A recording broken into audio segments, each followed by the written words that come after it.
We're live. Welcome everyone to the next session of Expedition 33. The 333. Too many threes this year. It's Expedition 33 is also just a really good game. I gotta play it soon. It's good. The characters are great. I keep telling everyone it's a good game. You know what else is a really good game and the characters are great? The 333 with all of you. Exactly. Lost Odyssey? Yeah. All right. So, not a lot. Well, that's not true. A lot did happen. Mostly all just to Xavier. I had a day. You had 2 days technically.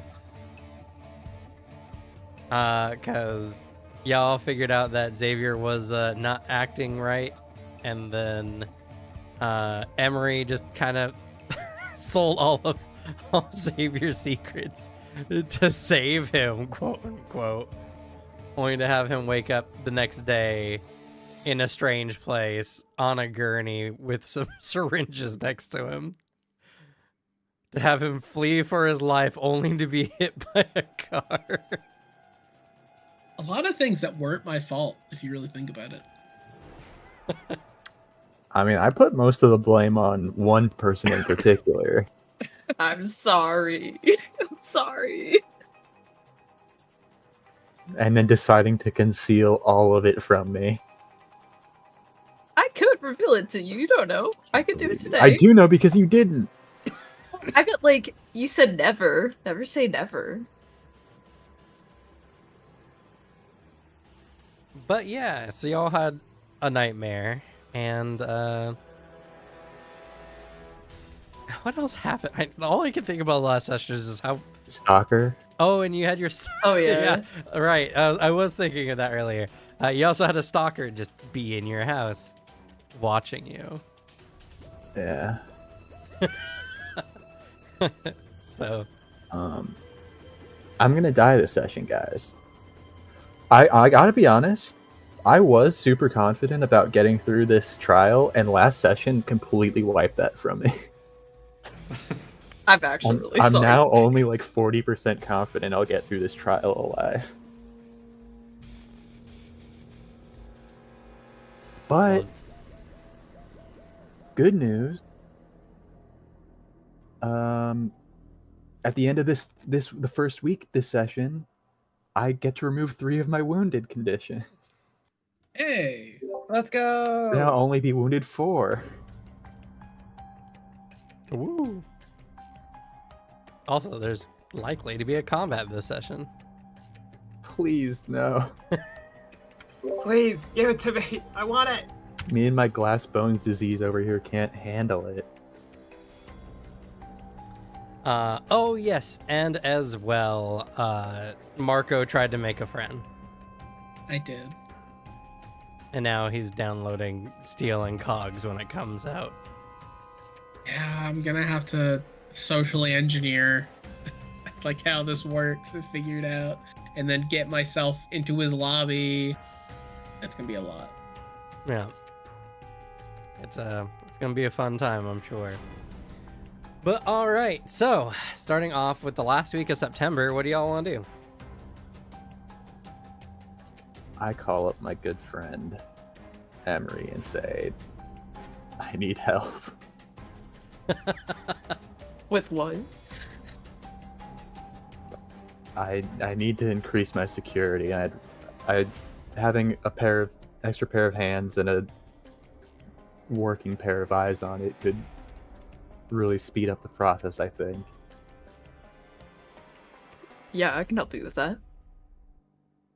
Let me know when. Okay, how's right now sound? That sounds good to me. I'm sitting there on the phone in my study with papers and books strewn everywhere, just so stressed out. It's so messy in here now.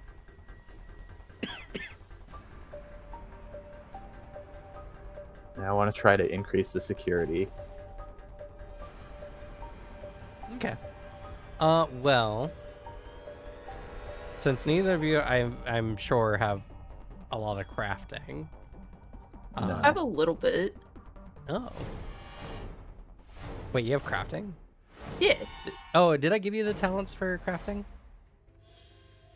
Yes, you did. Okay. You've not used it yet, so I had completely forgotten.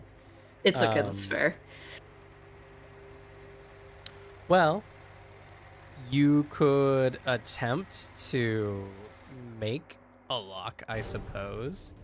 Or Okay. you can spend money on I'm just some gonna new buy locks. stuff. Yeah, you're rich, but I'm I not can make rich. stuff. I'm comfortably middle class. Not You right got now, you're some not. I money. believe you're welcome. No, my wealth got recently restored in the last like week or two. at Well, the it should beginning of restore this after month. this month, I believe. No, it was the beginning of this month. Was it? Did you not Yeah, because spend... it was because I remember we had to redo what the people who missed that session were gonna do, and then I had an extra week on top of that. Oh, okay. Well, you can... Yeah, I mean, you can spend wealth and get locks on your house equal, like with a DC equal to the wealth you spend. Okay, well I'm stressed as hell, so I'm gonna spend all 3 of my wealth to do this. Okay, well, you spend your wealth 3, and that'll just downgrade you to wealth 2 until after the next month. Wait, and can I continue spending? Sorry? Then can I continue spending? But I if mean, only now you spend have a wealth 2? 2 after that. Okay. So would it be like I do another week of increasing security for another 2 wealth? Well, no, because you would already have wealth 3 locks. Okay, so I have tier 3 locks and I need wealth 4 to upgrade them. Yes, more. correct. Okay, I get it. Can Yeah. I give you some money to get up to wealth 4? Or... You would also need to give him wealth 3 in order for it to be wealth 4. Oh, never mind. Yeah, I assume wealth increases exponentially. It does, yes. It's- yeah. So, but yeah, so doing so is not necessarily a downtime activity, but you both can improve your player bond if you're Yay. doing Hell it yeah. together. Will do that. Same. We're just best friends that definitely trust each other. No secrets. None. I do trust you. There's no reason I wouldn't. It's not like you betrayed me or anything. Oh, no. The guild. Where's my player bonds? Where are my bonds? I found them. So, 1 star. Now if we hang out one more time, we can increase our rank. Yep, and I need to do talents because I haven't done anything past the first rank of talents. I will get on that. If it makes you feel any better, I wasn't planning to hang out with Emery anymore. I thought you said Henry. Yeah. I'll just say your name slightly wrong every time. That's okay. I thought he said Henry. But all right, so those two are bonding over installing new locks. How's everyone else doing? They got that relationship on lock. Finger guns. Hell yeah. I'd like to raise my endurance. Okay. Is there a method of getting more wealth? Technically, yes, there are a variety of ways. And it's kind of just how it would happen in real life. You would either start a business, for instance, or you could get paid really well for a job. Okay. So I want to get money so I can buy something off the black market. And if I can start working on that, because I also have my goal, which is get to wealth 5. True. Which I can probably do if, I don't know, someone nearby, like around, kind of needs some shit stolen. Do some good old crime work.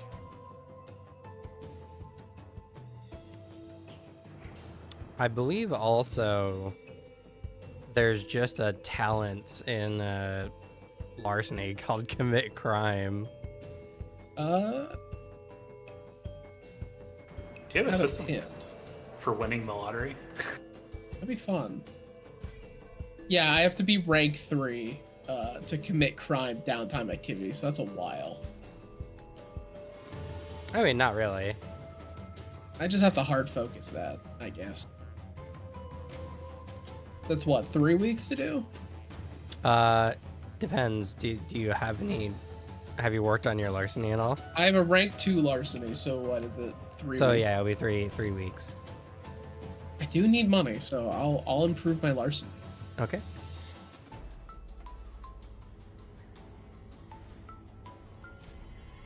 And Cordelia. I am gonna be meeting with Delphina Goodenough. Right. Delphina good enough. I remember that Hopefully name she's now. good enough. She is.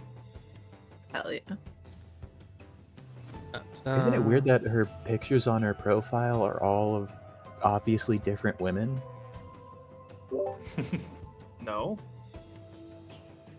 She just likes to Just change her that- style up. Yeah. They're all from different years. I could have swore I had wrote up a sheet for her, but it's not here. Oh well, it's not difficult to make a bond sheet. Though the name, there it is. All right. So, you meet Delphinia.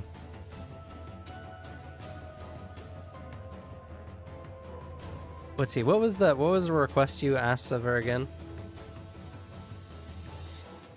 I wanted to meet and talk with her because some weird shit has been going on with me and some friends. Okay. All right. Then you will meet Delphinia at her office at a nearby prestigious college of Elderwood. So, going onto the campus, it's a very classy campus. They got all kinds of well trimmed and cut hedges and lawn. There's like a fountain that's like very, very artistically done, very carved of like some swans dancing around each other, spitting water.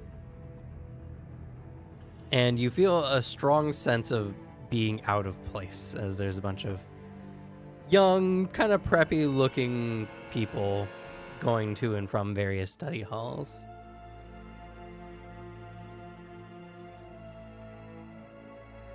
Heading into one of the buildings, you come up to Delphinia's door and you knock. And the door is opened and you see a woman who is definitely in like her 50s. She has blonde hair that's starting to gray out a bit, though she wears a kind of bandana to keep her somewhat frizzy hair at bay. She's a little gaunt and thin. Just one of those kinds of people that has a hard time keeping on weight. And she's wearing some very like flowy, flowery kind of like clothing. And the inside of her office is like a nice college office. It has a bunch of books and everything. But you also start noticing little knickknacks here and there of like crystals and like dream catchers and stuff like that. She sees you and she says, "Oh, sorry. You must be Cordelia?" Yes, that's me. And you said you were having some problems that were strange? Very strange. Yes. Sure. Come in. She ushers you into the office and kind of peers outside the door before shutting it. I'd go and take a seat before being offered one. Alrighty. There's not really much space in here. There's the desk, and then there's like a chair across from it.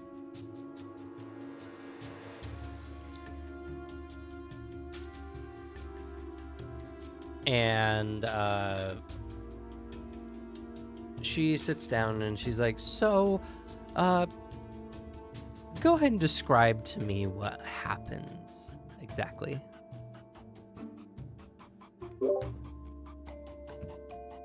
Okay, so someone in this group of friends found a statue while we were all together. And just ever since then, we've had 2 shared dreams, and they just are vibes. First one was just a hand sticking out of a pool of blood in a mansion. And then the second one was we were at a beach with a blood ocean, and the beach was carpeted. But that one seemed to be different among people. Some of us went to shore. Some of us stayed at the waterline and then went to shore. Some of us swam out and then went to shore. But we all saw in the dream different statues of ourselves before the dream ended. And like staying in the blood ocean just seemed a very bad idea. Like it gave up that. So like, I don't know. None of us know what's going on or why it's happening.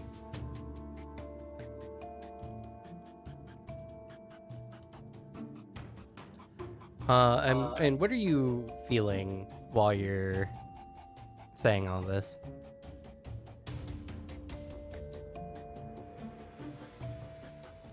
She's an empath. Oh man.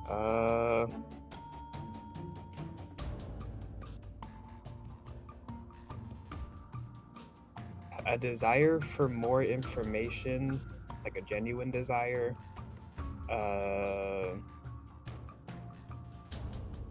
So I want to tell the truth, but given, the real reasons behind it, why we have the statue, I can't really tell her the entire situation. So it kind of feels bad that I can't. Okay. Also, go ahead and roll for me a d6.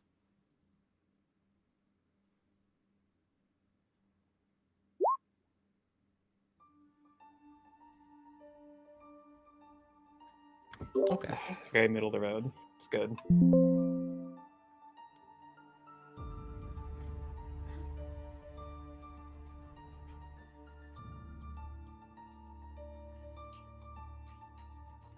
Alright. Let's see.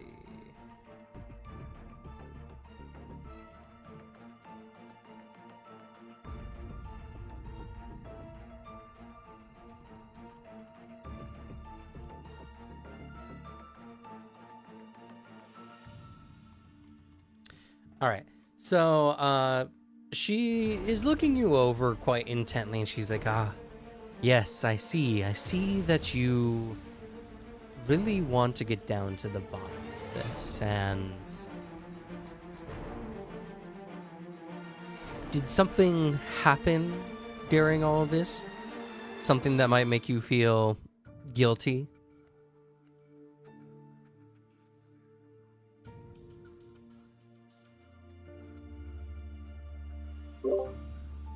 Why would you say that? She looks around and she kind of leans forward and she says, I can see it in your aura.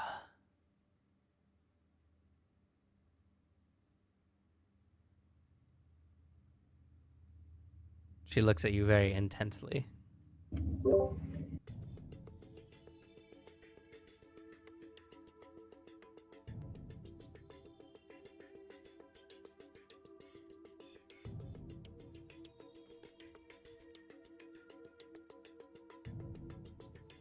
How good are you at keeping secrets?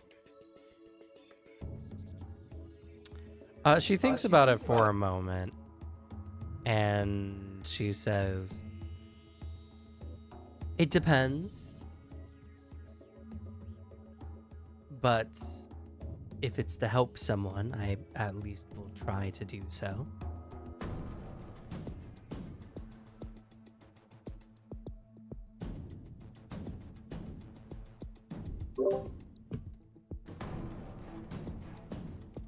Cordelia thinks for a second, takes a deep breath.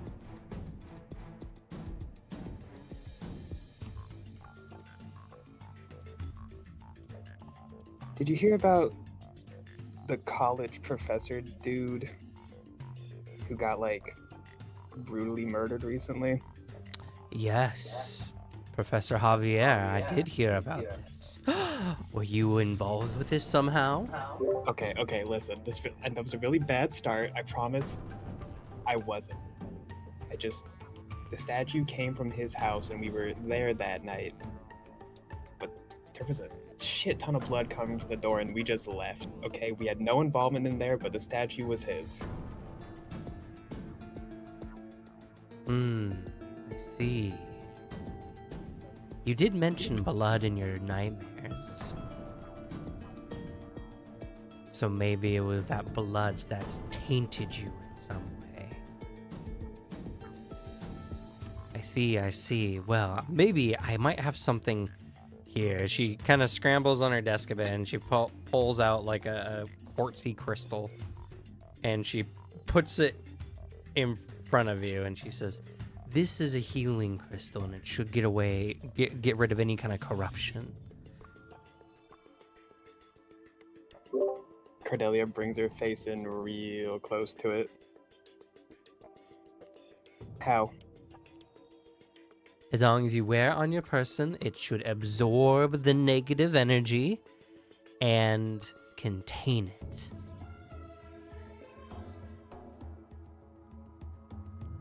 And what should I do with it afterwards? Once the crystal goes dark, you must... Well, that might be beyond you. Return it to me and then I will dispose of it. What's beyond me? Well, it's nothing against you, of course. It's just such things are beyond most people. And it's something that takes a lot of time and meditation to fully get. You know what I mean?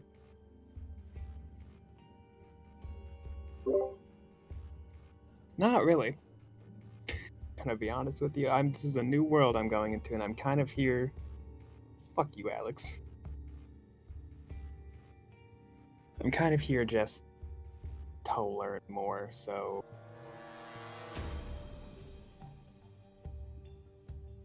If you're willing to teach me... All right. Now we'll get into the making an impression stage here. So she actually has a good amount of patience. She has a patience of 8.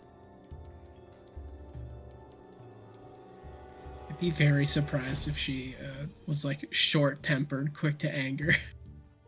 Well, I'd love it if you could teach me. Just stands up, throws everything off her desk. Get out! Get out! Right now! Why can't you learn this after one time I taught you? Man. But I can really tell that I'm the only one in this dang group who has the ascendancy of secrets around here. Why do you want to learn? So you can take my job? Why don't I just leave then? Why don't I quit right now then, huh? One of those people. Oof. Do you know how competitive the occult professor market is right now? No way am I adding more people to this job pool. Thank you very much. It's a dog-eat-dog world out there.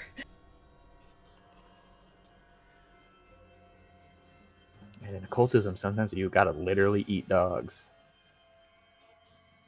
No. I was gonna say, it's a dog-eat-dog world, and by God, I've eaten a lot of dogs. It's surprisingly much better tasting than you would expect.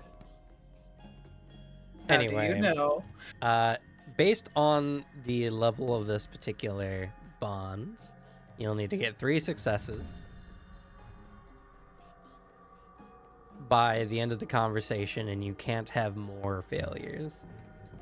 So, you're asking her for help. That will be a persuasion check.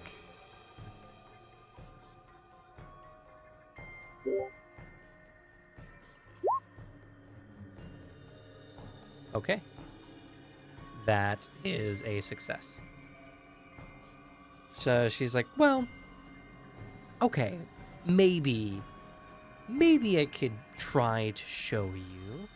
Are you familiar with chakras, energy, auras, any of that kind of stuff?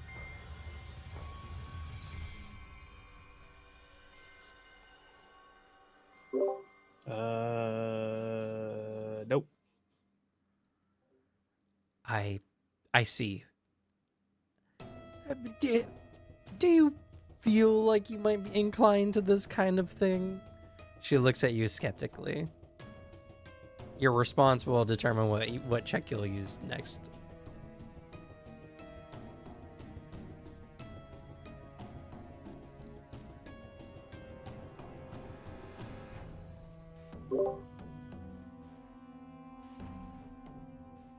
Maybe? Great answer. All right. I guess that will be another persuasion. All right. Well, that's another success. I have won the game, Cameron. I've rolled 3 threes in a row. That's true.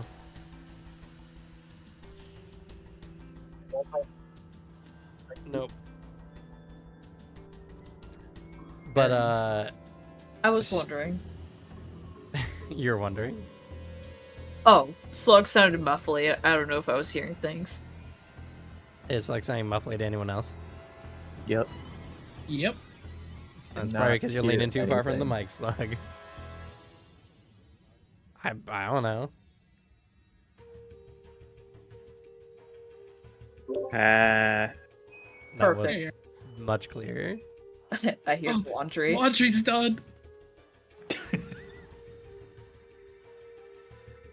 Anyway, she says, okay. All right. I think I can show you some things. We can find a time, I'm sure. She's seeming a little hesitant. Maybe you can sweeten the deal, or you can find some way of properly convincing her.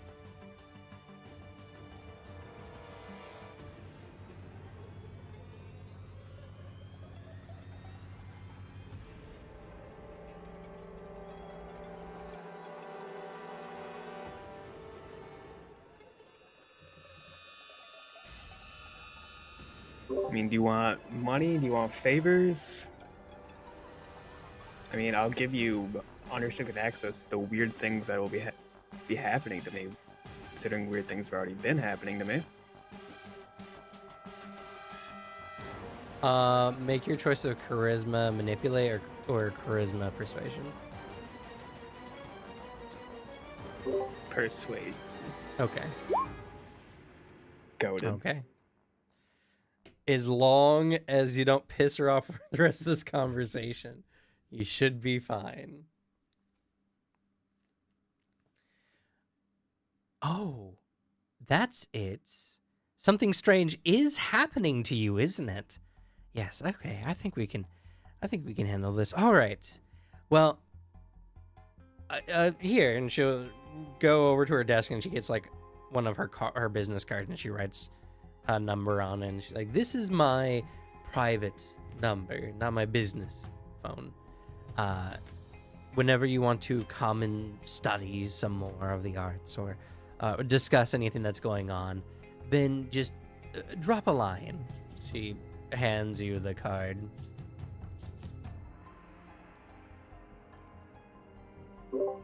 Wonderful.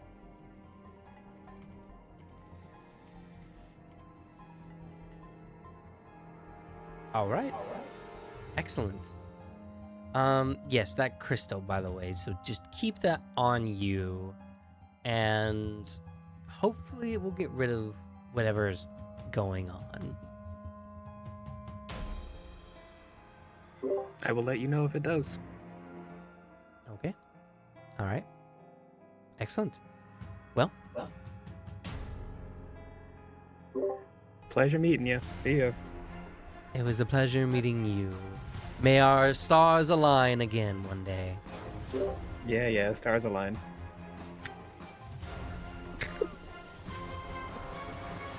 I'll make a charisma communication to make that not sound condescending. All right. Oh my god.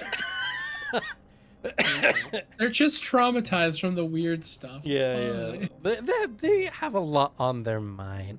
I get it. All right. Well, you successfully exited the conversation, and Delphinia becomes a mystic bond. She is a level 2 mystic bond. And her mystic profession is psychic.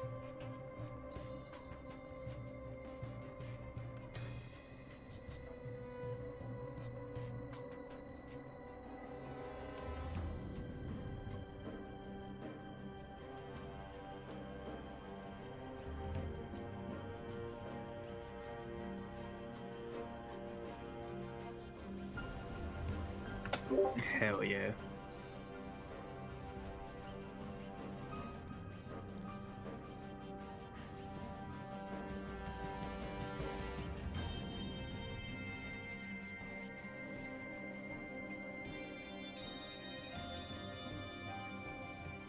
One second.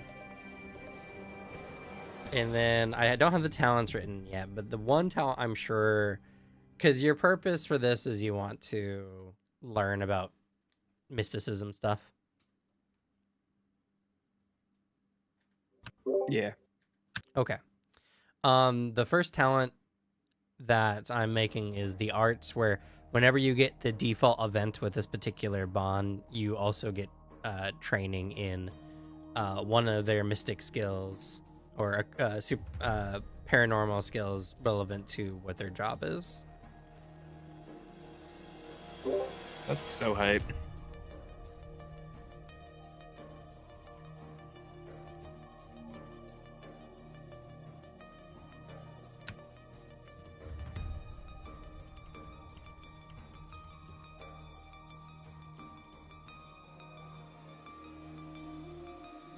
I guess I can just copy paste this into the chat at the moment.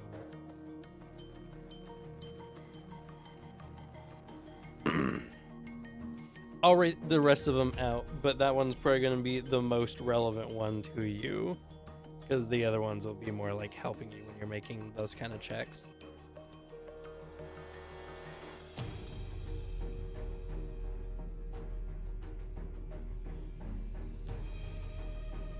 But all right, that is it for that month.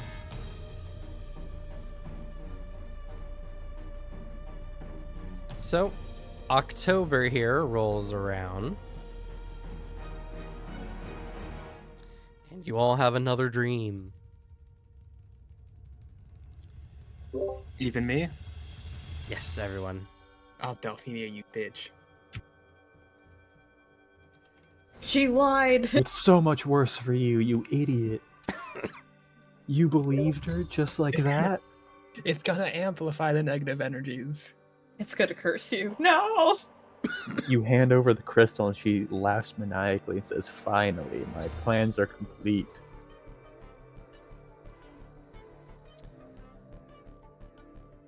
You all find yourself in a void.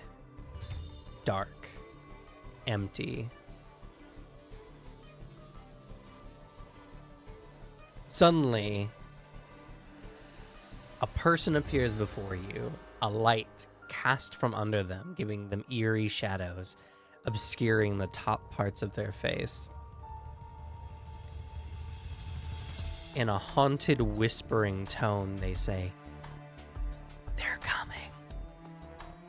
The person disappears, and another one appears, different, and in a slightly further away position. They say, "You have to stop it." This person disappears, and another, and another, and another, as a warning is conveyed to you all through these whispering individuals, all of them wearing various amounts of casual clothing. They say, "You have to stop the ritual. You have to prevent it. Everything will end if you don't."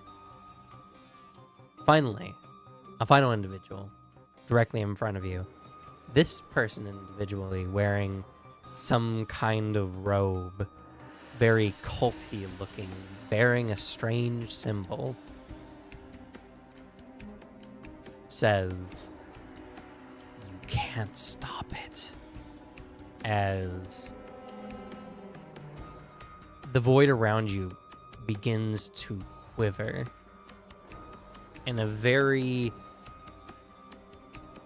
inexplicable way. You can feel as if the reality around you is beginning to shatter. The individual before you, his face begins to slowly get eaten away, as if by rot, being aged rapidly. You feel something on the other side of the void trying to enter your dream. I need you to make, for me, an endurance ego check. Eep. By you mean all, right? Yes, everyone. And my ward doesn't help with this stuff. It does not. Uh-oh. Oh! What is up with my rolls tonight? I'm scared.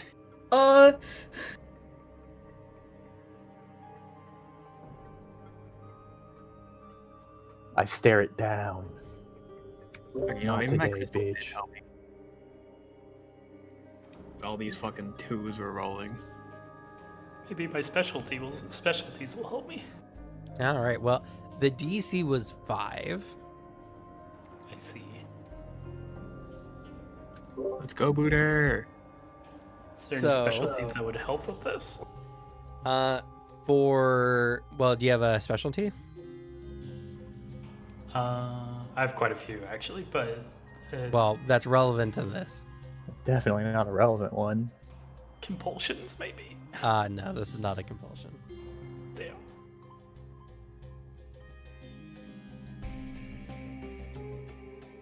Pain.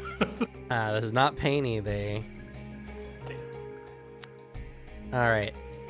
So Xavier and Cordelia, do you prefer Leonard or Xavier? I mean, Leonard's his real name. All right. We'll As long as I'm not dealing with these people and/or other criminals, Leonard. Okay. Well, I'm just for out of character's sake. Yeah. Do you prefer to be suppose called Leonard? All right.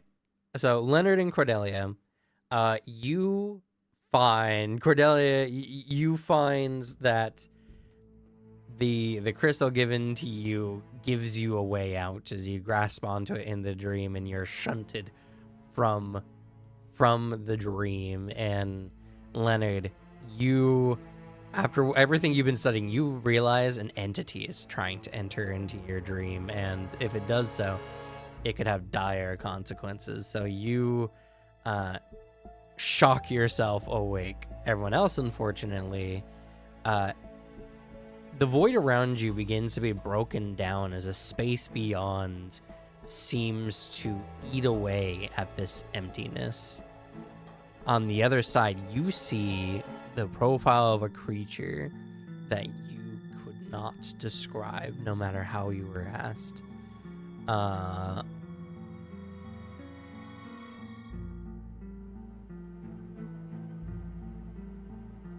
So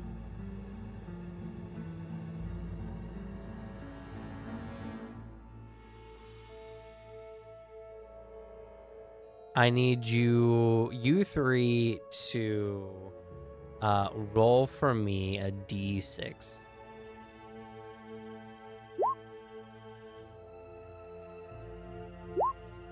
Four. That's probably bad. That's bad Yeah. for you two. All right.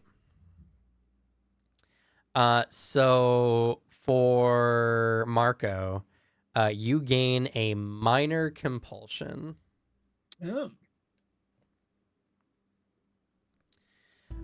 So Hey, a Cameron. compulsion is similar to a bond. A minor compulsion is only a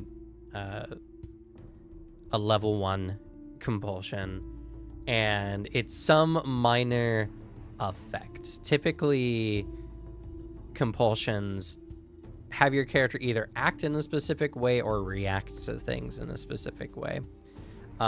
Your minor compulsion that you gain from this is nightmares. Okay.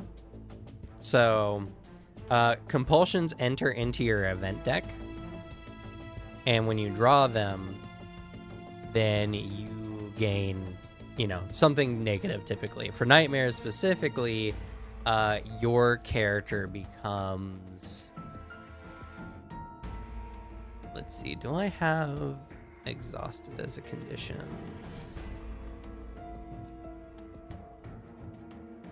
Yes, your character becomes exhausted for a week, which reduces all Jeez. your checks by 2.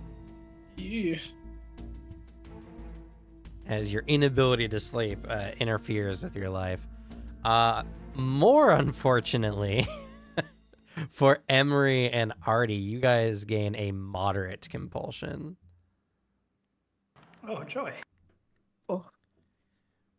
Now, the reason why your specialty didn't apply to this one, Devin, because your specialty is for resisting your compulsion versus the effect, which, by the way, you guys were affected by the corruption injury table.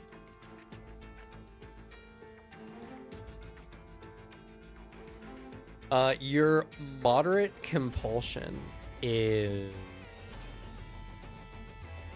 you have a dark calling.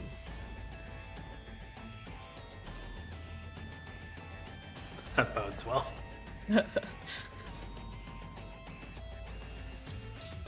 And for this one specifically, your calling gets activated. So,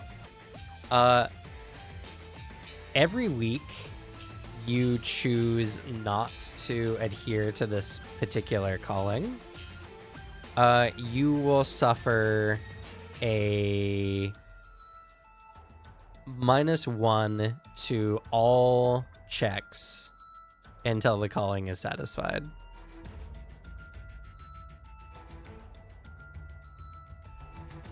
So you don't have a penalty yet, but if you don't do the calling within this next week, You get a penalty of 1, and then penalty of 2, and then penalty of 3. Your dark calling specifically is to your beckons to a place you see in your mind. It looks like a old apartment building down by the pier, or not the pier, down by the river. And you see an altar. And you have a strong urge to slit your gut and spill out your organs. I see. Oh no.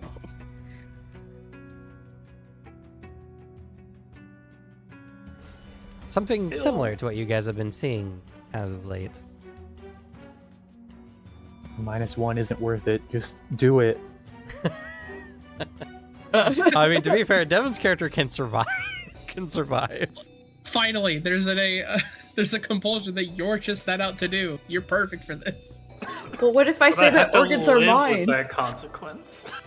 Yeah, you do, but like we can fix it. That's just really funny to be like, yeah, the way to get around this, die. Well, except for you. I guess you can. Alternatively, I think it'd be very funny if it happened to Slug's character. Like, all right, try to pierce your body. Madness, I can't. Sitting there on her knees crying, just repeatedly stabbing her stomach. I can't do it. My abs, they're too rock solid. I didn't get this 12-pack for looks, for style. Ritual knife is bent. Hey, I Kim. suppose getting a 4 on the on the endurance check would have helped. Yes, Emery. Can I use my perfect memory to memorize what this monster looks like so I can draw it later? Yes. Perfect. Is it something that's possible to draw? No. Oh, fuck. Yeah. Is it bad to have a perfect memory of its appearance? Yes. Maybe, but to be fair, they've already been corrupted. Hey, Cam. Yes. Did this dream help to boost my ego, give me details about an entity, and or learn about mysticism? I would say this helps your ego. You've resisted the effect of an outer entity. I'm making my way. It does not go to the mystic arts. And what was the other one? Discovering sufficient details of an entity. Yes, it does actually for that one. Alright, so 1 check for both of those.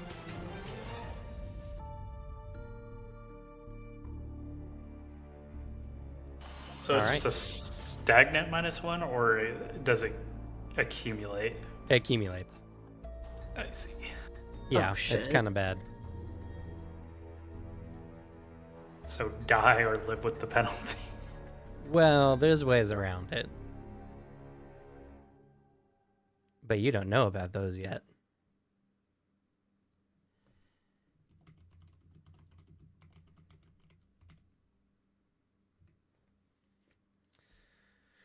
All right, so y'all wake up the next day.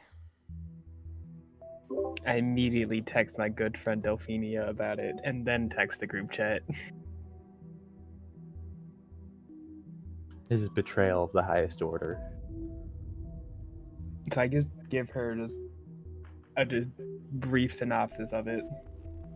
You know, a warning, the cultist, and then how the crystal helped.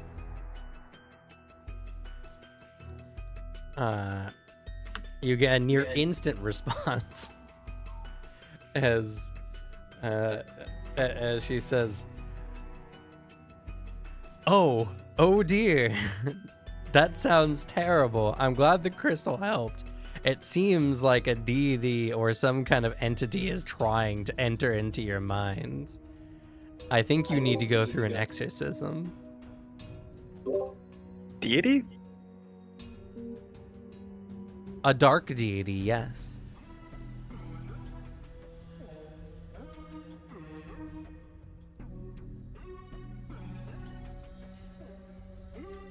I kind of just leave her on red and just go into the other group chat. Okay. Hey, so You what should the pass fuck? off- You could pass off her info like you came up with it. Yeah. The Yeah, message. Oh, Hey, so what the fuck? I messaged back. Everyone dreamed it. Yeah. Dreamed Did you it. see a weird entity? Did any of you stay behind long enough to see it? Yeah. No. Yeah. I had a weird crystal help me. Might I have given it a immediate- little peek. I immediately note down those 3 and go, be very careful in my head. And then I send a little message to on the side to, I don't know what your character's name is, Slug. Cordelia. I wrote him in my notes. I send a message to you on the side and say, if any of those 3 exhibit weird behaviors, let me know. Will do. And then I sent a message back in the main group and immediately just sort of, again, I've warned of this before, but try to avoid things like this when possible. If it helps, I did try. But you know, dreaming. It was kind of just frozen there. I don't know what happened to me. God damn it.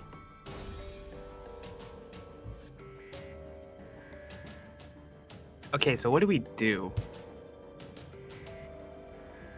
Cam, Yes. do I have enough knowledge at this point to know vaguely what's going on with us? Go ahead and make an intelligence occultism. Okay. Cultism is 2. Intelligence So would the be minimum 10. you can roll is a 2. This wouldn't be investigation occult stuff. Okay.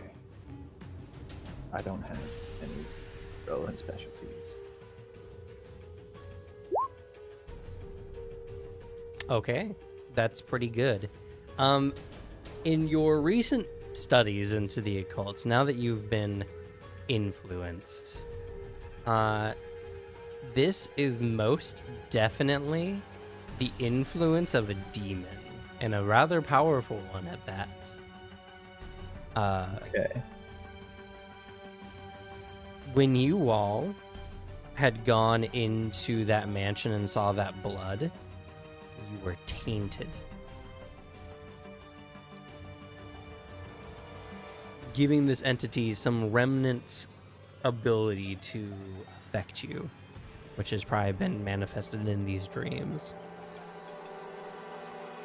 Okay, I send a message in the group chat saying, I am fairly certain I know what is happening to us, but again, it's very dangerous to get involved, so I'd like to give you all the choice to stay as involved as you are already and not delve deeper.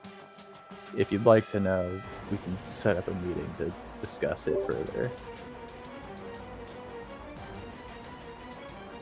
About this, I'm staying involved. To be honest, I feel like I should do the thing that gets the demon to go away. So I got cursed. I want to know more. I want to know how to get rid of this. Yeah, I should probably get rid of that. Okay. Would you like to meet so we can talk about it then? we should. Yes. Yes. ... Yeah.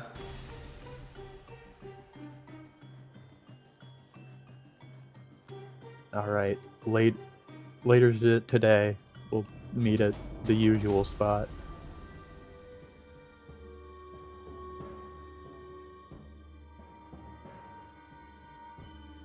I start putting together all of my notes and random ramblings on occultism stuff that I've found. Had to resist being going, why don't we just meet at your house? No. Don't worry, I know the address.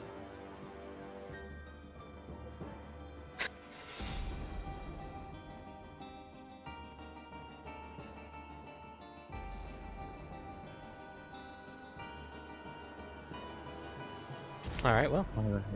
Actually, Cam, does my crystal look changed in any way? nope. Okay.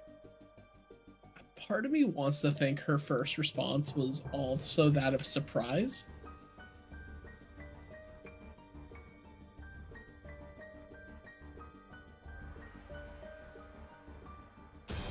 What do you mean?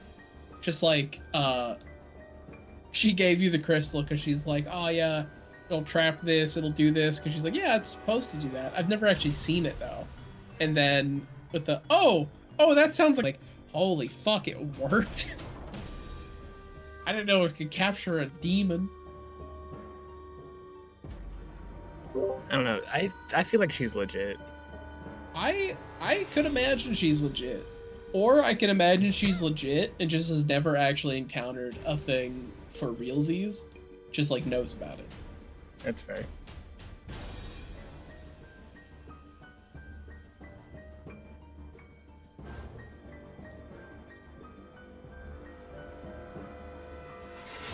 All right. So I assume we meet up at our good Nines. friend. Huh? Dr. Nines? Yeah, that's my Yeah. place.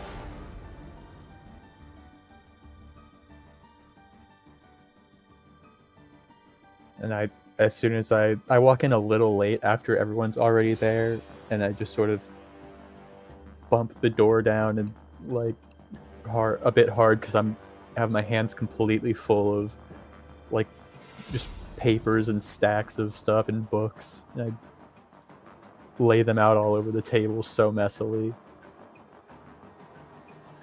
I think it's all that it's actually a gurney, like just a hospital bed. Oh, Emery will help pick the extra papers that fell. Do you recognize the smell? I'm pretty sure as soon as the person who hit me with their car said, "Oh yeah, this is where you are," and I went, "Wait, I know that location."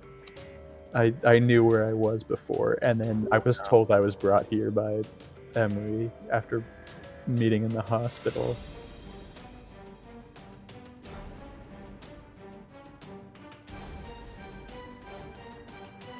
But anyway, I spread out all my pages, and I sort of show a bunch of stuff that's completely illegible to most people. And I say, all right, well, make it the long story short, we're being tormented by a demon.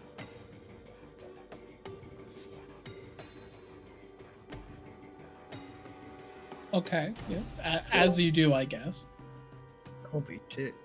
Are you sure? I'm fairly positive. I trust him. He knows his stuff.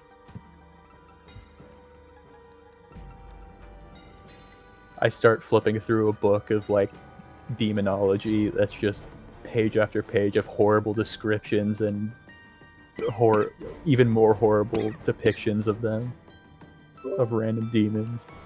Did you find anything to get rid of the curse that both Artie and I have? Don't we all have the same curse? Well, we're all being followed around. We're all attached to this demon, connected to him. Is there something worse for you guys? I don't know if we technically know the compulsion exists yet. Oh, I thought we knew. Well, you know clearly what your compulsion feels like. You feel the need to go to that place in your mind and split your gut open. I'll say, I have this weird compulsion to go down to this place and slit my gut open by an altar. I don't know if Artie's feeling the same way, but I'm assuming he does. kind of fidgets. Yeah, I guess. I look over at Marco.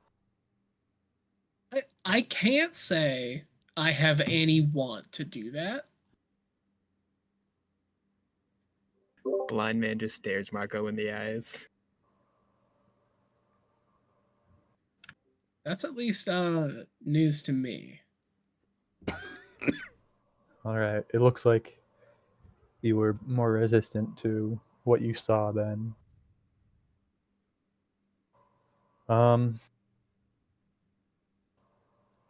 If I'm being completely honest, at the moment, I don't have a solid plan of action, but if you were to give me about 2 more weeks, I think I could come up with something more solid. Do we have 2 weeks? I don't think I have 2 weeks. Oh, I mean, there's also just the ritual that we have to stop now. Can I try to make a ritualism check to see if I can figure out sort of the nature or any details about this ritual we have to stop? Yes, that would be an intelligence rituals. Okay, my rituals is also 2.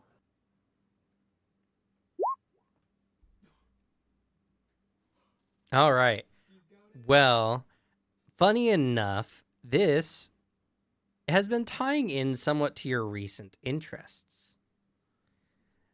Once you started getting these dark whispers telling you of things, you started going into work on rituals and you are thinking about what would be necessary to bring an entity to this world.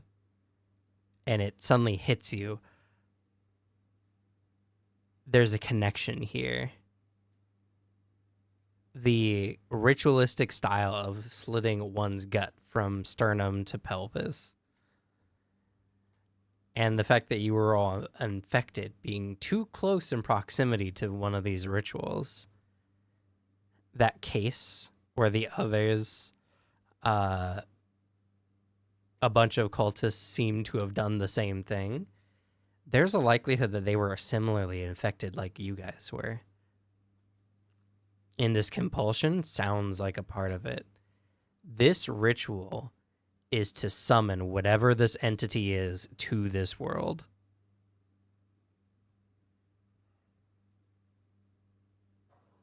Yeah, I reach over and spread out a bunch of papers with drawings that I probably like personally done on them of just like ritualistic runes and circles and a bunch of random nonsense that doesn't mean anything.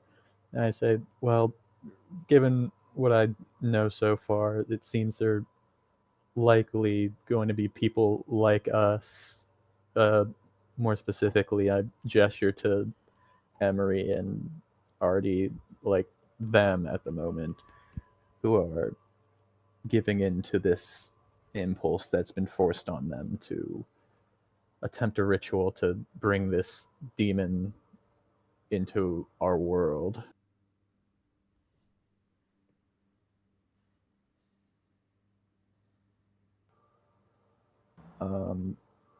I What? What the I fuck? know it sounds bad, and I think that's think pretty that's- bad. It's putting it yeah, a little lightly. it's bad. Fuck. But with what I know about rituals, such a ritual seems like it's not going to be happening tomorrow. It takes a lot of preparation to do such a advanced ritual like that. I honestly, no matter what we plan to do, perhaps you guys could look into people who have these strange compulsions and or people who have been involved in these cases that might have been tainted like us, so that we can have a lead. And while I'm looking into more things, I would feel a lot more comfortable after about 2 more weeks of preparation on my end. Emery starts sweating nervously. I mean, you say it probably takes a long time, but from the visions that I could understand, the altar's already there. Yeah. Cam, do I know a general time frame with my 9?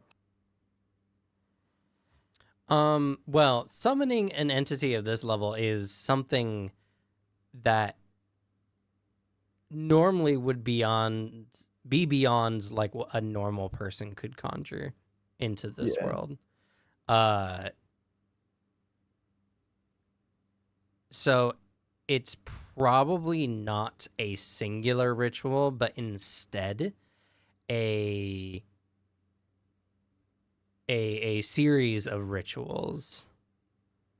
But something strikes you in this moment when you're thinking about this time frame wise. You don't know how much life would need to be expended to do this. Probably a lot. But if whoever's tainted kills themselves, then how's the taint spreading?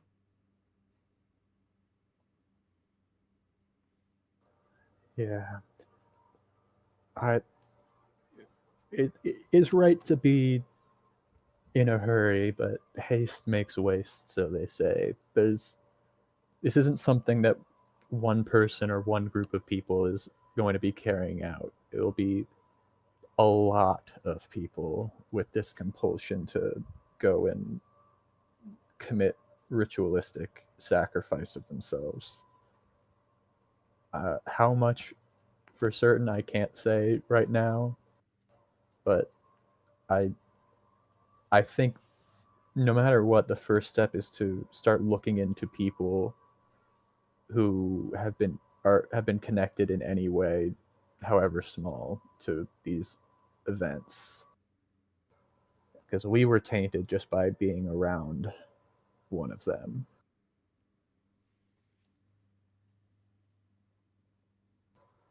I think it's very likely that the police would be heavily tainted at this point, considering they have to respond to each of these situations.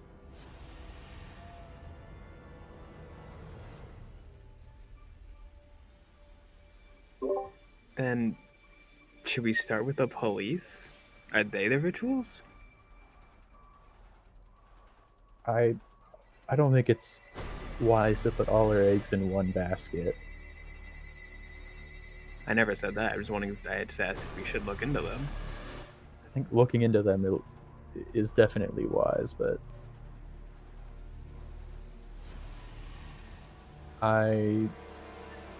if we can have sort of everyone checking their own contacts as well for potential leads. I know we have fairly varied group of people here, as I'm sort of drawing a line between Emery and I and the rest of you.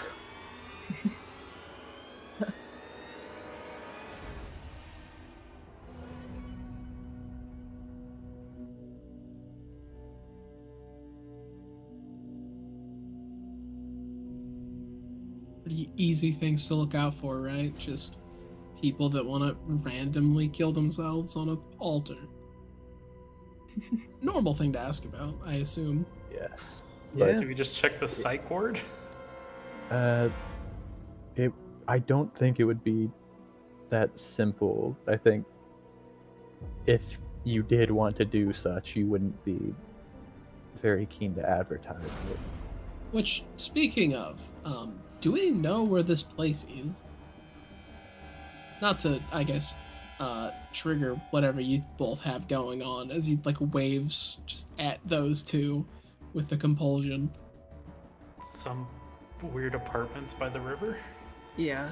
Because It could be good to follow that, see where that is too. yeah, not to like get you in proximity of the place you kind of want to die at, but if this thing is spreading, then more than likely people are going to head there.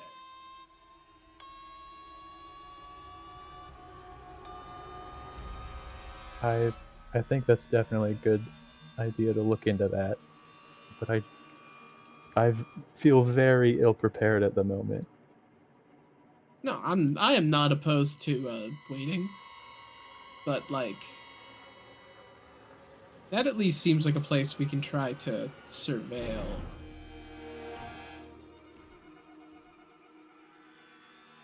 I think that's a good idea. I'm also worried if we sleepwalk to that place, because I don't know much, but if we fall asleep, I don't know what I'm gonna do.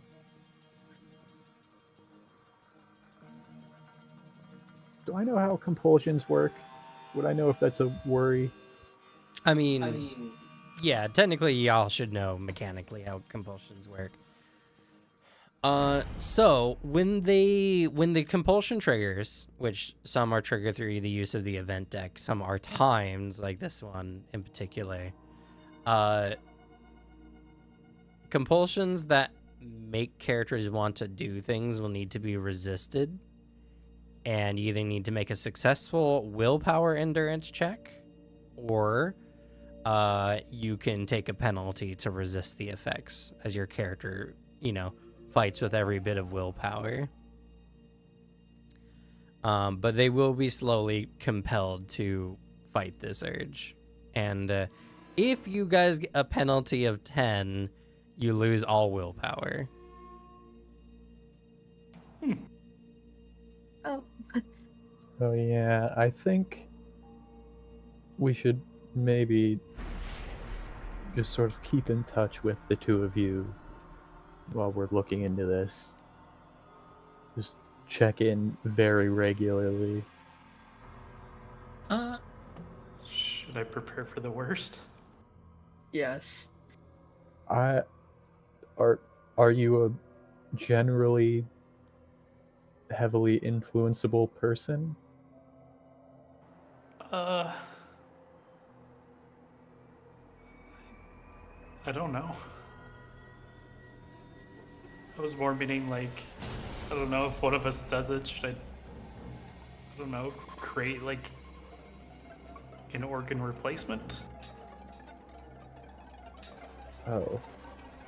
I think if it gets to that point, it might be a little too late.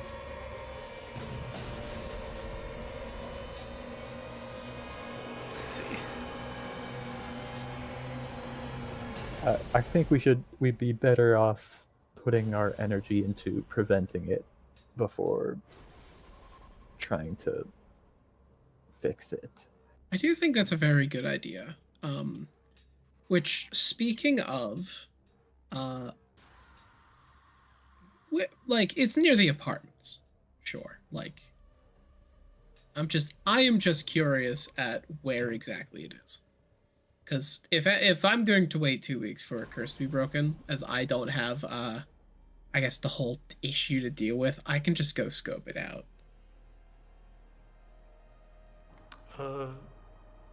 As far as we were aware, it was just dilapidated apartments, or do we know where it is? If you were to try to go there, you would probably find yourselves there. I see. It would just be you then have to resist. I am curious. Is it like outside? Is it like in a building? Did we see that from the dream? They saw inside of the apartments is where this like altar is. Perfect. Yeah, I just need to know. I'm just super curious. Just dilapidated apartments by the river, as far as I'm aware. Yeah. That's what I Yeah. saw too. And you both feel confident that you would get there if you were to try to go there. Oh yeah. You're feeling a draw. If Confident is a strong word. if one of you wants to accompany me when I head out, so I can exactly find it, I would prefer it's the one of you who's the least likely to try to walk in and kill yourself there. I don't know which one of you that might be.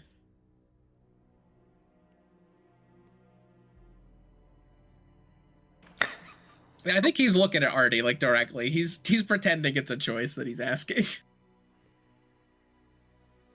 Oh, now we gotta look at each other and decide: is this person more likely to kill themselves than me? All he is, all Marco has heard is that this guy is like, he survived something like really impossible, and he's like, a guy like that could probably resist it. Also, he just likes the idea of dragging him along. That's fair.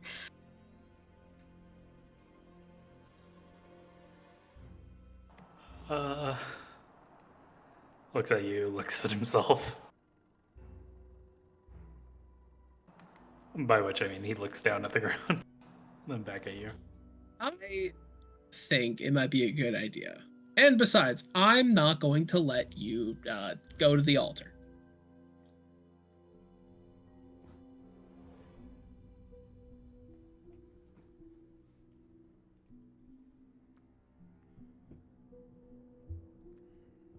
Besides, there's nothing to worry about. So you got this, right, Emery? He's looking at you, buddy. I think it's you. Seeing the hesitation. I'm not very good at investigating, so I guess it's me. Oh, I I don't thought you need a- meant. Oh, I thought you meant going down to the thing. If you want help investigating, I can do that. No. He was like, he has resigned himself to the fact that you as like a cop-like person, you probably have better investigation skills than him, so he'll go. I wouldn't mind going down, but I'm worried that I will die. That's saying a lot about you real quick that I won't dig into further. Anyways. But you're never mind. If we're planning to investigate the police as well, as people who have come into contact with a lot of these instances, I feel like Emery would be the person for the job there. Emery nods his head.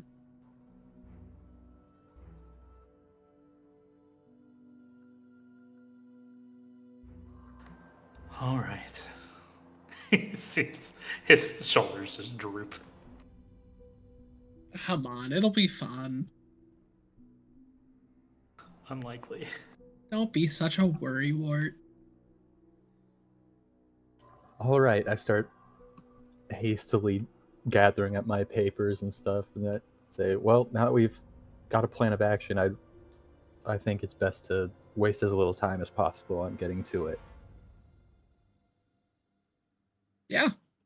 At most, I have some ideas, so I would just need to kind of basically just run down to the hardware store a little bit, just to make sure I got everything I might need. But I'm good whenever to start my little thing, i.e., whenever I get the downtime to do an action. I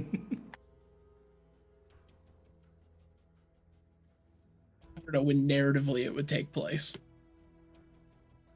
I mean, whenever you guys decide to check it out. I mean, I think Marco's ready to just do it now. Might Then as you well. probably should just say as much. I didn't know how we were spacing it. Yeah, this is how you ask someone. Just like, hey, do you want to go do it today? We can go do it now. Just get it over with. Okay. Yeah, we're not going straight there, so. Well, that's a lie. The whole point is you're going straight there. Well, I gotta grab some stuff. I just have some ideas for a few things. Mainly, I'm going to get myself some epoxy.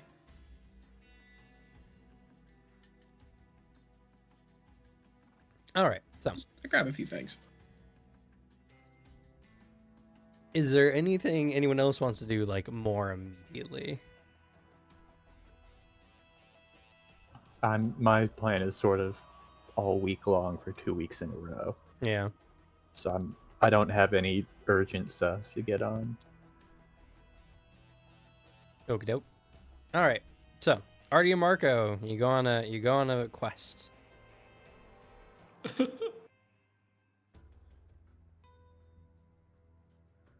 a funny little quest.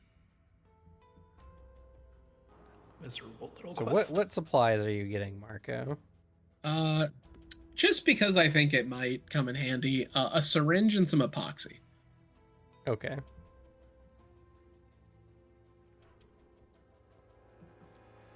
Alrighty. So you get the things you need, and then y'all head off. What kind of vehicle are you driving? Who's driving? What vehicle are you driving? And how's Artie being your compass in this situation? I do think Marco has a car. I don't think Artie has a car. He's got a little one, usually. He like takes you out to his car, and it is the most like a mom van shit you've ever seen. It's whatever an older like fashion car mom van would be. I see. It is the thing that you would not point to him thinking he would own. Like,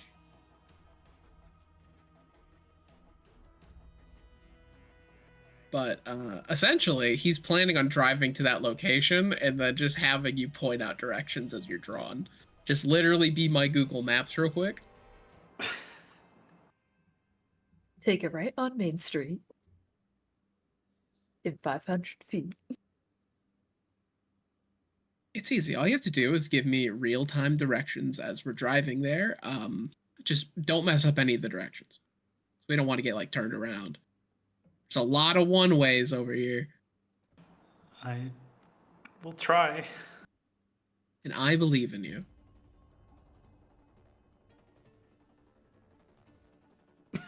All right. Well, it doesn't take you. Well, I guess it takes a bit because the city is massive and it's dense. Traffic is terrible, but you begin making your way, and after about like a 45-minute drive,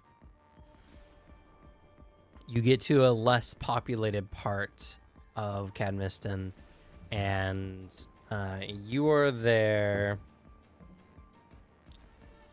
in front of the... One second, I have a name for the river. Artie is pale.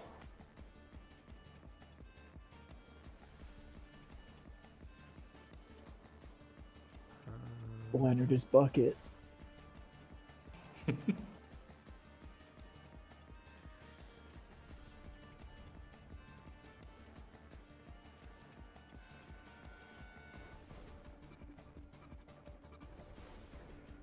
What's under general notes?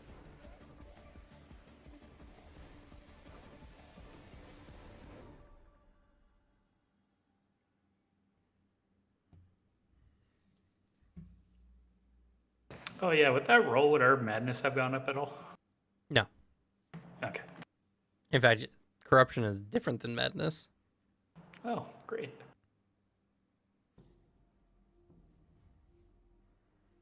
Though they kind of feed into each other. I should have also... Gosh darn it. Oh no, the songs are just super quiet.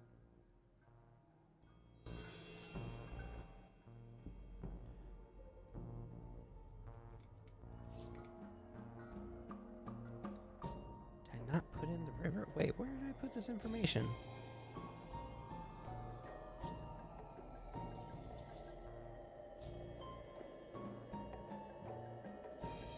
I'll have to find it. I know I have a name for this river. There's a major river that cuts through the like southern part of Cadmiston, and it's a pretty wide river too, fed in by the Eliagor mountain range. Also, the region just gets tons of rain, so it's a very quiet section of the city as you see a bunch of old warehouses and closed down refineries and even some apartment buildings that looked like they were probably used by people who worked at the various like warehouses or refineries before the Worker Health Act was enacted about 40 years ago or so. Now the buildings lie mostly destitute, and you feel drawn to one in particular that as you look out, you can see ferns and stuff growing out over the sides, and it has a very eerie look as just cast behind it you can see the river with a low amount of fog kind of just barely dancing over the water's surface.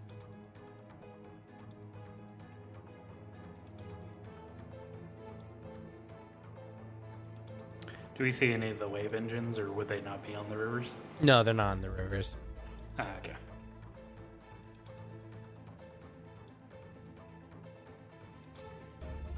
The apartment building itself looks to be like a 10-story tall, like New York style apartment building. All right. Already raises his finger as he's super pale. It's like, that's it. Yeah, that's the building. Do you know the? Listen, I think we're going to need to know which apartment it is. Oh, I do mean this genuinely. I'm not gonna let you in there.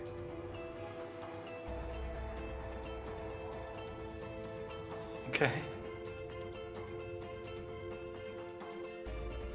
So, parks in, the right spot so we won't get a ticket, and just hops out. Go in, go out. That's all it is.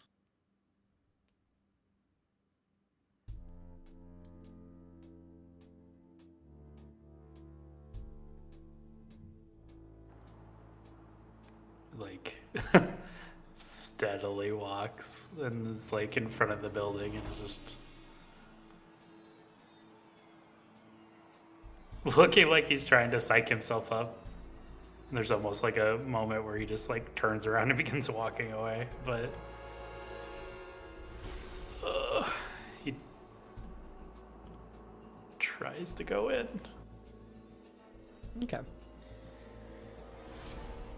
It's not hard to enter into the building, even though a variety of the windows on the base level are boarded up and there was a fence erected to keep people out. It definitely has not been maintained over the years, and one of the At doors... worst, you can cut the fence. Yeah, you don't even really need to do that. It's been done many times, probably by some urban explorers or something. Yeah. One of the doors is just completely gone, and even what appears to have been like boarded over at one point was also just broken down. You enter in, and the interior is dirty. It is overgrown and a little darker than it should be. Artie, as you walk in, you feel a particular draw towards a stairwell. And as you look over the rail of this stairwell, the stairwell seems to be like a manual stairwell from top to bottom. But you'd see there is a basement level down below, and you're feeling drawn there. Kind of looks down and he swallows. Guess we're going down. Yeah, just real quick. Can I say, just at our little hardware store thing, I made one other purchase. So I know, as I have the wealth for it. What would you have gotten? You know, one of those locks. That's the slide lock. That's like a chain to the door and the frame. Yeah, it's fine. You can have something like that. Yeah, just one of those. I have a funny idea. So God, he's gonna lock me in the room. I'm not gonna lock you in the room. It's fine. Throws a knife in with you and closes the door. All right, I'll go first. Because is it like a basement leading down to one spot, or is it like? Well, have you guys descended down, or are you just looking down? Because Looking down first, but at least Marco's ready to go down. yeah, you see, just it seems to descend down into like a basement level, and then there's like a probably like an aluminum heavy door down there that leads inside further. Perfect.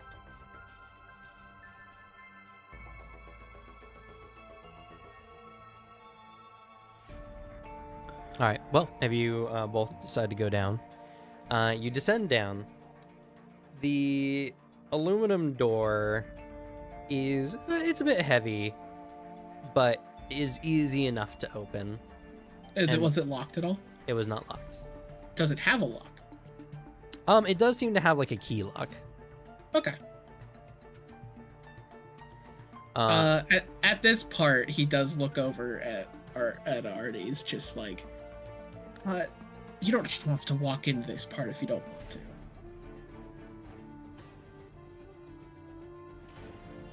But what if this isn't the spot? True. It's just, I'm giving you the option. I can go in first and tell you if it is. Because I'd rather you not walk into the altered room if you catch it. I guess that's fair. I'll look first. Just stay like behind me.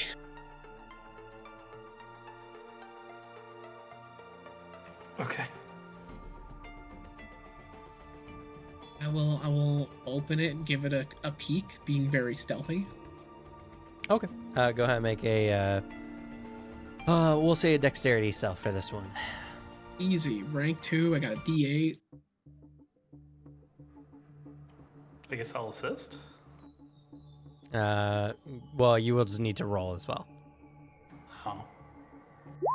That is an 8, because I get +1. For wearing all Oh. black. Yeah, all black.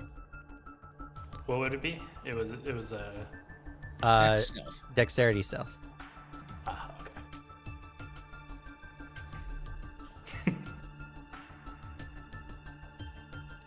All right, your footsteps are somewhat audible.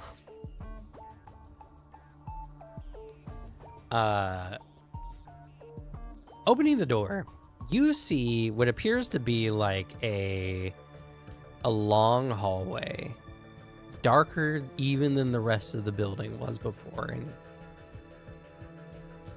warm. Everything kind of has a very nice chill to it this time of year. The summer draft is gone, and now you've entered into the more rainy, colder part of the year.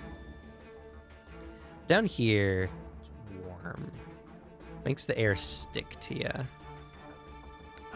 It's also humid. Yeah. Well, yeah, you guys are essentially in like a Pacific Northwest style place, so. Get into something's mouth. Just kidding. You see a variety of pipes leading to and from. You can see what appears to be like a large water pump that is pretty rusted over, and maybe what appears to be a boiler room down the hallway. But it's illuminated by some kind of red light, and it gives it a very eerie tone.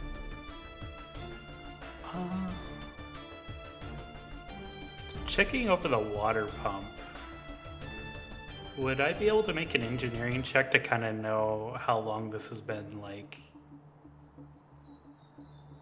probably rusting down here? Sure, if you want. That'll be an intelligence engineering.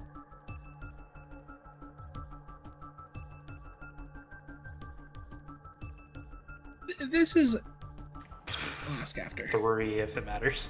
3 does matter because 3 is a basic check. Okay. 3 is kind of like one of the defaults you want to get to, minimum. Looking this over, you can tell it's been down here for quite a while. This part of the town has not been really well in order since you've been alive. Oh, actually, one sec. Before. Oh, no. It would be bioengineering. I don't think this. This does not count as bioengineering now. This is just normal engineering. Well, technically, this is hydraulic engineering, but.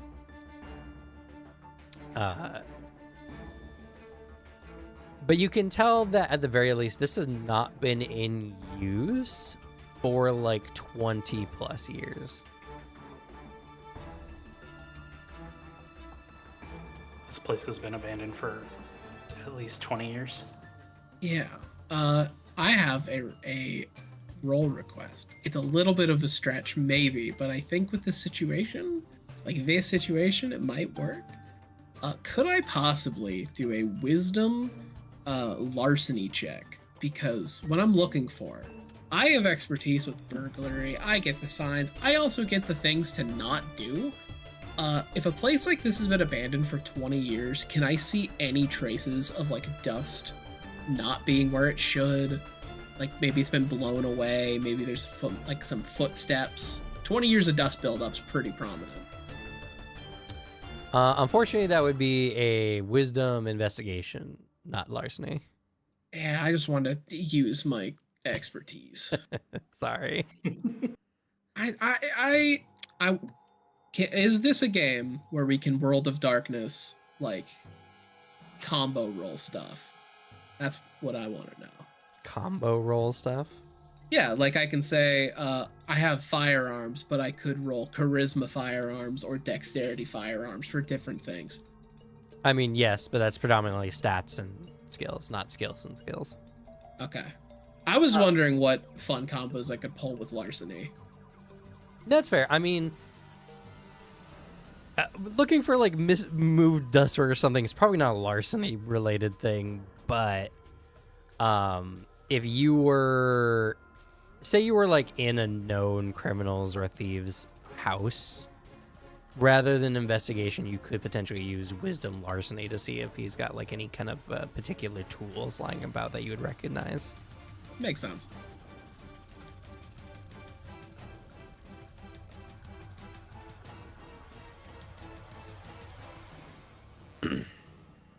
Then we should probably.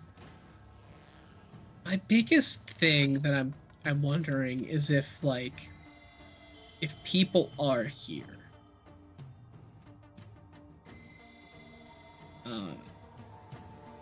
Because like that can also be done by just finding the area and seeing if there are people who have like died here, or if there's like, I don't know, maybe they posted guard or something. But in this basement, he does look at Artie and just say like, can you tell if like it's in one of those specific doors? Just like from here. You know, it's all the way down in the creepy red light room. It's where the red light is coming from. He points towards it. Thematically appropriate. Again, offer still stands. You can stay right here if you want. I'm going to creep over there. Fortunately, this is the most useful I'm going to be in this investigation, I think. Kind of follows. Okay. You both creep closer and closer, and as you do so, it gets warmer and the air gets thicker. You can smell incense. Do I hear anybody? No, but you hear candles. That's terrifying.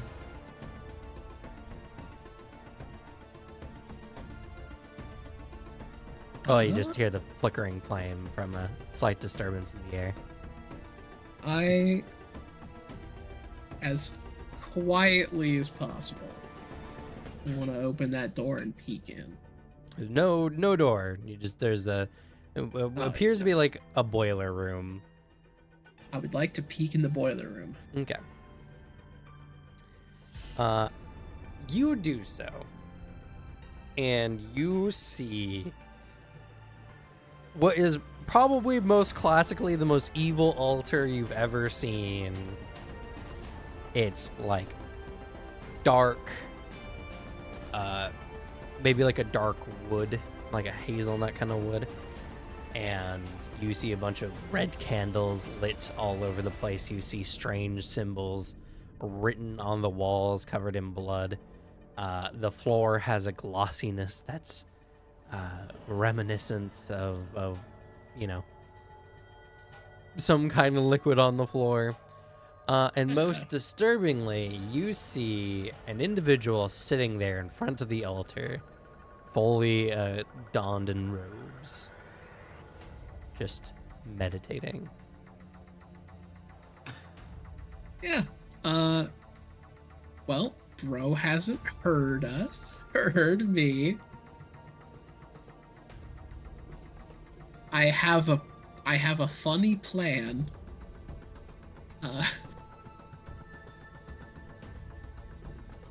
What do you see? He like takes like a couple steps back to make it less audible. Like, have you ever seen a movie with like cultist shit in an dark altar? Maybe. Like, whatever this world's equivalent to Indiana Jones 2. Like that movie. Alex, you hear the sound of footsteps From which way? behind you. Okay. Takes Artie by the shoulder and I would like to duck somewhere if possible. There's another room, right? Yeah, there are some like nearby rooms that have like water pumps and pipes running through them. I'm going to pull Artie into one of those so we can like hunker in and hide. All right. You do so. And do you leave yourself like the ability to see who's ever coming out of this room, or do you try to just hide the most efficiently that you can? I will give myself the opportunity to peek. I will put Artie somewhere tucked away. Perfect. Like shove him in a very dark corner. Okay. I'm more stealthy. That's fair.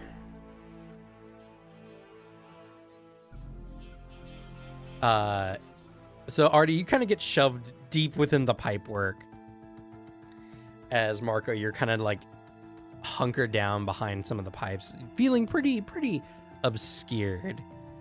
You see the dark profile of the hooded figure step into the hallway outside the boiler room.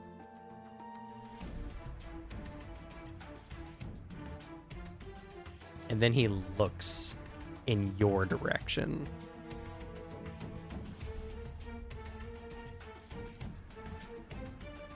I've made possible like blunders before. I purposefully do not move an inch.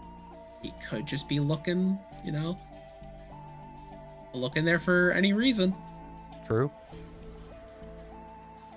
They speak up. Why do you hide? I know you were drawn here. Don't you want to see where your calling has brought you? The magnificence that awaits you here? I don't respond, but is there another pipe room like behind this guy, or like at least out of his line of sight? Yes. I want to teleport there. Okay. Artie's blood just runs cold. Yeah, As the guy Artie- starts speaking. Before he leaves, he holds a hand out in the symbol of "Do not fucking move." Stay here. I'm unfamiliar with that hand symbol. Can you describe it? It is the universal handout "Stop, do not move," which is just you hold your palm out, facing somebody, Okay. Like, or palm out, and then he points at the ground where he's standing, like stay there. The classic way to exaggerated hand movements of just like an hour-long performance of telling someone something. Yeah, he signs it all out with like ASL. He makes every letter. No, it is like palm facing and then points down at the floor. Like every parent has done silently to a child. Or at least I got that a lot because I liked wandering as a kid. But with me teleporting over there, does he like move his head at all? Does he notice? No, he seems to continue looking the way that he was before. Nice. All right. As he still talks, I slowly pull out my gun. Okay. All right.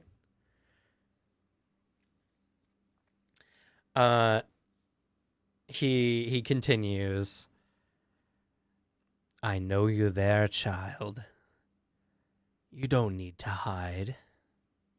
Everything will be all right. As he kind of begins stepping into that room where Artie is tucked away in. I'd like to slowly walk behind him. Okay, go ahead and make a stealth agility. All right. Already start breathing. I mean, you can do that. Oh, Oh no, he's dead. Nice. Yeah, he does not notice you. yeah, perfectly. And as he gives some more creepy words, I point my gun at the back of his head and fire. Okay. Alrighty.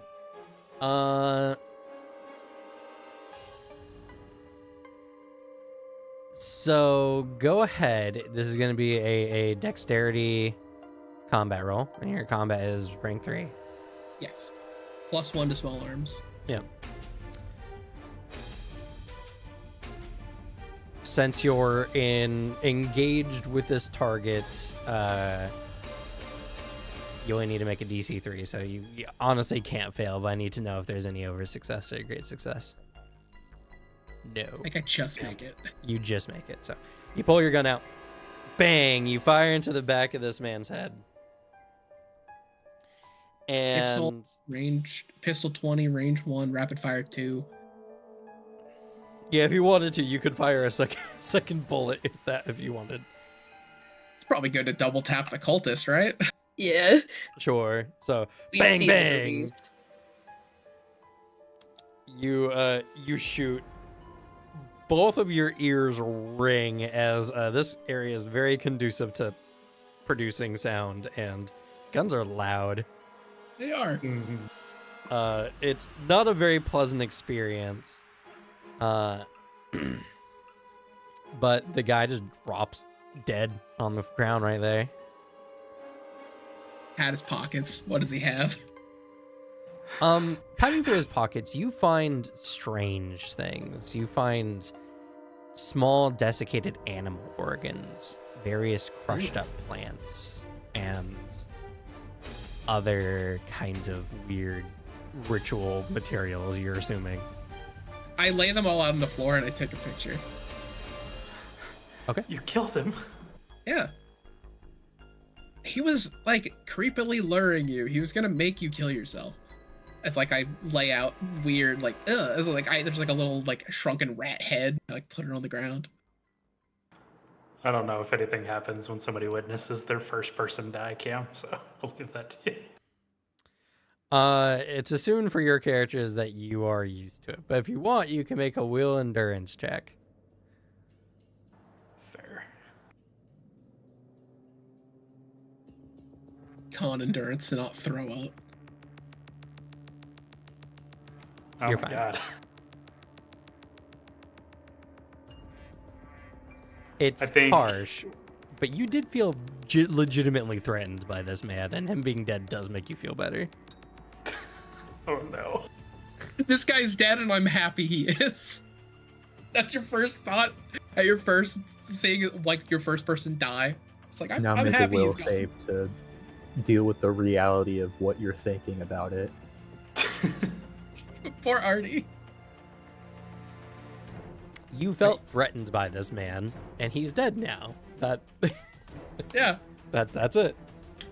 But yeah, he takes like a picture, flash on, so you can see all of it all laid out, and then he just sends a text to fucking Xavier. Found ritual shit might be useful.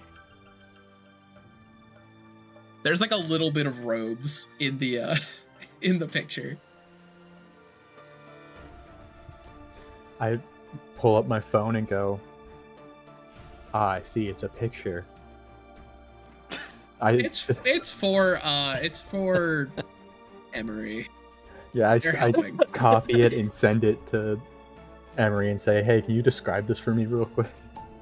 You might have accessibility things on your phone, but you're working on it. You should have it at hand. I have accessibility for most of it. I don't know if pictures are really about Tough. that. Yeah. All right. As you're doing this, suddenly you feel something grab your ankle, Alex. Oh, The body fuck? before you has contorted its limb to almost completely around the shoulder, grab onto your ankle. As Got you it. see something roiling beneath the hood as the blood gurgles from beneath the hood. just for environment's sake, you said this room like has like a boiler, right? No, you're in the pipeworks area still. The Like, boiler in this room was general where the area. ritual is. Okay. Did I see when I peeked in there? Was the boiler on? Like, was it going? No, probably not. Okay. But we're gonna go to combat. Me without my weapon. How did you bring it? We were meeting. You gave- could have. We the had way prep. you We described had this, prep time. Alex, the way you described this was definitely, you said you were going to stake out the place, which heavily implied showing up at the building and staying out on the street. I was then saying we were gonna go at least check it out. Need to know where it is. But just for your sake, Devin, I did explicitly give us like, oh, we go another place before we head. We're gonna get ready. So if you want to grab, you say we grabbed your weapon. I suppose. I feel like if Artie was like, hey, should I bring a weapon? I'd go, There is an "I have a alternative gun." weapon. I would just have to run towards the altar and grab the possible knife there. I don't know if I want you to go near that. It's the problem, you know. Alex, you're fucked up. Why are you initiating combat without me? I didn't know I would. You're fucked up. I didn't know I would. You're fucked up. Alex, I appreciate you leaving me out when you're going to fight combat. Honestly, that is a good thing. I know how many wounds you got. It doesn't even matter. You started a combat without him. It would have been so funny if he got hit. I don't know.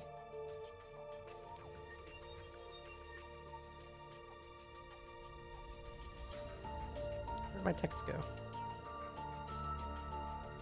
Do you all see text? No, I see 2 note cards. Same. And a line between them. Yeah, I know they're line. connected. Alright, that one worked.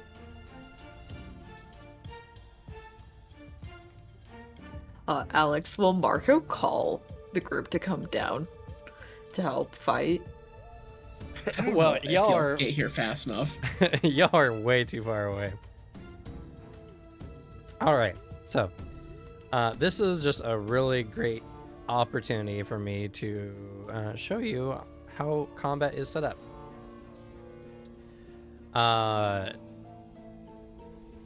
I'll need you both to create a little circle or some kind of indicator for your character.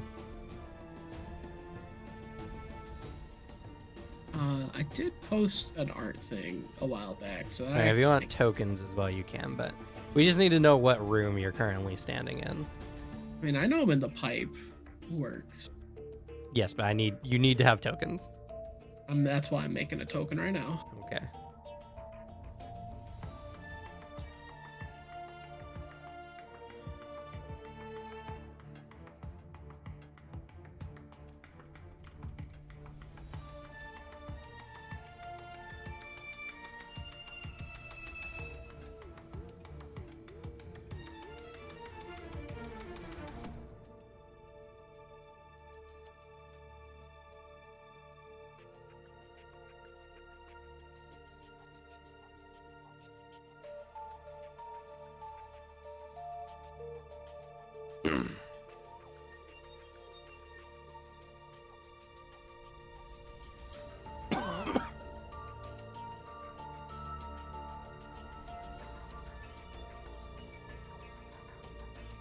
Alrighty.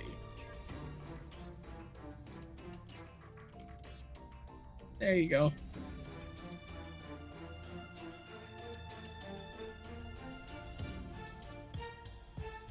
Let me see if this worked.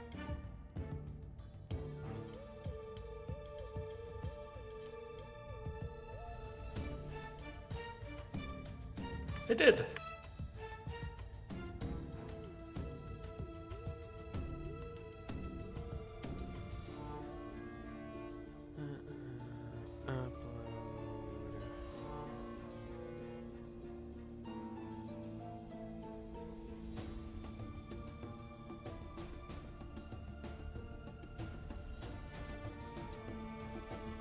What do you mean file not allowed?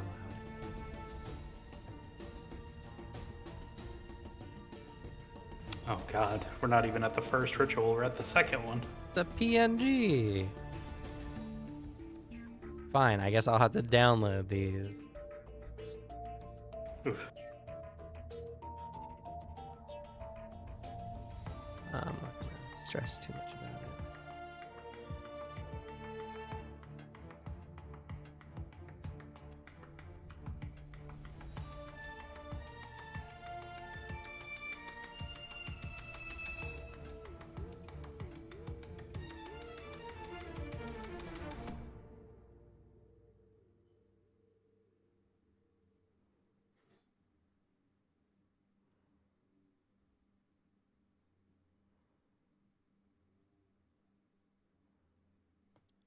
Whoops.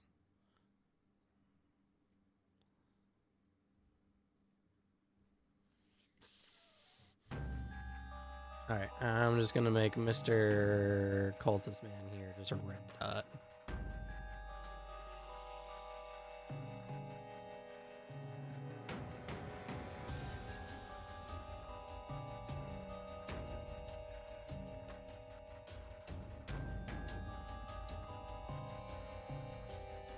Okey-day. Let's see. 5 boxes. Should have set the combat team up ahead of time. It's fine.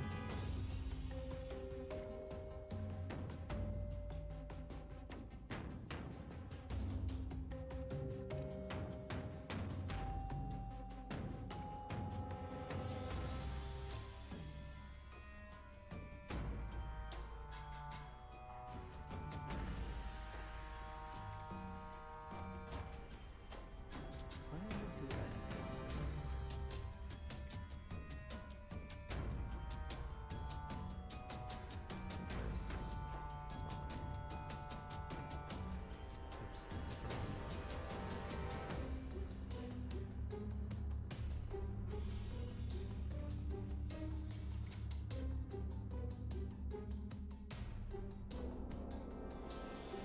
In the future, I'd love to have mods and stuff that does this for me.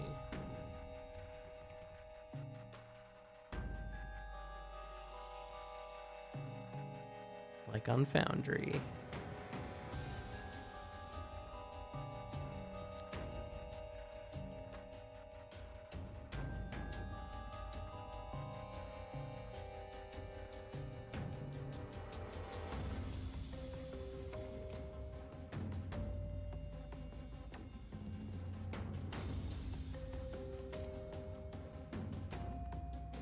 All right. So, this is probably gonna be a very fast combat, if I'm guessing right. So combat starts. Players get to act. NPCs react. You can see here these boxes. These are just the rough theater of the mind areas. Now, each of these areas will have a theme next to them. As in the Pipeworks, you can see here, pipes and water too. you can spend up to 2 narrative points to edit the scene something related to the theme. Now you can move between areas that have a travel line between them, indicated by this line here. And typically it's a speed of 1 to move from one room to the next. Sometimes these lines will have some kind of effects, like say a stairwell or something, which will increase the amount of speed required to go from one room to the next, or have some other effect like maybe flames or something are between you and the next room, in which case you'll need to make a check or take damage, more or less. You are considered close to characters in the same room as you. You can, and in fact, I do believe I have combat rules, and I'll just post that in the in-game chat.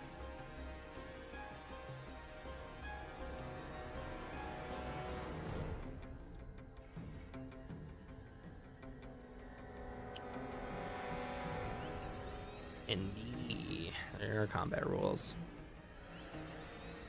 But in order to do any kind of melee action that requires you to be, next to the target, you need to become engaged with that target, which typically just means whatever action you're planning on taking, you increase the speed of it by 1 to account for movement, and the action you take gains the movement trait. Question. I see in here that ranged weapons with engaged has a proficiency penalty. Yes. Even pistols? Even pistols. Ah. So I cannot press my gun to somebody and fire? You can.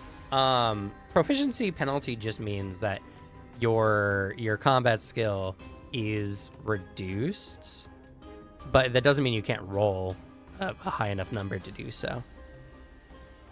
So it just means that you can't necessarily default. And not only that, but I might actually change that rule. Yeah, I'm just confused that there are weapons that you shoot worse with if you're point blank, because I'm going into that with a teleport shotgun. So I'm thinking I think it's easier to hit somebody if I have a shotgun point blank. Well, the problem is if they move, because you're in active combat. And I'm probably just going to change that instead to, because essentially what I'm just going to do is you can actively dodge or parry guns in close range, because you're just, you're parrying the actual weapon itself. Oh yeah, I mean, when that's they're how attempting to shoot you. That is how you deal with someone putting a gun against you. You slap it away. Yeah, more or less. Normally, you don't get any defense against guns. Yeah.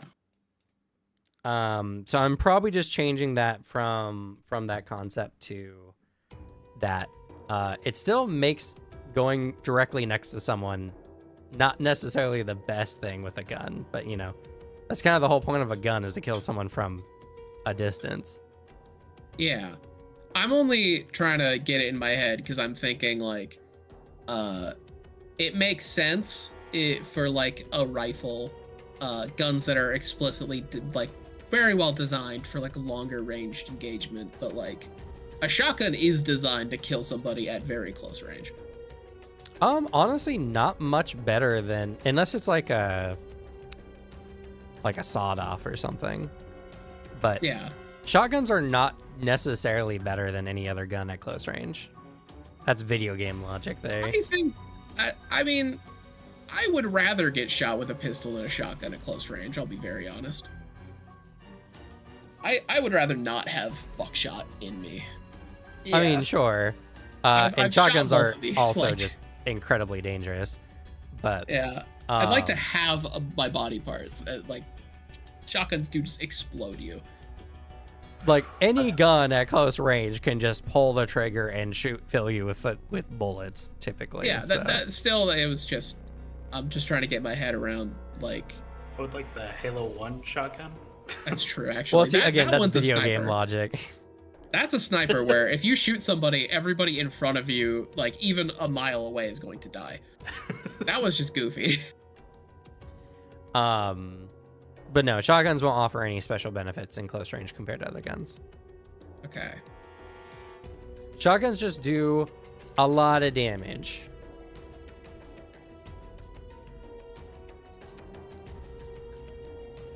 And to be fair, your ability to teleport next to people is actually insanely good in a gunfight. But Oh yeah, that's. We probably it just, won't It's experience that. gonna change this how I time. do it, but you know. I was picturing like teleport behind somebody, shotgun to back, fire. But if that is like statistically worse, then I will not do it that way. I wouldn't say statistically worse. Well, yeah, I would say. I mean, it's I get a probably proficiency statistically worse. penalty Worse. to do it that way. No. Like I said, I'm probably just gonna make it not have a penalty, and instead it's just you can dodge or parry. Yeah. The difference is you can dodge or parry someone who's engaged with you, Okay. but you know, don't worry about that one because I think I like my change better. Yeah, it makes more Uh, sense. I haven't touched that rule set in a while, but good asking that question because it is relevant. I am curious. I am engaged right now. You are 'cause I'm being currently grabbed. engaged. Actually, you are grabbed, which is a condition. You're immobilized as long as you're engaged with the offender. Which means you can't take any movement actions. Unless. Your teleport counts as a movement action. Oh, By default, it's the very concept of movement. I know, but like, it's a teleport. It's not. Yeah, It's weirder than that. I just go there very fast. No, you Uh, don't even do that. That's weird. You are just figure it somewhere else, Yeah, but you move there. as it be. It's it is what it is. But anyway, so only players typically get to act or any MVPs in the scene. This guy is not an MVP, so all he'll do is react to whatever you guys are doing. So you both get to decide who goes first, and the first player and let's see here. I need to What weapon do you have, Devin? If we did stop by, a pistol. Okay, I'm just gonna say like we could definitely have stopped by because we had the time. But we're in my element right now. Look at all this engineering shit that's all around here. Wait, let me make a gun real quick. Control T opens another window. But the boiler's not running, so. Control T opens a window. Control Shift T opens the previously closed window. That's so weird. I'm just trying to transform these images. Let me resize. And that's the Photoshop command. That's not. It is, but That's just don't for do that's it not in for anything browsers. else. Set dimensions? No, that's not what I want. Just give me the bars. Why are these gone? Enumerate token? I don't know what that did.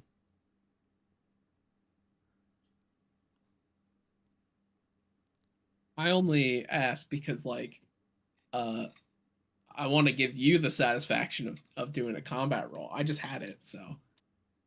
If I go first, all I was gonna do is try to escape grab, and then leave you open to shoot it.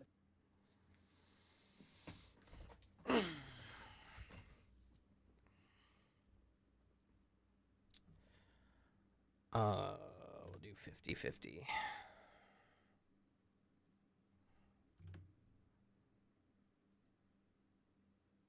Okay, that may have been a little small.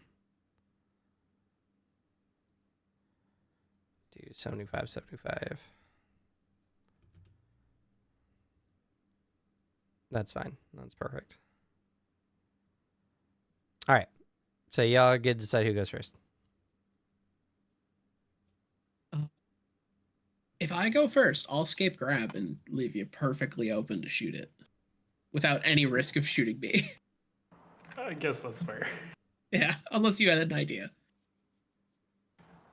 I mean, if the boiler was on, I had an idea, but I think I had the same idea.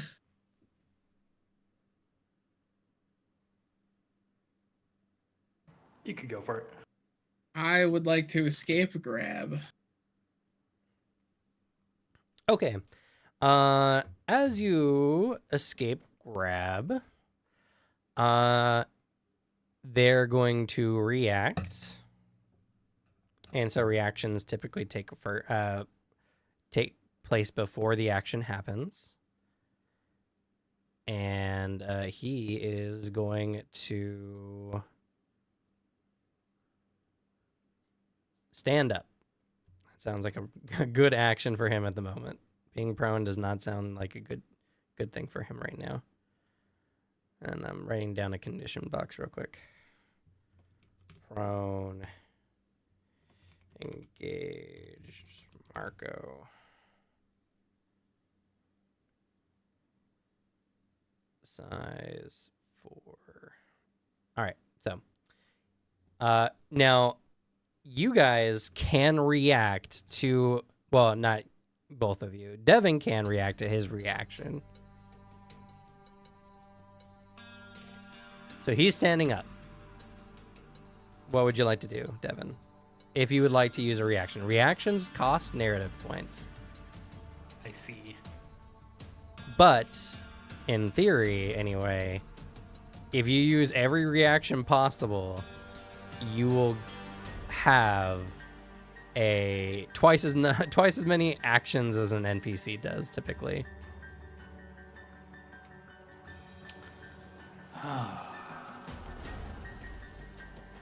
Suppressive fire even really matter though? I guess what would suppressive fire do? I don't think that would work here. 1 second, let me open up the actions. It's been a minute. Oh, it's listed down here. Fire a ranged weapon in a target's direction to disrupt an action or reaction. Target chooses to take the attack, resolve attack action, or end their action. So you can suppress a fire on this individual.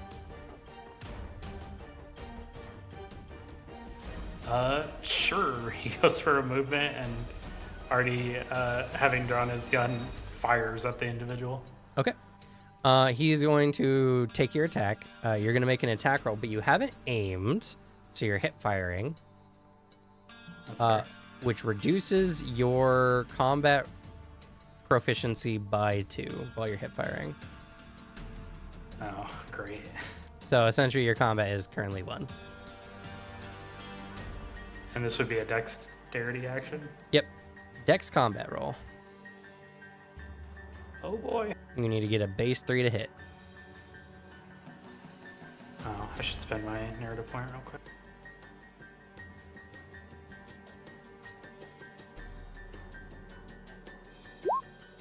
Hey! Hits. All right.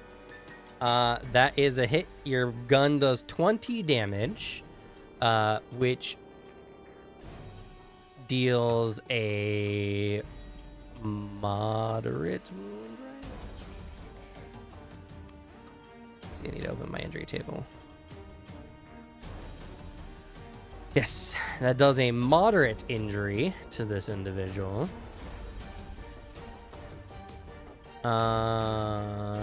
Yes, that does a moderate injury to him. Right. He has... No, it's more. Oh, no, it does exactly a moderate injury to him. All right, I need you to roll a d6 for me, please. 4. Okay.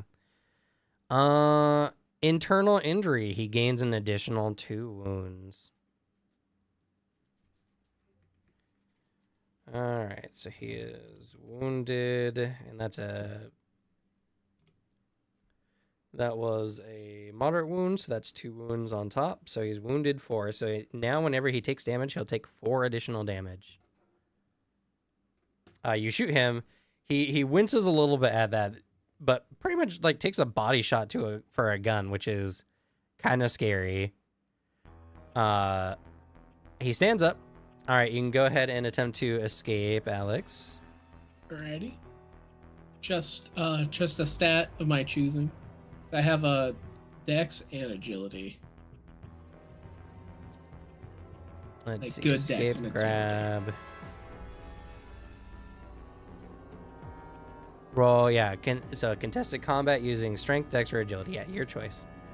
Or feats of strength. Agility. Let's use that stat. All right, he's going to make a strength combat. He succeeds. You try to wrench yourself free, and his grip tightens around you. He's starting to swell up and become more muscular. Oh boy. But all right, so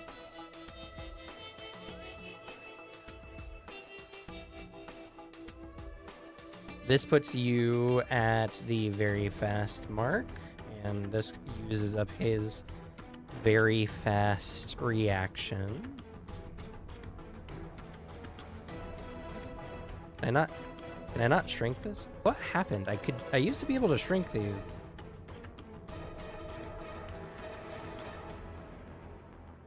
No, that's not what I want.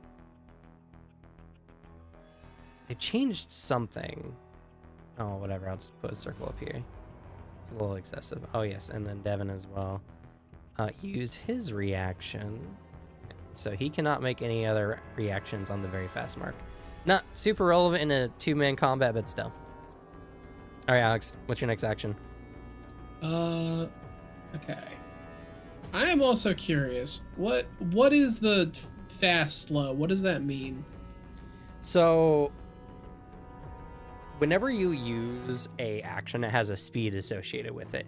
That determines how many spaces on this track that you move. Enemies specifically can take certain reactions at certain speeds. Okay. And I assume there, because I see there's like 1 on all of these. Are there actions most that of make them. you faster? Sorry? Are there actions that make you faster? No, but there's actions that let you do multiple actions with the same action Okay. you can get. Imagine we're not engaging with it too hard in like a lower combat. I was just wondering if I get to like very slow, am I just stuck at very slow for the combat? No, so what happens is that's like the end of your turn, essentially. Oh, okay. So every time you take an action, you're going to move on this track until you hit very slow or cannot take any actions, because you've been made, like, if you're at moderate and something is slowing you down to the point where you can't take in a slow or very slow action, essentially, then your turn essentially ends. Okay. Well, as I am grabbed, I'm worried with him being bulked up. It's gonna be bad. With whatever arm like gripped onto me. Now that he's standing, I imagine it's like not my ankle. No, he's still grabbing you he's still grabbing your ankle. He's gotten bigger. Those arms have gotten longer. I'd like to attack, but I'm specifically like in that moment, I'm gonna press my gun into like his wrist. I want to like shoot his wrist. Either he'll be forced to let go, or I don't know, it'll fall off, break, detach. He looks creepy and bulbous. Okay. So some things of that. Because you're engaged, you don't need to aim with your gun to essentially get rid of the hip fire. So that's good. You don't need to spend time aiming. Good. Though, you do need to make an aimed shot. You would need to hit a 5 on the check. Oh. It's probably not a great idea. In a tense action sequence, it's very hard to aim very specifically at places unless your character is incredibly skilled. Yeah. You know, because the way I'm thinking of it is I do that. Or maybe, because I know if, engaged gun, he's like moving or he'll try to like parry it. If he tries to parry it, like a lot of times, that sounds like he would release my ankle. He has another arm. Yeah, but like, how you gonna do it? You got that iron of a grip, dead man? Maybe. It's probably better to just shoot him, huh? Is that gonna be as like crazy of a check? You just need to hit a 3, which you can do pretty much by default. That is a lot better. But he can defend against it. So it becomes a contested check. Yeah. Well, I feel better doing that. So I will just try to shoot him. All right, and would you like to rapid fire? Put 2 bullets into him. I will. All right, and in your small arms, there is a talent. I don't think you would have it yet, but there is a talent that allows you to increase the rapid fire for handguns. That would be fun. Because Yeah, I every picked the- additional bullet you fire increases the damage of your attack by 10. I picked quick reload because I imagined reloading would be slow and I wanted it to be fast. Yeah, reload is standardly a... Should be on here. Right now it's a 1 action or 1 speed or whatever.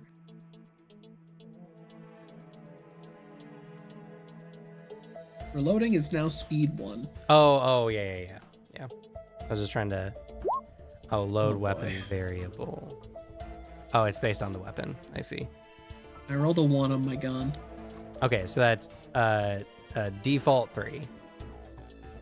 Because that's your combat. Yeah. All right. Versus his combat roll, which he is going to attempt to... He's going to essentially try to parry you. No, it's even for him. He's not super fast, nor is he very dexterous in this form. Yeah, no, he's just gonna try to parry you by way of wrenching your body to the side when you try to shoot him. He succeeds. All right. So you fire 2 more shots, bang, bang, ricocheting off some of the pipe works. That was fast. And I didn't react because I wasn't thinking about it because of all the rules, but that's fine. What would you like to do next? Oh, I couldn't do it anyway, actually, so that's fine. Which one of us? It's you. It's still your turn. Oh, okay. I think I'm gonna try to shoot him again. Okay. When you attempt to shoot him, so this one would be to moderate, he's gonna take a reaction. He's gonna slam you. Oh boy. Devin, would you like to take any reactions to this?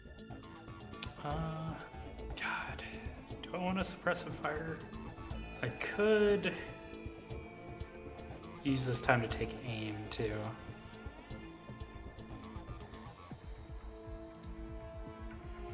Yeah, I'm gonna take aim with a reaction. Okay. So you take aim. He is going to slam Alex. This is going to be a contested feats of strength versus your choice of either strength combat, strength feats of strength, or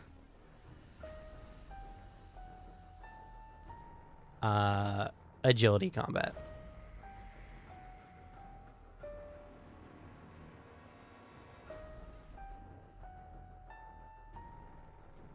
Alex. Oh, I thought that was for Devin. For a No, second. that's for you. No. Devin's aiming. Okay.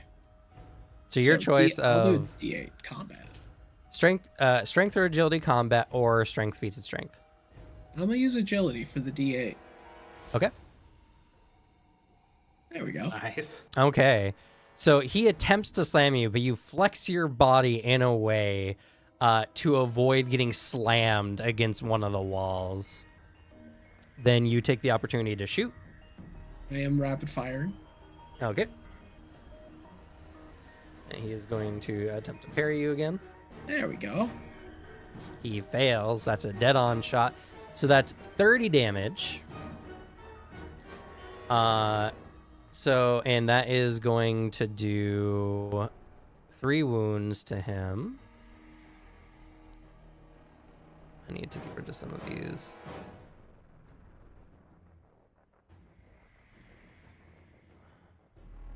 Okay, there we go.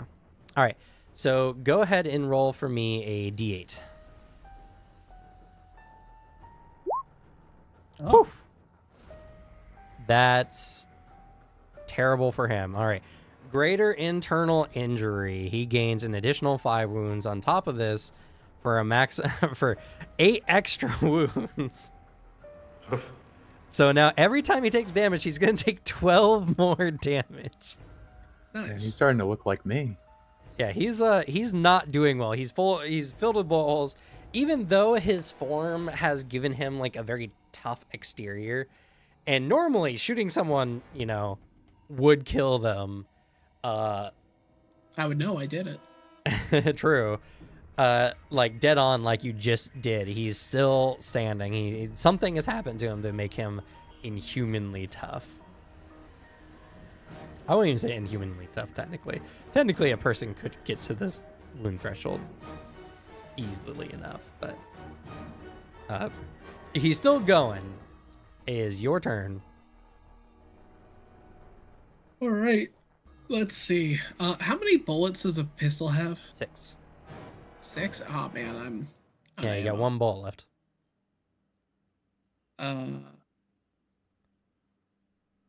Then I do have my other bullet. I like this position, to be honest. I'm gonna shoot him one more time, and then I'll reload next turn or next little action. Okay.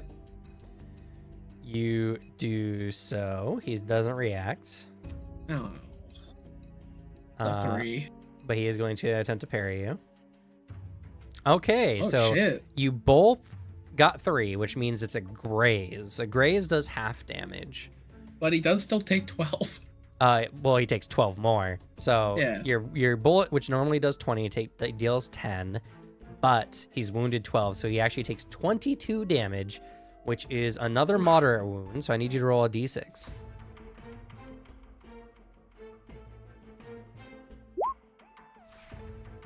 All Another 2. right. He starts bleeding. You clip him on the shoulder, and you see thick red blood begin to pool and drip off of the robes.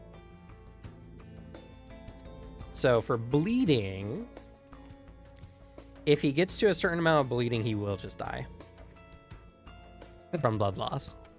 Nice. But he's a ways away from that at the moment. And that's also a moderate wound, so it increases his wound by 2 more. So he now has plus 14 to any wounds. All right. And you have 1 more. You can use 1 more speed 1 action. Reload. All right, you're going to reload. He is going to slam you again. Devin, would you like to suppress a fire? I would. All right, he's going to ignore your suppressive fire, so go ahead and shoot him. 3. 3. All right. Well, he's not engaged with you, so you hit him on a 3, and he can't try to avoid it, so you just hit him. Oh, I didn't ask you. Would you like to rapid fire? I might as well. Yeah, you might as well. So that will do 30 damage, Plus 12. plus 14 now. Oh. So that is a serious injury for them. So I need you to roll a d10. Yikes. That's all right. The shots seem to finally hit something vital. You've damaged his organs. He needs to make a DC 5 physical resistance check or fall unconscious.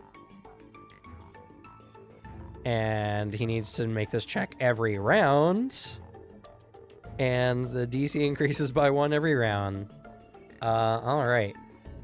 It's not looking good for him, but he is quite beefy. He can potentially make this. He fails. Ooh. You plug a few shots into him, and he staggers a bit and then collapses to the ground as internal injuries start to take place. Alex, you're dropped quite uncomfortably onto the ground as you finish reloading your weapon. They seem to be down this time. Yeah, like as he's unconscious at the beginning, just a quick double tap. I don't trust this That's anymore. fair. I was gonna say Artie continues firing.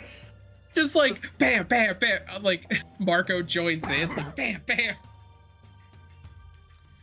All right, but that was a nice quick combat teaser there. So what would have happened after your round, Alex? Then Devin would start going, and you would start making reactions on his turn at the cost of narrative points. So did that make sense to both of you? Crazy. I'm gonna need at least another combat or so, because I understand some of the loose concepts of it, but I need to get it to the point where I can make decisions instead of like feel like I am reacting to combat rules. That's fair. I just don't know it. I do like the bit of strategy as well, because he was definitely taking reactions more freely when I was like hip firing, but I did notice like as soon as I aimed, it was like, I don't know if I want to take that reaction right now. Yeah. Or maybe it was for a different reason, I'm not sure. Well, slams for him are a fast speed, so I could only do them after every other action, essentially. Oh, I see. Yeah, I see like a lot of the tactics that can be added in on both sides. I just got to get to the point where I know what I can do and how things are, because right now there are a lot of things, a lot of moving parts. Yeah, I mean, like, you can do a lot of things in combat, so yeah, I get it. Also, did you spend your narrative points for those 2 reactions, Devin? I did. Okay. I would say at the end of the combat, you just see Artie going click, click, click, click. All right, he's dead, cowboy. And then I take a picture of this guy. And he's a spooky cultist. Does he have like physical weirdness? Like he was becoming bulbous and like shit was happening. Is it physical? Like I can see it? Yeah, well, do you look like beneath the robes? I'll lift the hood. Okay. Yeah, as you lift back the hood, you see that the individual's face has become red in color, and he's getting almost like demonic features. I take a picture of that. I'll still send it to Xavier with just the attached, like, you're gonna flip when Emery describes what this looks like. I'm like halfway through sending my reply to the first one and go, oh, okay, Emery, describe this one next. It's just a dead guy who looks like a demon. Oh, holy shit. Me sitting there with my head in my hands like, I didn't know they were going into the building. All right. I didn't think so either. I just send a quick message. If you find anything occult-esque in there, try to bring them back for me. There's another picture. It's of the spooky altar.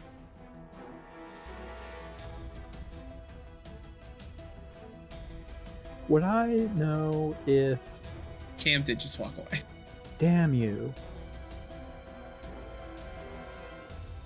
Because here's the Um, thing: I want I the do- stuff I- that altar is made of, I but think I actually don't want it you is to a piss off a selfie. god. It's a selfie of an altar, like when you're crouched down, like "What's up? Look, check this shit out!" As he's like in front of an altar. You doing peace sign and kissy face at me? Just the peace sign. It's got bunny ears, so he's behind him with the bunny ears. Artie is not take a- taking this picture. I do not want him in that room. I would rather him not kill himself in front of me I was and hoping change that- the trajectory of my life forever. You take. I was a hoping the picture right cultist would be right outside. behind you with bunny ears. You take a picture right outside the room, barely looking in through the doorway. Artie's sitting there with a blank expression, like "What the fuck just happened?" And you just got bunny ears over him. Check this guy out. Yo, just got lifelong trauma. How would your LOL, character's LOL. path change if Artie just slit his guts in front of you? It would be affected. I feel like anybody would be affected if that happened. Especially since it's pretty heavily caused by you bringing him there. Yeah, which I've been taking steps, at least I've been saying I am, to keep Artie away from it. But yeah, like it's full on, like it's that selfie taken from like high up. His arm is way up. He's got the peace sign, and there's just a spooky ass altar. He's taking it like it's vacation photos. Yeah, I just send a message. Just yeah, all that looks pretty cool. Bring whatever you can back. Pocket some bullshit. That'd be funny. Me hoping you don't incur the wrath of a deity like a demon. Me not knowing or caring, because the next thing I do might do it even harder. Gonna drop your pants and just take a big old dump on the altar. Oh my god. There is a big thing where people are drawn to the altar. I want to make it harder.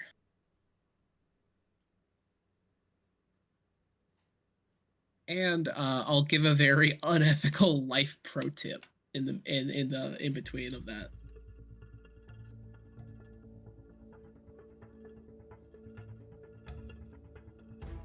But, well, this Cam's gone. Marco does return to you, Artie. Hey, you good? I think so. Yeah, like you did well there. He was dead. Yes, I'm trying not to think of that part. And then he wasn't. And it got real weird. Kicks at the corpse.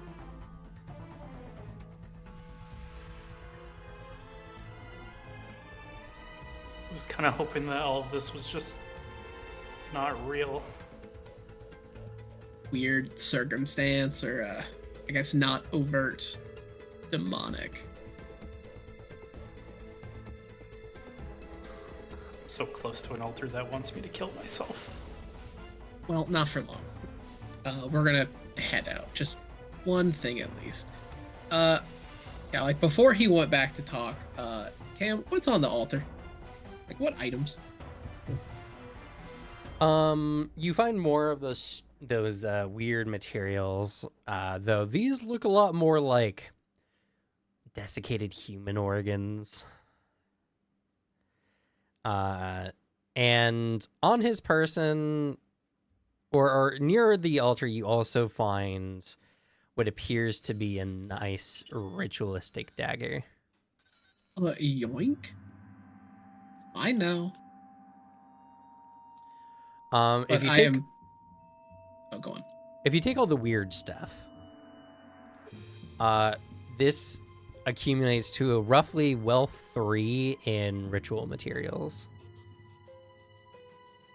In that, I was gonna say I don't take the human parts, but in this case, I will. I'm gonna bag it all up.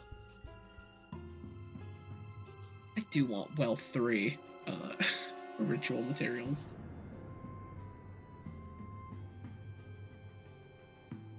And the dagger specifically is also a wealth 3 implement.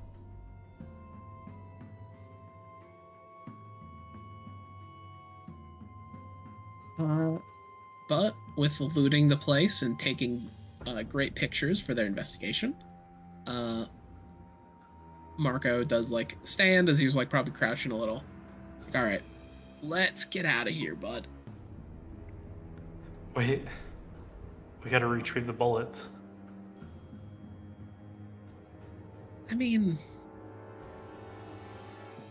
yeah, probably. This is registered to me. I can't.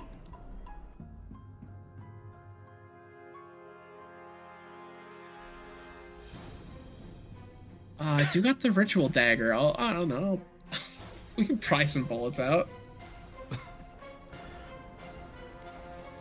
Okay. Y'all will need to make a. It is a crime to do this.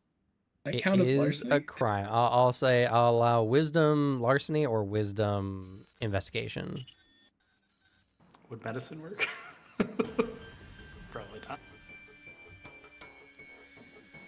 And since you're both working on this together, you guys get the benefit of working together, which increases the result of the highest roll by 1.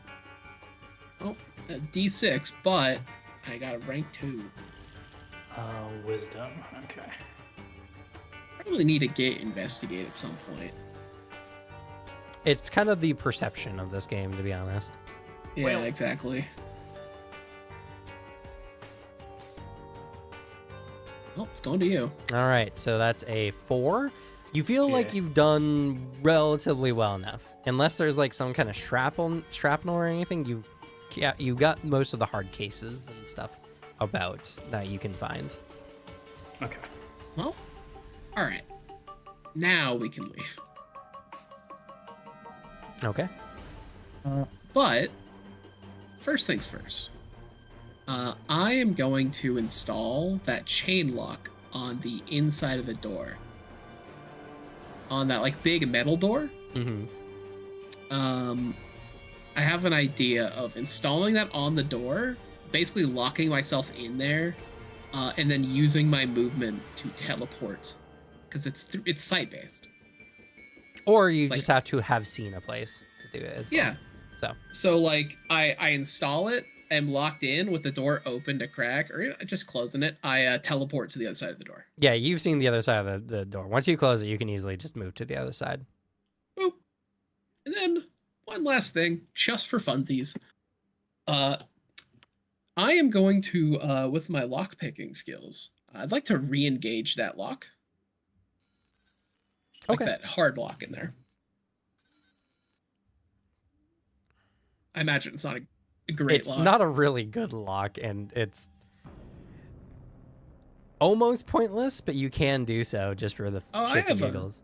I have another thought. Which this is my turn to camera. Hey kids at home, little unethical life pro tip here. Do you want to make a door just not function? Take a syringe, fill it with epoxy, and fill the lock with it. Make sure you push it around to get it up into the tumblers. That door lock does not function. You cannot open that door without breaking it. I want to prevent people from killing themselves.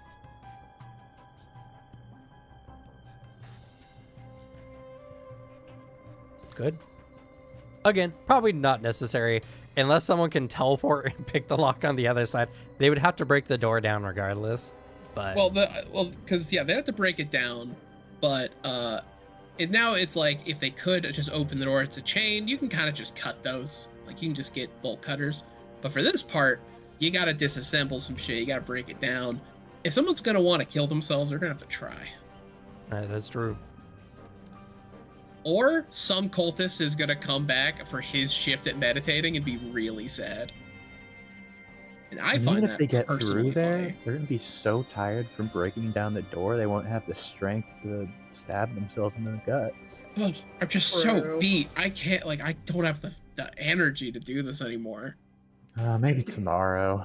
I'll kill myself tomorrow. Either way, I've laid a prank on some future cultist, and I find that funny. So after doing all that, he stands up. All right, now we can leave. Okay. And Marco at least will calmly walk out of the building. Already is not calm. Yeah. Artie will uncalmly leave the building. That was a fun little adventure, right? Like slaps him as we're getting to the car. That wasn't normal. Not in the slightest. And I feel like this is going to set a precedent. You don't think there's more of those guys, do you? He had like the cultist robes. Did he have any symbols on him? Yes. I did take pictures of his body. So You remember the robe actually from your nightmare. that'll help too. I have pictures of it, but yeah, both sides of it. I'm just saying I've never not seen cultist robes come in a one set, you know? They're always like a bulk order. That's worrying. Oh, incredibly. Are we gonna have to watch for others? Probably. I guess they wouldn't just like attack you in the middle of the day with the robes on. Maybe? I would hope, but I mean, I don't think we're going to be in like direct danger. It doesn't seem like they're the type so far. We get to the car, there's like 4 guys standing next to it. Yeah. But what really matters is I am glad to know I can depend on you in an actual scrape. A lot of other people will freeze and just do nothing. We have a little ability with a gun, I suppose. Little, I mean, you were nailing him. Don't sell yourself short. You absolutely murdered that guy. He's kind of a big target. Yeah. But I was attached to that big target. He didn't hit me. So, that's compliment worthy. You're not talking your way out of that. Okay. Don't say okay like I'm threatening you. Just take a compliment. As like he's sitting in the car.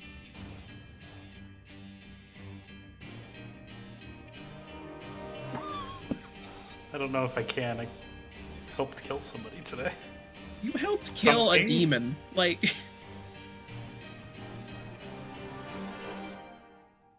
I don't know if you're religious at all, but I feel like murdering a demon is probably grounds to go to heaven. If there is a god, he hates me. I don't know the full context of your life to make a judgment call there, bud. But I don't know. If he really hated you, I'd think he wouldn't put you with dependable people. Maybe. Maybe.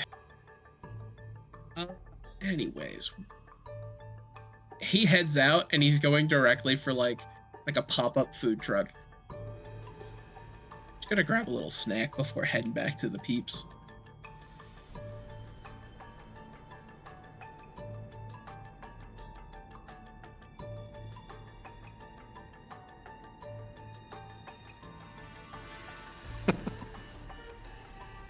That's fair, Booter. That's fair.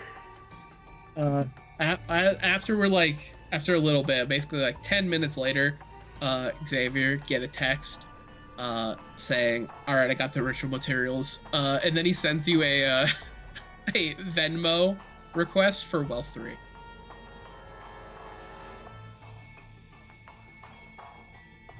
I look at my wealth too. We can set up a payment plan. Uh-oh. You know what? Friend discount, actually. I just want enough wealth to bump up to Wealth 3. Which is what? Do I need like Wealth 1 for that? You need wealth 2 then. Yeah, he Because sends you you're a at Wealth 2 2 right now? Yeah. Then yeah. He sends you a Wealth 2 Venmo request that says friend discount. Alright. I do that. I do have the occult rituals talent of occult implement, so I can actually make use of these.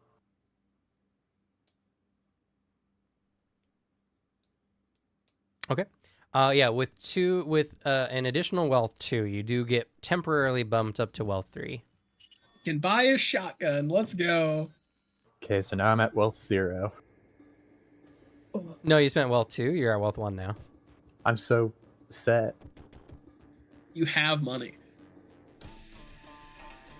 So yeah, And later, now I have implements. he just sends that like, where do you want me to give them to you? I give you a PO box. You put a bag of religious shit and a knife in the PO box. Yeah, it might be cursed. I feel bad for the. Well, there's not going to be a mail carrier grabbing that's a PO box. So yeah, he leaves it in there for you and gets your money.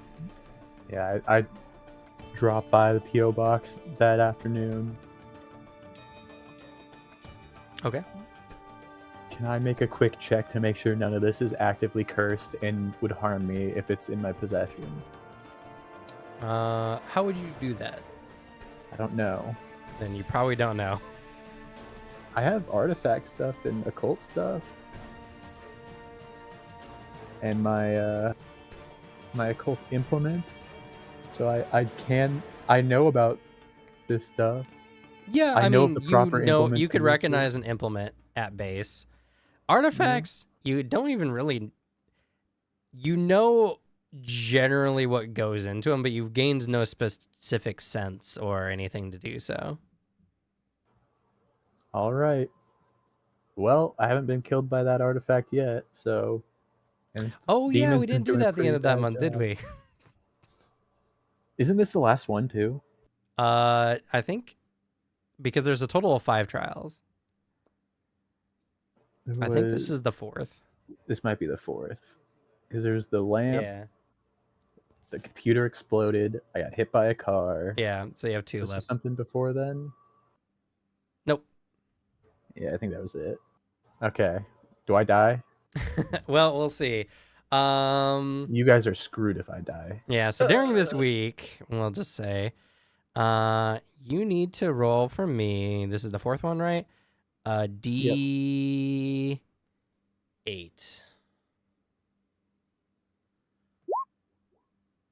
Okay, that's That's not good. terrible. That's good. I need you to roll for me. Ooh, wait, I might have a devil deal. 1 second.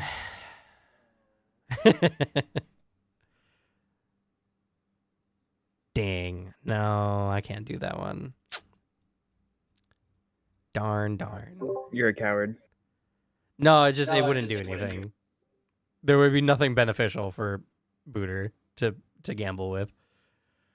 All right, so I need you to roll a D6.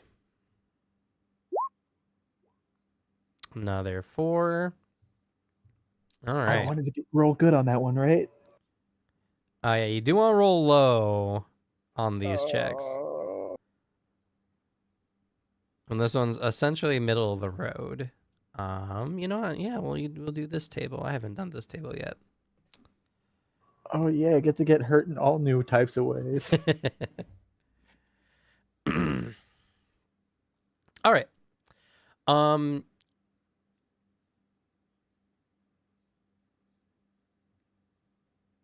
As you are, ooh. Actually, no, I do have a devil deal now. I'm thinking about it. All right. As you are walking back after getting the materials from your PO box, you can hear distinctly the sound of irate arguments up overhead, probably from some above business apartment complex. Suddenly, you hear the sound of splashing water as you are doused by boiling water.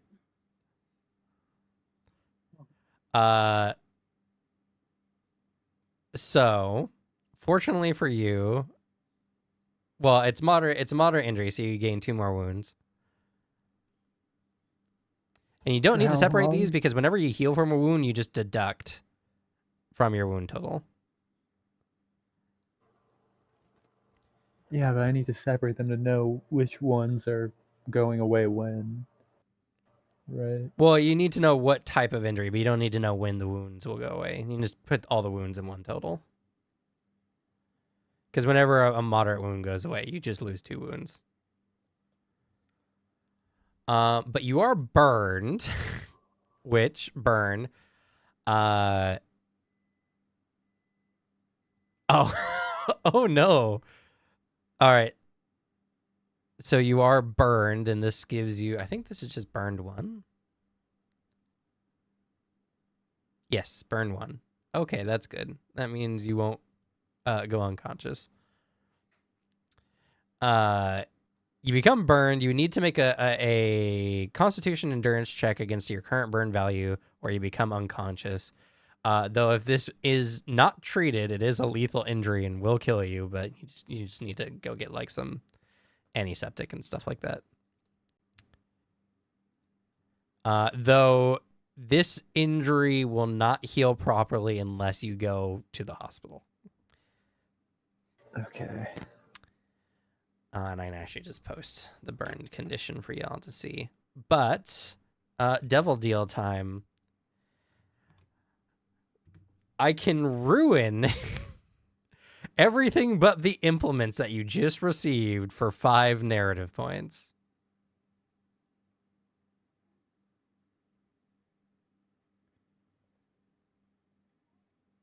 Okay, so other than the implements, what do I have? I got- Well, 3 in ritual materials. I really am running low on wealth. I kind of need those. No, I'm so rich in narrative points. You can't take them. Okay. All right. So now I gotta do a D6 con endurance. Yeah, but it's a DC 1 at the moment. Oh, I endure so well. You did. But you I do hold just have out, 3rd but- degree burns, like, on your head and shoulders. As soon as I feel it, I hold the materials out so they don't get splashed, and I yell out, "What the fuck?" Ah.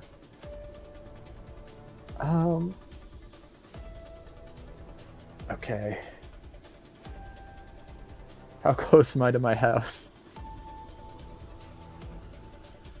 I would say probably not too far. I would imagine you get a PO box that's Yeah. very far away.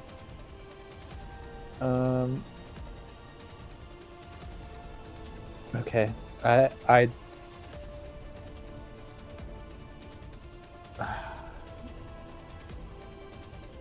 want to punish these people for throwing water on me. But if I go to my house, it'll be hard. I don't want to go to the hospital with a bunch of occult stuff.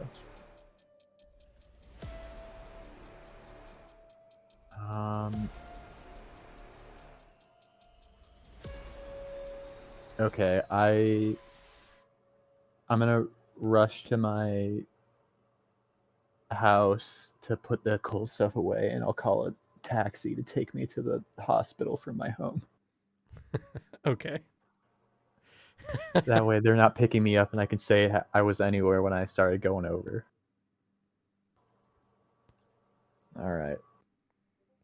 And I file a damn report against those people throwing boiling water out. The Well, damn... I mean, you would if you knew who did it. I just need to file the report. The cops can do their job. That's true. That you were somewhere, you don't know where exactly. Because you're blind. I know about where I was. I know what street Yeah, I was on. you roughly do. You were there, you heard some arguing, and you were splashed by boiling water. Yeah, the cops don't have it easy, but that's on them. I don't have to do with it. That That's is not your true. They job. definitely don't have it easy. Doesn't have anything to do with me. I do want compensation. I need money. Yeah, that will be hard for you These to get. though. frequent hospital visits are so expensive. They're gonna start going in for like they're just gonna say the regular. Do you know how high my health insurance is going to be after this? You're about I'm to going get to be a kicked high out. risk patient. gonna get kicked out because you're too much like of a financial liability. Yeah.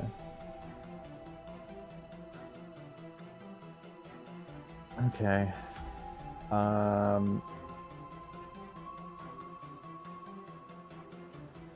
Damn.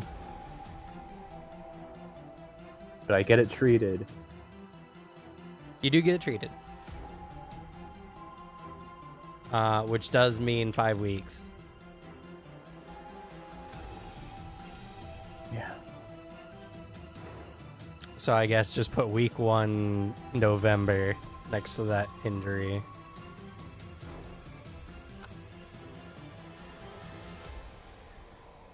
It was a moderate. Moderate, yes. So your wounds increased by 2.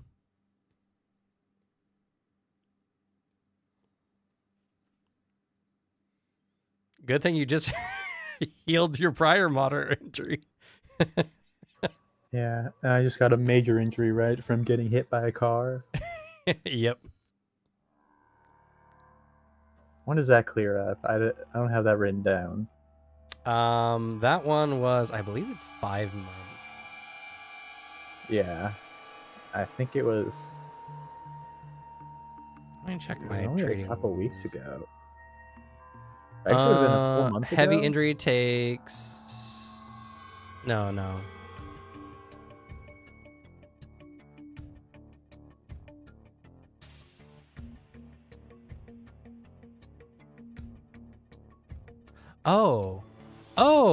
I fucked up.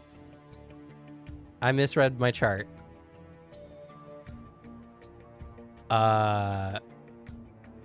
Moderate injuries take 3 days to heal, Oh my god. and heavy injuries take 10 weeks or 5 if you get treated.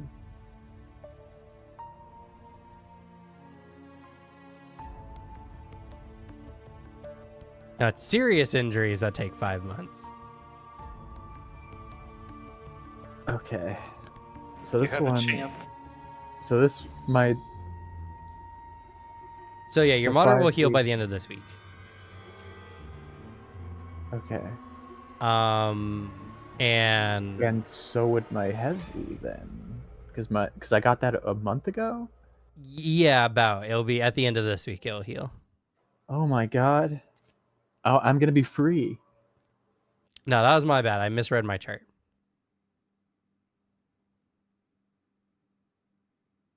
Okay. I thought I made the injuries not super tedious, but it was just too funny to see how fucked up your character got.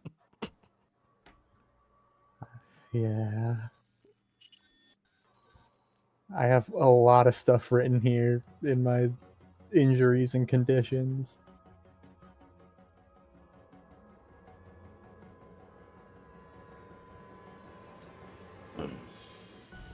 All right. So, with that all said and done, what are y'all doing this week? I spend the rest of my week mostly in bed reading, studying occult stuff.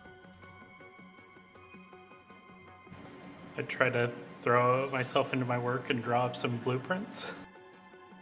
Oh, you're making some blueprints. So what are you making specifically?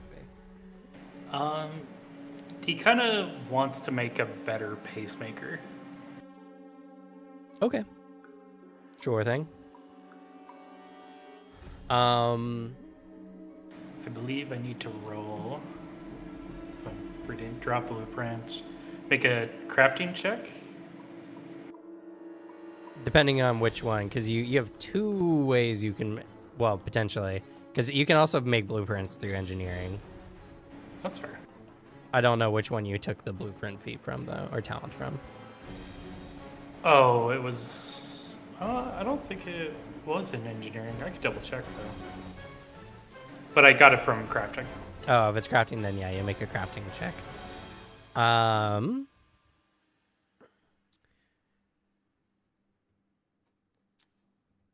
And let me pull up the crafting. I do have a specialty, bioengineering and crafting as well. Yes.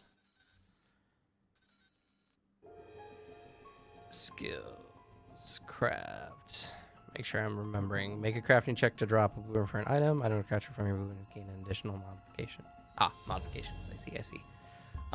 Okay, cool. So the hard part about this is I would say pacemakers are relatively like sophisticated piece of gear. So I probably would have to make this a DC 5. But what's your crafting currently? It's a 3. Oh, well, with your specialty, you have 5. Nice. So yeah, go ahead and write up your blueprints. If you get a great success, it can add a modification too. All right. So would this be a crafting intelligence? Yes. Okay. Well. Nope. There you go. Yeah, but you make a blueprint for a pacemaker, has an additional modification. I have no idea what a modification for a pacemaker would be. You put a maybe panel on the person's chest so you can see their heartbeat, their heart rate. It has at one any of given those moment. Maybe, light up charts when music plays. It just goes up and down. Maybe something that like can defend against an electrical pulse or electromagnetic pulse or something. Oh, okay, that's fair. So it doesn't Sure. just shut off on somebody.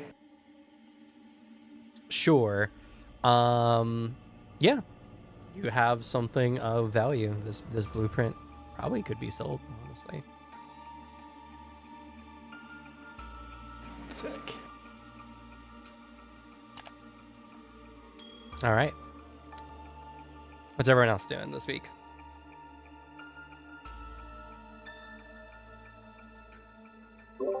If I were to like manually spend time with Delphinia, would that count as the what was it? The default event with her, so that the arts would trigger? Nope, unfortunately. Okay. You could roll an event and try to get That's it. true. I could also hang out with Amos and level up his thing. Oh yes, after yeah, last month as well. If any of your NPCs are currently on cooldown, reduce their cooldown by 1. I already did. That's why I can hang out with Amos right now. That's fair. I just forgot to mention it for Alex, I think, who might have his guy on cooldown. I don't remember. I have a question. Sure. For our player bonds, do those go on cooldown? Nope. Okay, so theoretically, we could just spend a whole month together grinding out our friendship. Yeah. So now Alicia can know that I chose not to hang out with you. So Oh, ow. yeah, it wasn't mechanical or anything. I just didn't want to. Cries. Alright, Cameron, fuck it, we ball and straw from that event deck.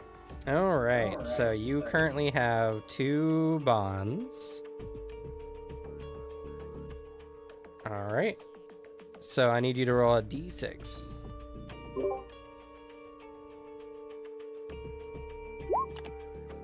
I'm so goated. That's really good because that's your most recent bond, which is Delphinia. Let's go! But now you need to roll a d4 for her. Because you have her default event, which is 1 and 2, or she gets a random event. There you go. You got the default event. I haven't named it yet. I'll probably name it something like I did for the other bonds.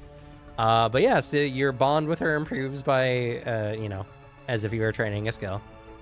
And also, she trains you in aura reading.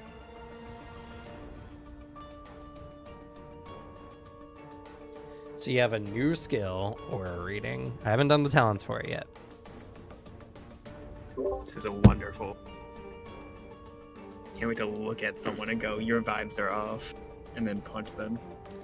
But aura reading at least gives you a default effect. So through meditation, you develop the ability to see a person's aura.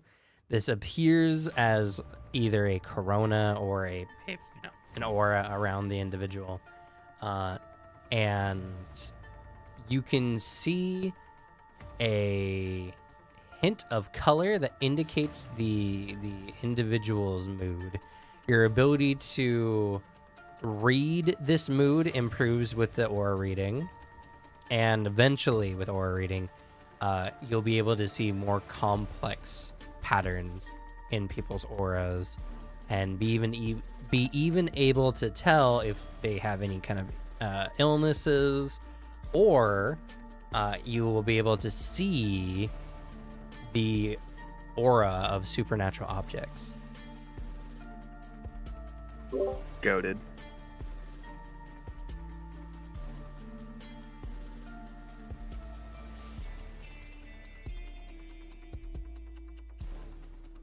I'll get those talents to you here by next session. I should have remembered, but I did everyone else's stuff first. All right. What's Marco doing this week? After that, probably well, first let me go to the black market. I'm gonna buy a shotgun. Yeah, is that a downtime activity? I don't know. It's just a thing I'm doing. It should Gain say in the access. talent. Oh, it is a downtime activity. Yeah, so it takes you the week. Yeah, I get myself a shotgun. Okay. Yep. All right. So, you get a military grade shotgun with the ID plates filed off, marking it as an illegal firearm. As it is, you know. It happens. Shotgun does 50 damage. Oh. It has a range of 2. So it can shoot up to 2 fields. You saw those boxes before. Up to 2 of those away. Yeah. Makes sense. They're pretty accurate up to 75 yards. Yep. Its reload is 2, but it's special. It's one of those like side, what's it called? You load the individual shells. Oh yeah. Yeah. Or so sorry, yeah. So it's not reload 2. It's reload 1, but you reload an individual shell with every reload. I think it's called a feed loader. I think. Something. It's like a breach. It's breed. That's it.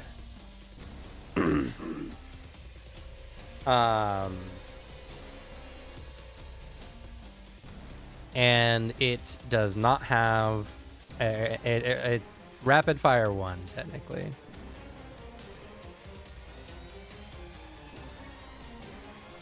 Though it has a unique trait, which is scatter shot.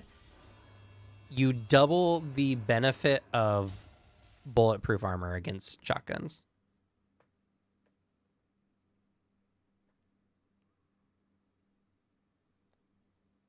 And this is like not small arms. This is a different skill. No, yeah. Shotgun will probably be in its own category, probably shotguns. Makes sense. I'll have to upgrade that. Yeah, well, you'll need to learn, because at this point, you are a novice with a shotgun. I'll have to find a criminal to teach me. Yep.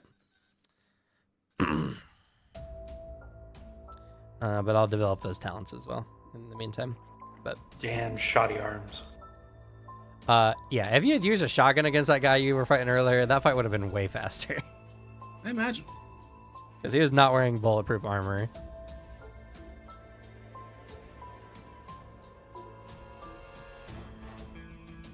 But yeah, you have a shotgun now. All right, and Emery, I believe you have not chosen to do anything this week yet.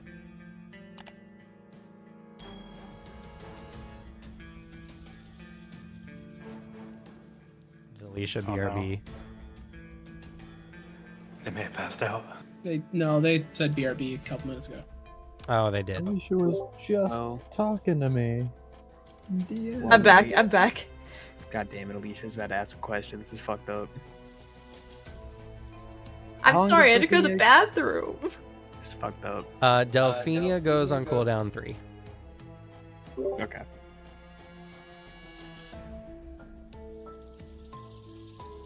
Though now that you're trained in aura reading, you can self practice as well.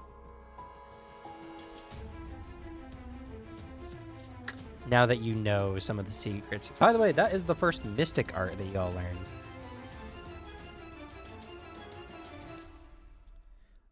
Which does mean Congratulations. actually that you will gain automatically 1 rank in mystic arts, and your first talent is already decided, which is aura reading. Get fucked, Booter. I learned a mystic art before you. I've learned so much occultism and about gods and about artifacts. Yeah, not a mystic art though, loser. I feel like I've just been studying occultism. Yeah, well, your aura says you're a bitch. Yeah, like I had trusted dang amateur to read my aura.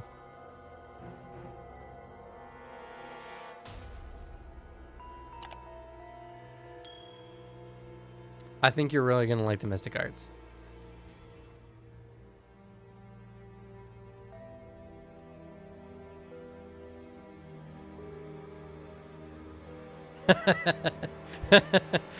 It's like just saying, huh. Yeah, just huh. I ain't saying shit other than that. Emery, what are you doing this week? I want to do an investigation on the cops that were at the cult crime scene. Just to Hey, make that's sure. a great investigation to take. All right. How would you like to start your investigation? Just looking up the names of the cops that were there. How would you go about doing this? It's not like that's just written in a public document or something. Yeah, that's fair.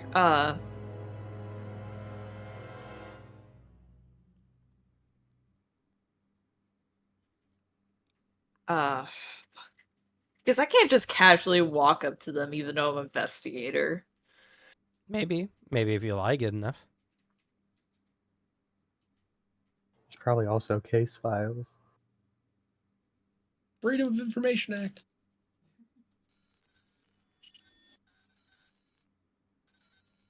I don't have anything in my lying skills.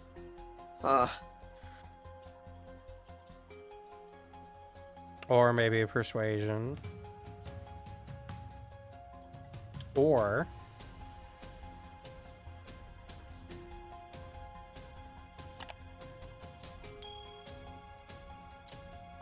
well, yeah, there's a lot of ways you can take it.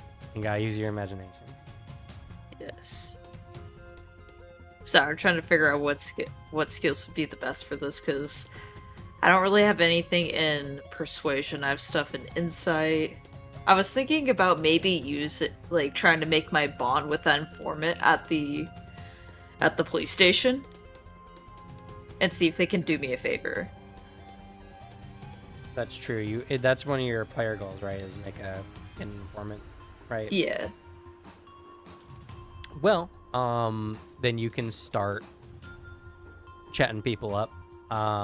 We'll say this will be your choice of charisma communication or charisma persuasion. I'll do charisma persuasion. Okay.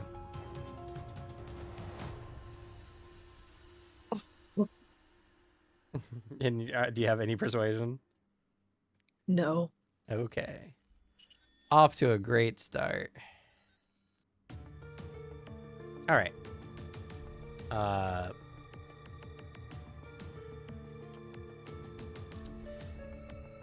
Oh, right. I should put question marks here.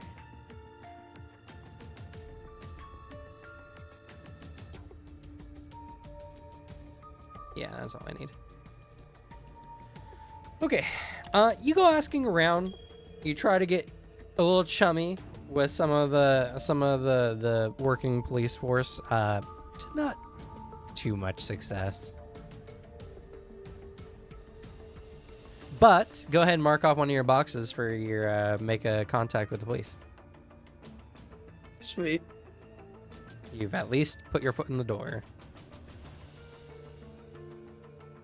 All right. The night after the cultist was dead, you all get another dream.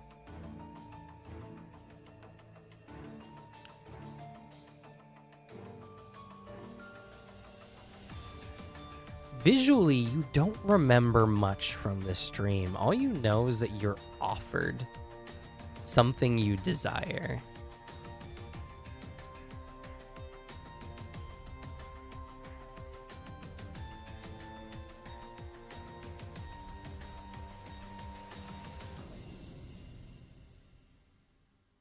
You're offered to instantly check off one of your character goals. All the boxes. But your character becomes a thrall. And you lose your character. Man, that is so tempting. I Oh my think I God. accept. Yeah. I think I'm gonna deny it. 'Cause No, we should all accept. I want That's a to. hard pass. I want I the can boost my dot ego right increase. now. I want the dot increase and then not receive it. Oh, that does remind me. Because I did successfully make like a really good blueprint, would that help my goal of crafting instructions? Crafting instructions? Yeah, it allows you to get a bonus when you're using blueprints. Oh, one of the talents you mean. Yeah. Is that your personal goal? Yes. Do you have other personal goals? No. Originally it was intelligence, and then I told you I wanted to swap it. 'Cause- Oh, I think I do recall that. Yeah. Yes, of course that does fill one of those boxes. Hell yeah.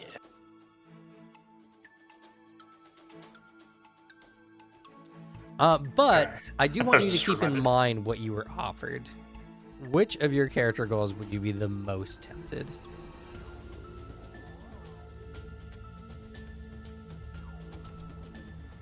Find my Not the wife. personal goal. Not your personal goal, a character goal. Alchemy would be pretty sweet. Mine would probably be discovering stuff about an entity.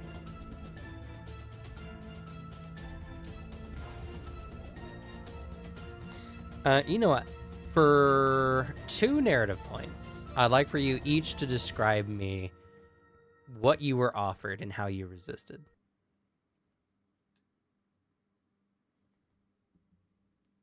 I immediately got it. Go ahead. Straight up, it is a vision of my wife, and it is offering that knowledge, the knowledge I wish to gain from my 9 checkbox goal of where she could be, or at least what happened. I think I resist because I catch the entity is trying to mimic this person. It is not a perfect recreation. They are acting off and strange. Even just slightly. It's wrong. It feels incredibly wrong. I like it.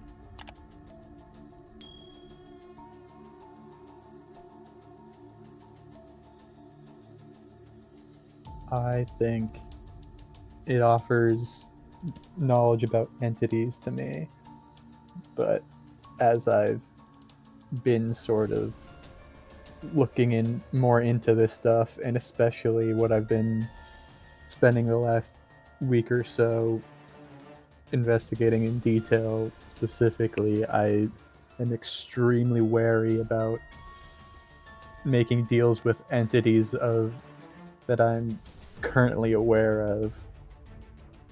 And I also believe I'm sort of close and capable of doing it on my own. That I'd rather not take crazy risks and sort of exercise the restraint that I've against maddening stuff that's been happening recently that I've shown in the past. I like it. In exchange for these 2 points, Booter, I'll let you fill in another one of your boxes for your entities. I accept. I've filled out my box.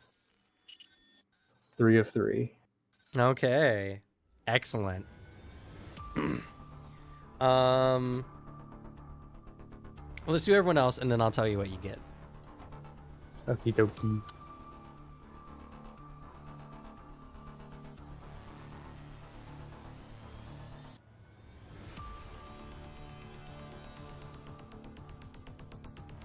We have Artie, Cordelia, and Emery. Well, you see, I am tempted with a very super and unique offer of, finding out what happened to my wife. Hey, wait a second. You can't find your Slug. wife? That's Slug, I have a great idea. You could like resist it by like seeing that they're trying to mimic them, but they're not quite the same. wait a dang old second. You know what could be even funnier? What if the temptation is finding my wife? That's what's gonna happen. We're just gonna have the same wife, apparently. Like we both realized, like, wait a second. The twist is that she was cheating on you all those years ago. Yeah. You just didn't know.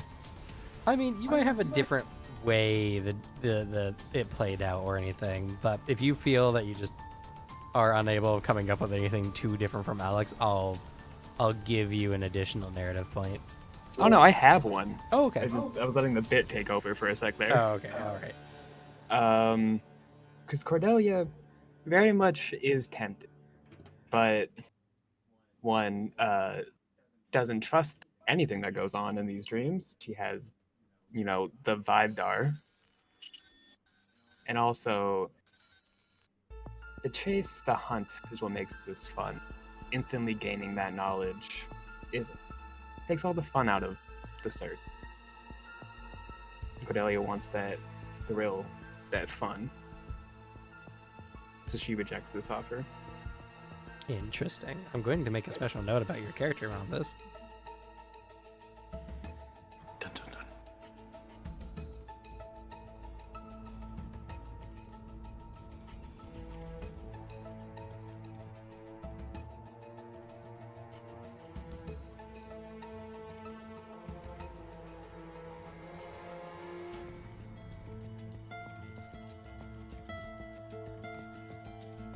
All right. Artie, Emery.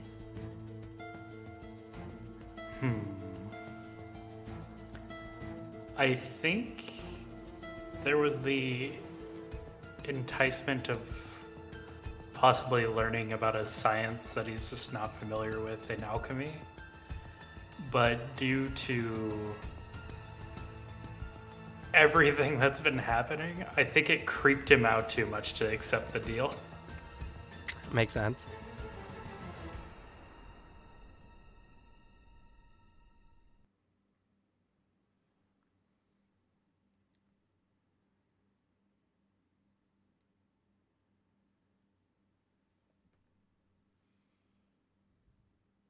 And Emery. I imagine the demon coming to him and telling him he'll learn everything he wants to know about the occult, but it's at a certain price. He doesn't need anybody to rely on. He can just rely on himself with this information. Even though it's tempting for him, after this demon cursed him, he does not trust it at all. And making a deal with the devil isn't a great idea. And he wants to find this information by himself and not just an easy hand-me-down from an entity. It's too good to be true.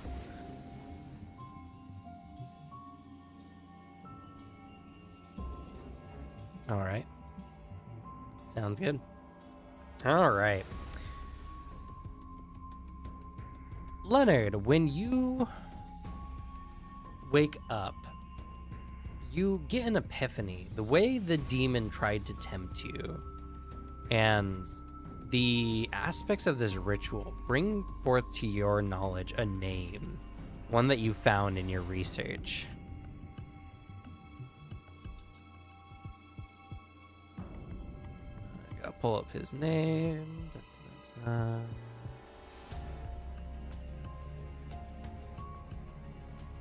Entities, deities, demons. All right. Opening up one of your books and scanning the page with your fingers, you come across the name Zolgran, Lord of Viscera and Render of Flesh. Sounds friendly.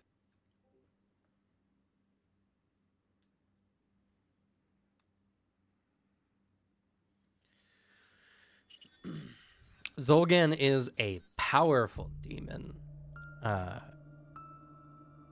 of the third echelon.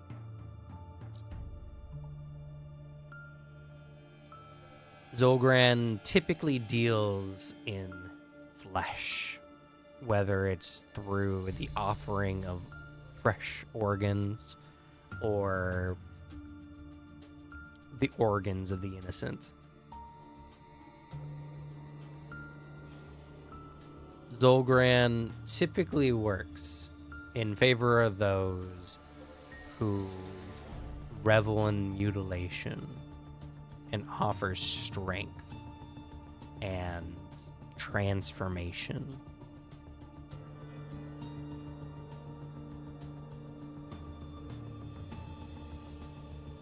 So in your entity notes, you can put his name in his titles.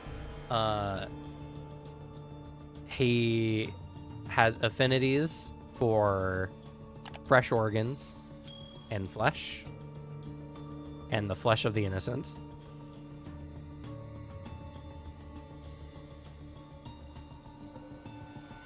His domains are strength and transformation.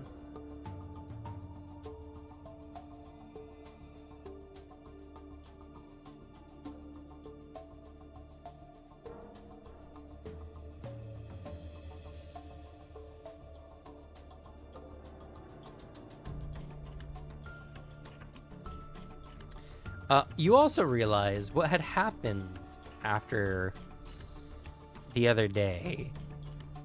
Zolgran lost essentially his agent and sent out a call to all those who have been tainted to enthrall another individual. This is not over. Not yet. Not until everyone who's been tainted by Zolgran's influence has been exorcised or killed.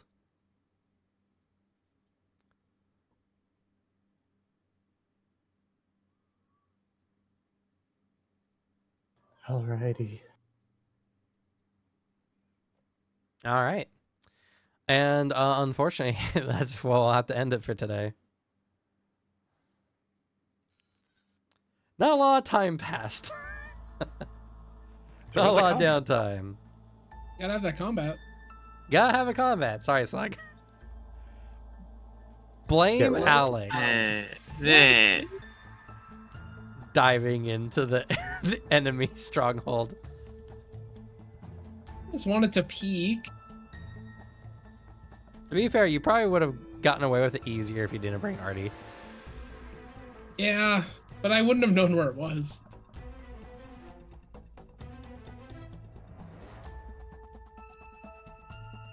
But all right, let's go ahead and do some player awards. So, y'all get a narrative point for being here today. Oh, we'll make it 2 narrative points for being here.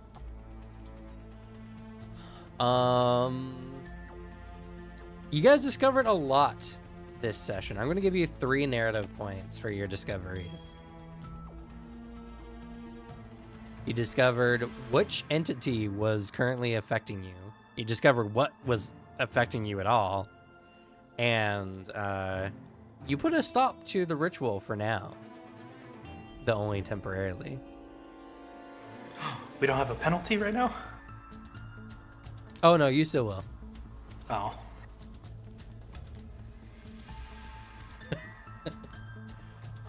Do you get rid of that?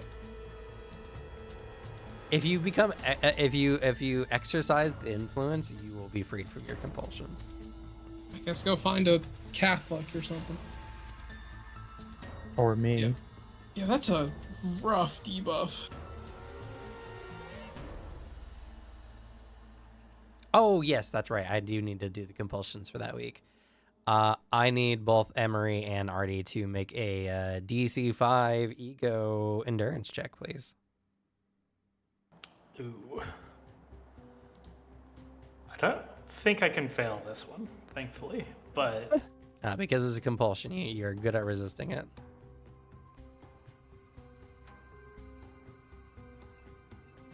oh my god, I did better than if I rolled under. All right. Alicia, would you like to sacrifice yourself or gain an additional gain a penalty of 1 to all your actions? Oh, I wonder what I'm gonna choose. But you have a choice. I'll take the penalty. I don't want to kill myself. All right. Coward. All right. Combat. Most damage dealt. Goes to Marco. Ooh. That's fair. I think I only landed 2 shots. Yeah. Marco is more consistent.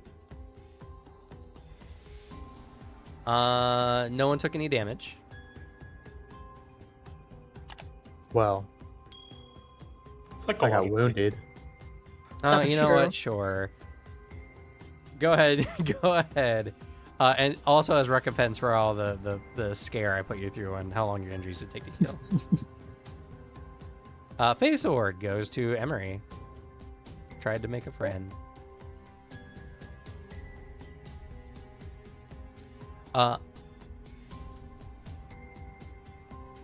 Oh no, that's true. Actually, you know what? Rather than taking one away from Emery, I'll give it to Cordelia as well. I had forgotten that part. Utility Award. Marco. I think you did a lot of useful things today. Yeah. Pity Award. Emery didn't really get to do anything this session. I think Xavier deserves it more. They got hot water poured on them with 3rd-degree burns. Yeah, I don't mean to that's- argue. He already got paid for that. Oh, it's true. I'll take it. Thank you. Also, if I'm being completely honest, I am so rich in narrative points. Don't worry, you'll have plenty of chances to spend them. Thank you, Kim. No worries. All right. Player nominations and or kudos.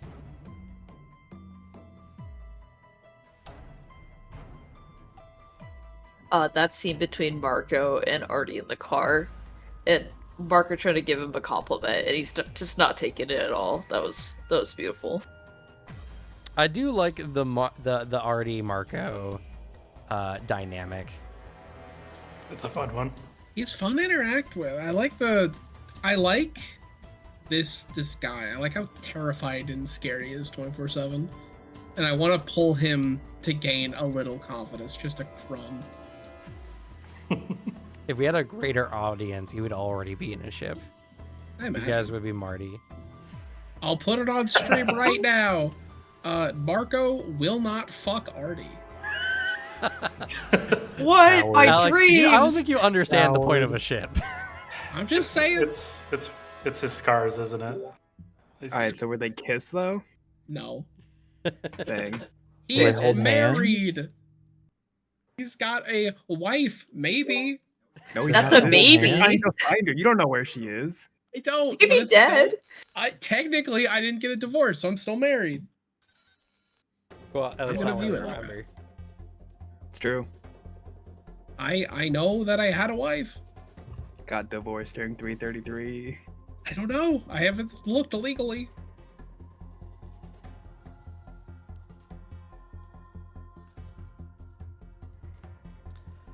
Any other player nominations and or kudos?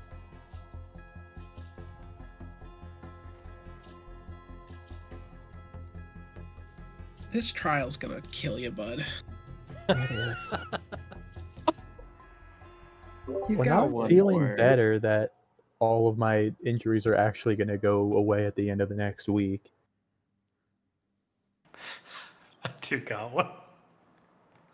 Sending images to the blind guy and just going, oh, that's an image. And then needing to go get their seeing eye cop. It's pretty great. Why they got captions like Emery's gonna go crazy telling you about this one.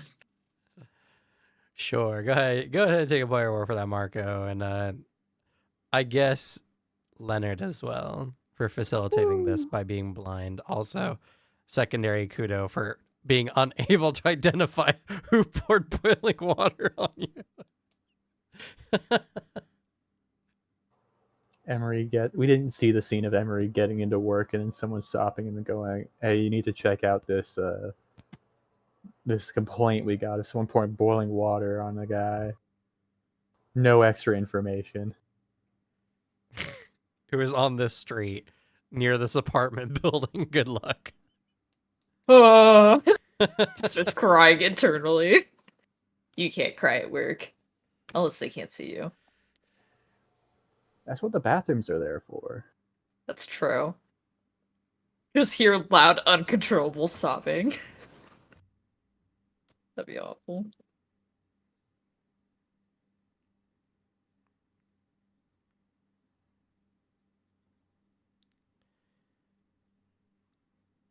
Any other nominations and or kudos?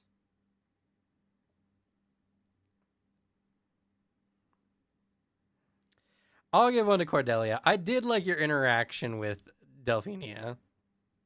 Yeah. That was great.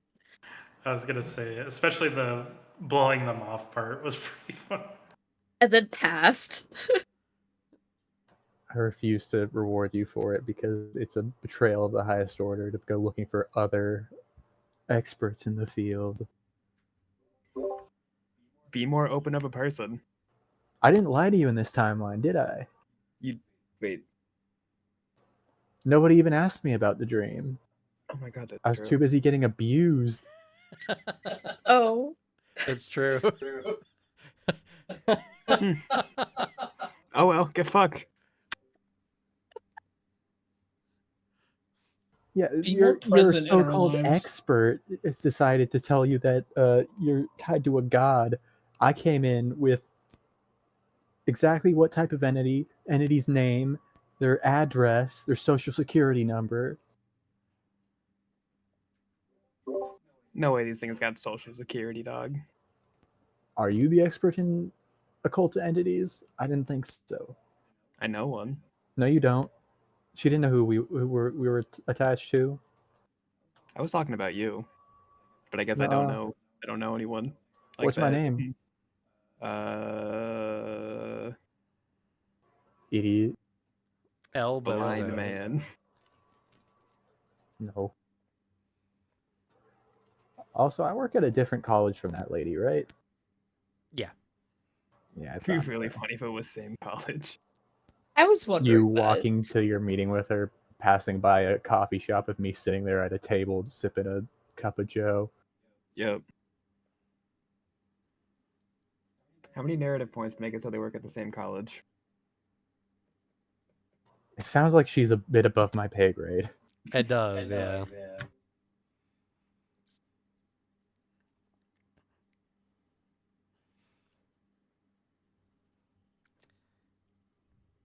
Any other nominations and or kudos?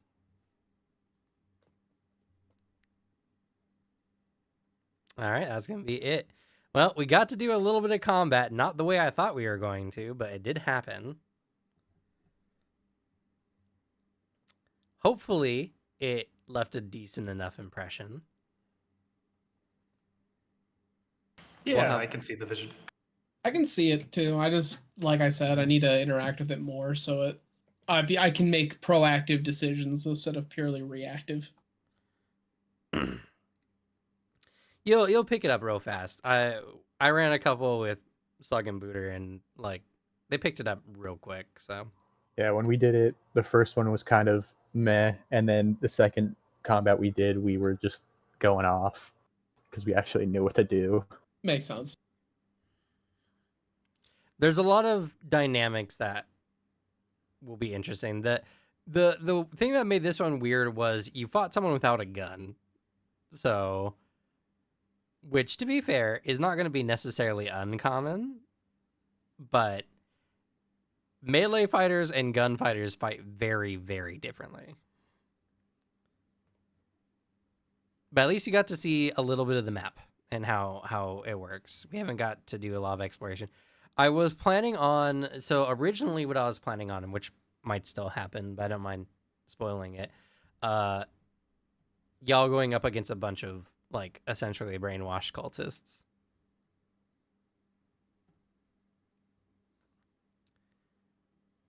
But y'all went early.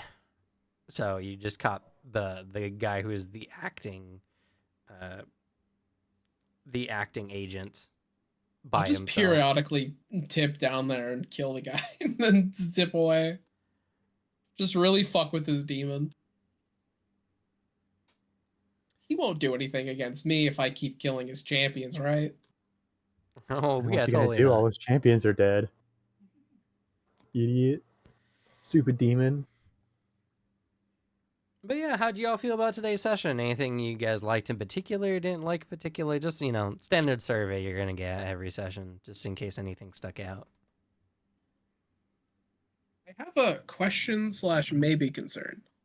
Sure. Mainly it is about stat spread skill. Because I know we can, get all some nice good stuff. I am just wondering if there is any thought to give more I guess stat increases, because I'm noticing this and I'm making these decisions where there are actions and scenes I purposefully do not take because bad stat and skill spread. Like for me, looking at things, it's just kind of an instant that's always going to be a 50-50 shot. And even ranking up a skill, I have to spend a month of downtime for it to be usable for a basic check. Unless there's expertise, that kind of thing. But Well, most skills have this specialty with the very first rank. yeah. So it's pretty easy for you to individually find you can spend a week and get a talent and be essentially basic proficiency in for investigation, for instance. You can get an investigation specialty for I don't know, finding Perception, just to see. I mean, sure, yeah. Again, specialties kind of work in a way if they're more widespread, they don't have as much uses as much as for more basic stuff. It's like how Yeah, your I'm just- deception doesn't work when, sure, you were lying to that guy most of the time the other day, but the point of the manipulation wasn't to lie. It was to get this guy interested. Yeah, I get you. I just mean if wisdom investigation is just really common as the perception, it kind of feels like I need to have a good will in investigation if it's going to be this common. Well, And- wisdom. And that's definitely a thought that because it is kind of more common. That's why I was experimenting with trying to see how I can tally stuff up with my skills and stats I do have, because I get the reason behind it, because I completely agree with you shouldn't totally be able to just D&D. Oh man, I got nat 20, but I have bad intelligence. I don't like that in games, but also if we're gonna have a limited stat, I think it would feel better to be able to wiggle it a bit more, which is the way I can think of it is World of Darkness, because I just like how it's done there. Right. Uh, Well, I will say it's not 50-50 because you need a 3, 4, 5, 6 typically. So even on just a D6, you have a roughly 66% chance of success, which is honestly, compared to most tabletop games, pretty much the same as you would get early level anyway. Yeah. I guess the difference there is it doesn't feel like that. Like there is a different Right. feeling. Which is something that you'll get used to the more you play and like understand the game. It's just because it doesn't give you a bonus. So it feels like I guess I just have to roll good, but that's kind of just like because let's take Pathfinder. At level 1 in Pathfinder, the standard DCs are like 15.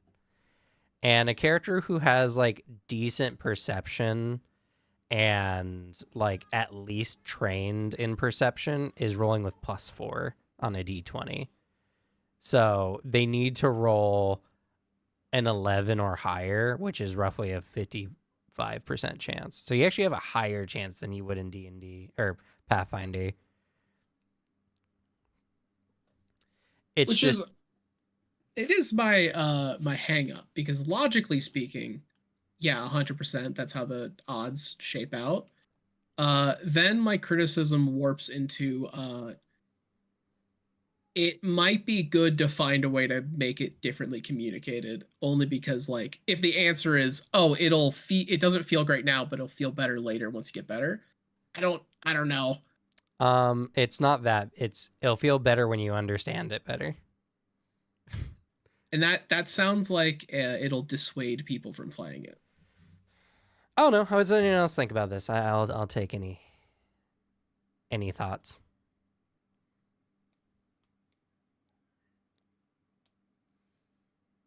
I guess it sort of is like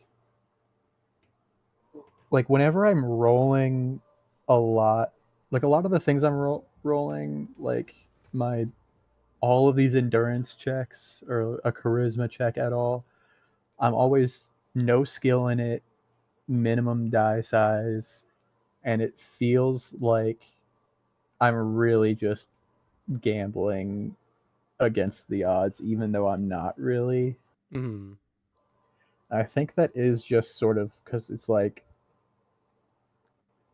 I'm not like I know in my head, even if it is a pretty good chance, like I'm at the absolute minimum I could be.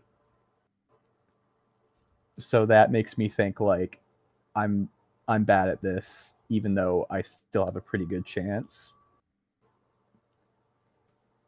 And then like not adding anything is sort of just like I'm the worst at this, and like it's just that.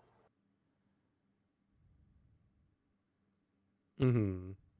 I felt the same way, Booter. Don't worry. The hard part is like, what would I do to change it then? Yeah. Because this game is designed to allow for characters to have more, like, what's the word? I dropped it on the floor. Consistency with things they are supposed to be good at, right? Like, yeah. Your character, if you are good at a thing, if you actually put the points in and whatever, sometimes it's like you don't even need to roll, you know? I think a part of it is this is the first time you're playing, and so you're not you didn't realize when you made your character initially what skills you would like to have. And I feel like the next characters you would make would have less of this feeling because you would know better of what skills and stats you actually like want to have at least some points in or The whatever. the problem with that, because like I look back with character creation, I made my stats are the way they are because I picked what Marco would be, and it would fundamentally he would be a completely different person and a character if I went with different options to have a better stat spread. Like to have a charisma bonus, I would have had to pick something that's not in character for Marco. Well, I'm not even talking about just character creation. The first few weeks for instance, that you guys were doing stuff, because this kind of game runs a little slow and you get the chance to boost some of your skills. Like, all you had to do was just invest a few weeks in investigation and you would have a lot more at your disposal. And you would have thought to have done that sooner, you know, with a new character, for instance. True. I think at least like Booter, that got me thinking, like, I think there is just the gameplay different feeling of I am rolling a flat dice with nothing, to like, even with my skills where I'm like, oh yeah, I don't have like this isn't going to give me a direct bonus, like stealth gives me a +1. At least it's like, oh yeah, my character sheet is adjusting this in some way, so it feels like my character is doing a thing, rather than like, all right, let me roll a flat d6 and what happens. Right. No, like, I get I understand the feeling. It's more of like, I don't know how I would fix it, because the system doesn't allow for really much leeway when it comes to that. Because they can't give you a bonus, because even getting an increase of +1 is actually pretty substantial in this system. I mean, that would take effectively a 66 to like a, what, like an 82% chance or something like that. I think it's 84, but yeah. So, like, I think that's an interesting way of looking at it, but I think the fact that literally you could spend one in-game week just getting a point in a skill and getting a specialty pretty much solves the problem. You just got to think about doing that. Yeah, I mean, I'm trying to think now. Okay, I am going to rank up investigation, because like it's just very common to where I feel like it is a little mandatory. To where like, okay, which specialty am I going to take so it's usable? Because like I want, if I'm going to spend that time instead of upgrading some of my other skills, I want there to be like the bonus for it. So it's like, okay, which type of investigation will I take, so that it comes up like at that rate for the times I want to use it.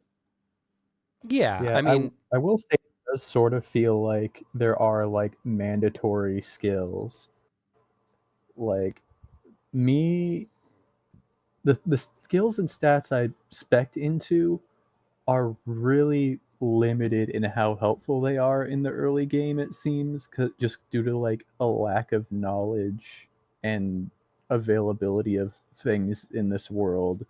Like, to get to where I would need to be able to use what I sort of made my character to do, I have to use skills that I actively didn't spec into.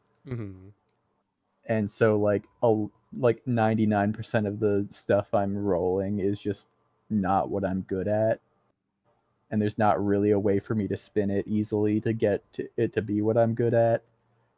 And then it's also just like I am being like, I am actively not specking into endurance because I'm a weak little guy, but it's so important, it feels like.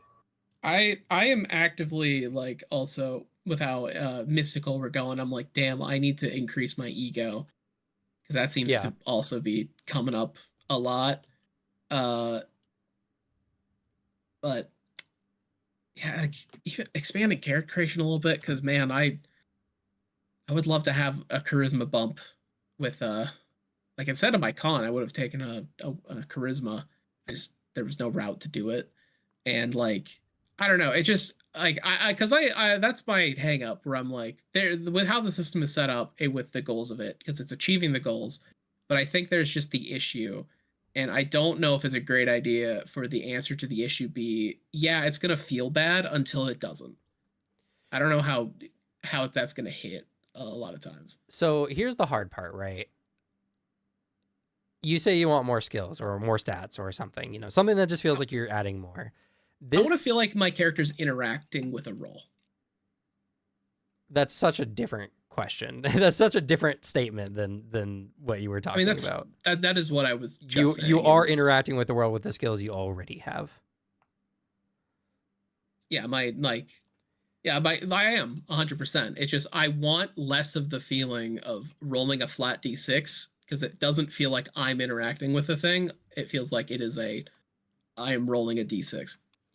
Right. But It does sort of feel like, because like the main thing you spec into are skills. It's really hard to increase your stats. Yeah. So when I'm trying to spec into something to become better at doing that thing, I'm not actually getting better at it. I'm just sort of getting less worse at it yeah. because it's increasing my lower floor of the skill rather than actually making me better at it, which Mhm. seems strange. Can I, when we just get to high enough skills, can my skills surpass the stat I'm rolling and just auto get a higher number than I could roll? Yep.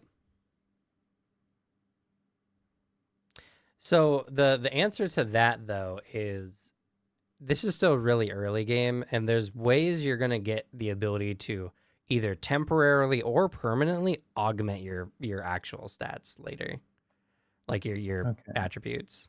Like it's just a system you guys haven't come across yet. Well, kind of you have actually, a little bit, but you will get it. It's just like the thing I'm seeing here is it feels bad even though statistically it's not bad. Yeah. Yeah. And I think it's kind of like I think I might take the stance that like Path of Exile takes, which is if someone opens up our skill menu and gets intimidated by that and doesn't want to play the game, they weren't gonna like the game anyway.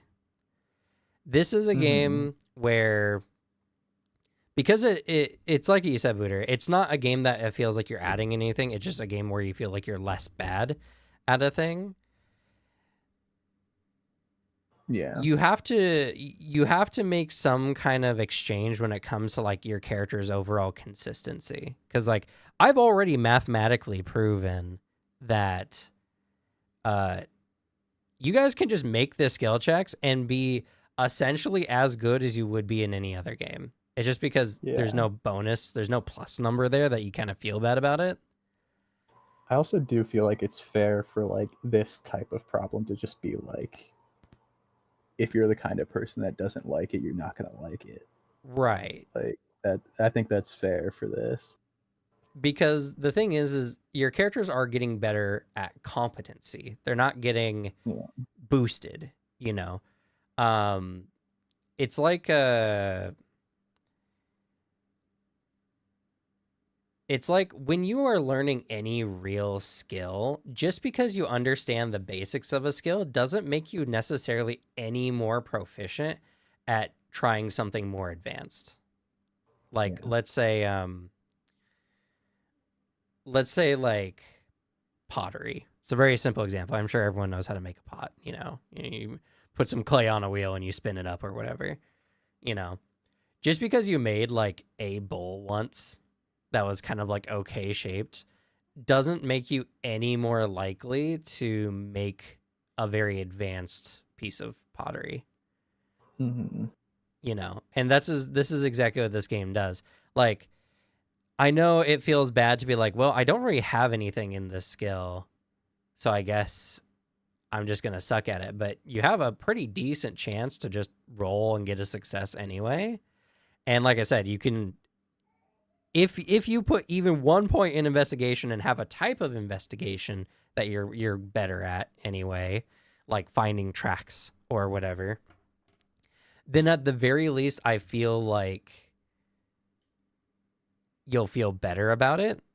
And I think it's just a thing of like, the game is not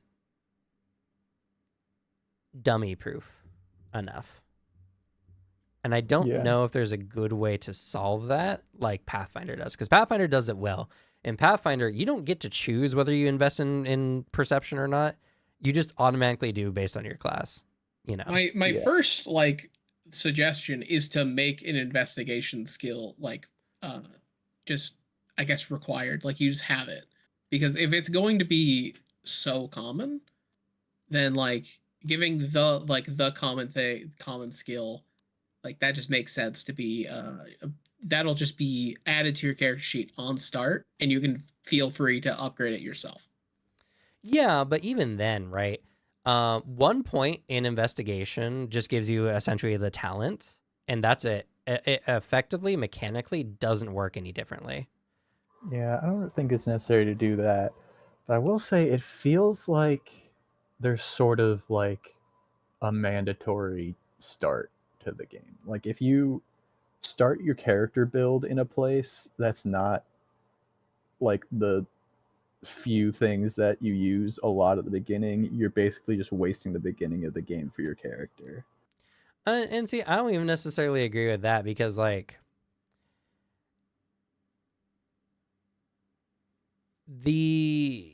endurance, right? Endurance comes up a lot because so many things affect your character. So many ways your characters need to be resistant.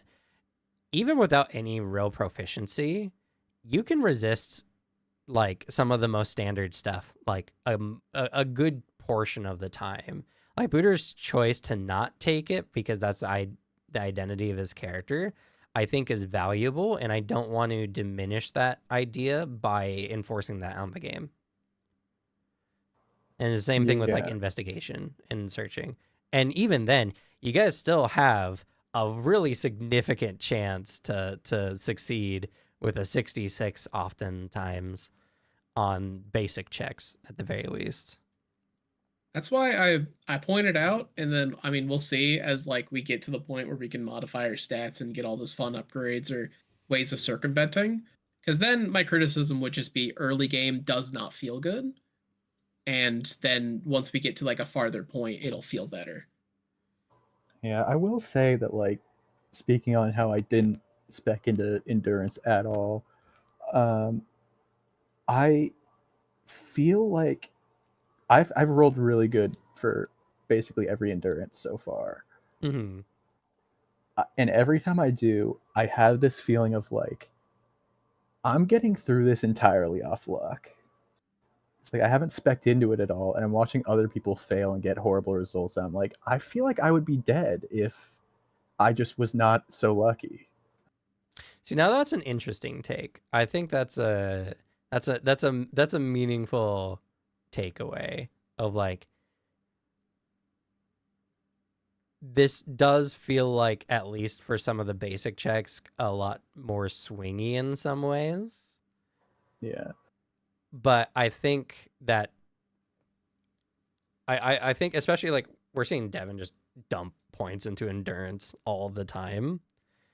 Yeah. We are getting them like every night, so it's a good idea.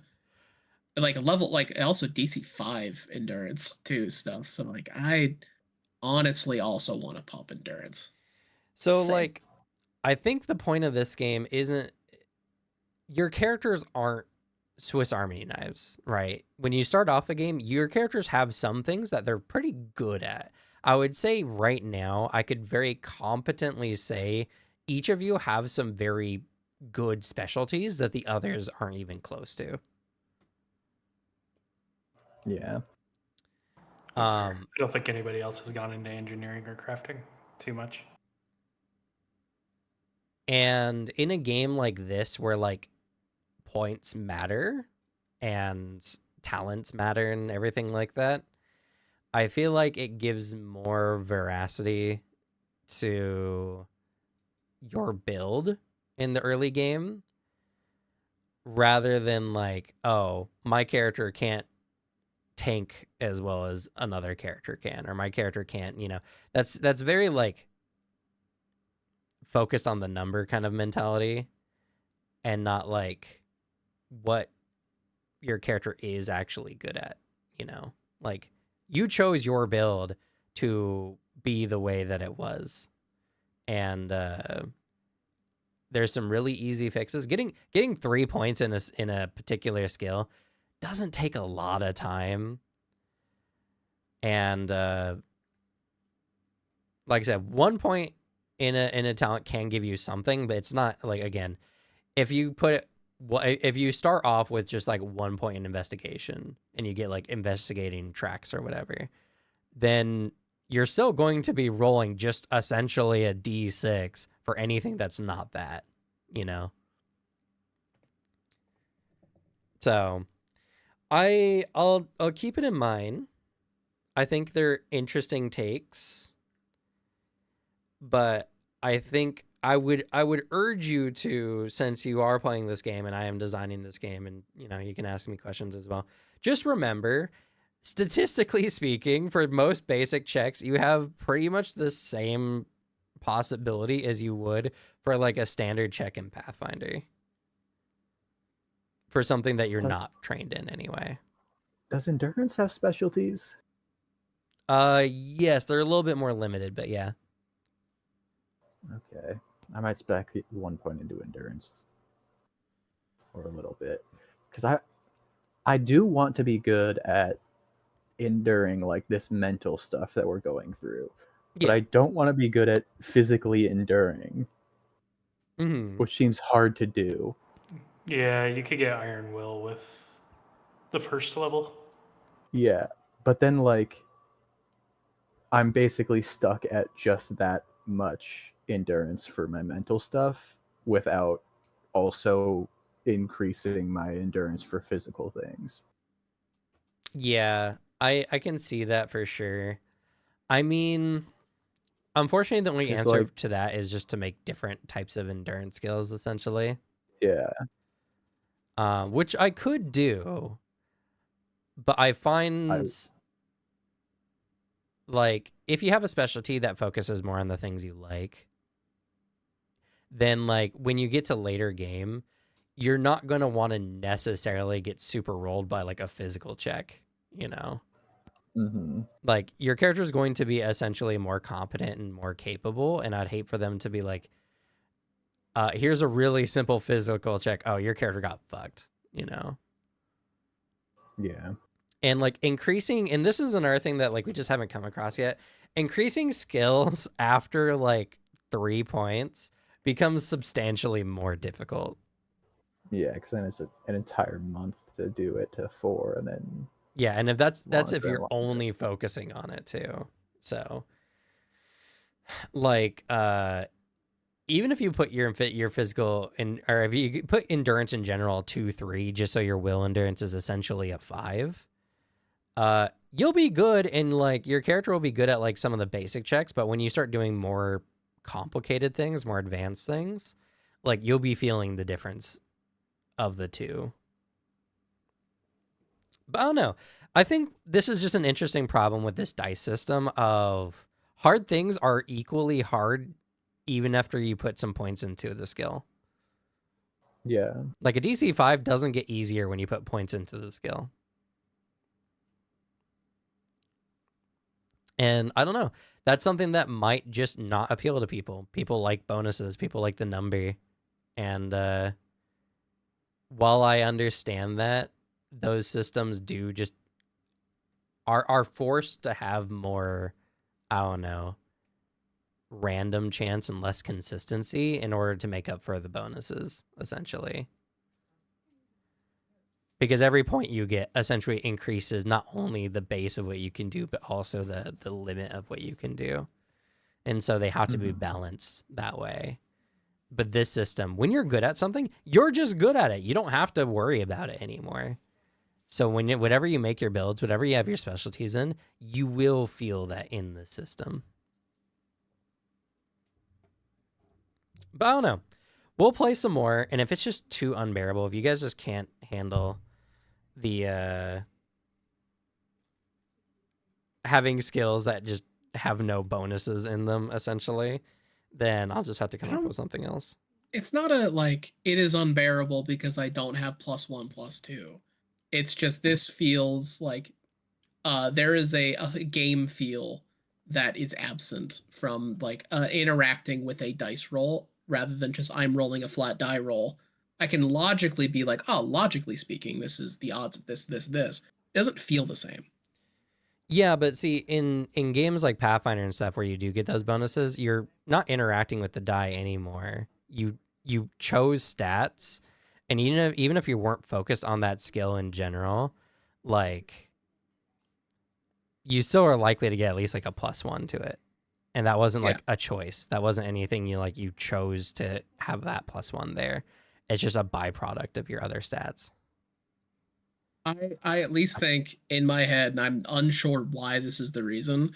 I think there is a like tactile difference in like honestly, it's just like, oh, I roll this dice and I get this thing. There's just like a difference there. Sure. I think it is just a feeling of like I'm not getting better at anything I'm doing. Like I'm building up my stuff and I'm not getting better. And I am so, like I'm upgrading my rolling a die character. knowing that I'm like I'm fine at this, but it's about as good as if it had nothing in it anyway, even though I've started specking into it. Yeah, and I think that's a very valid kind of take on it. But the what the system will offer in exchange is your talents are meaningful and Yeah. offer you a lot of different things you can do. It's just about getting past the idea that like just because I know a skill doesn't mean I'm better at the more advanced things.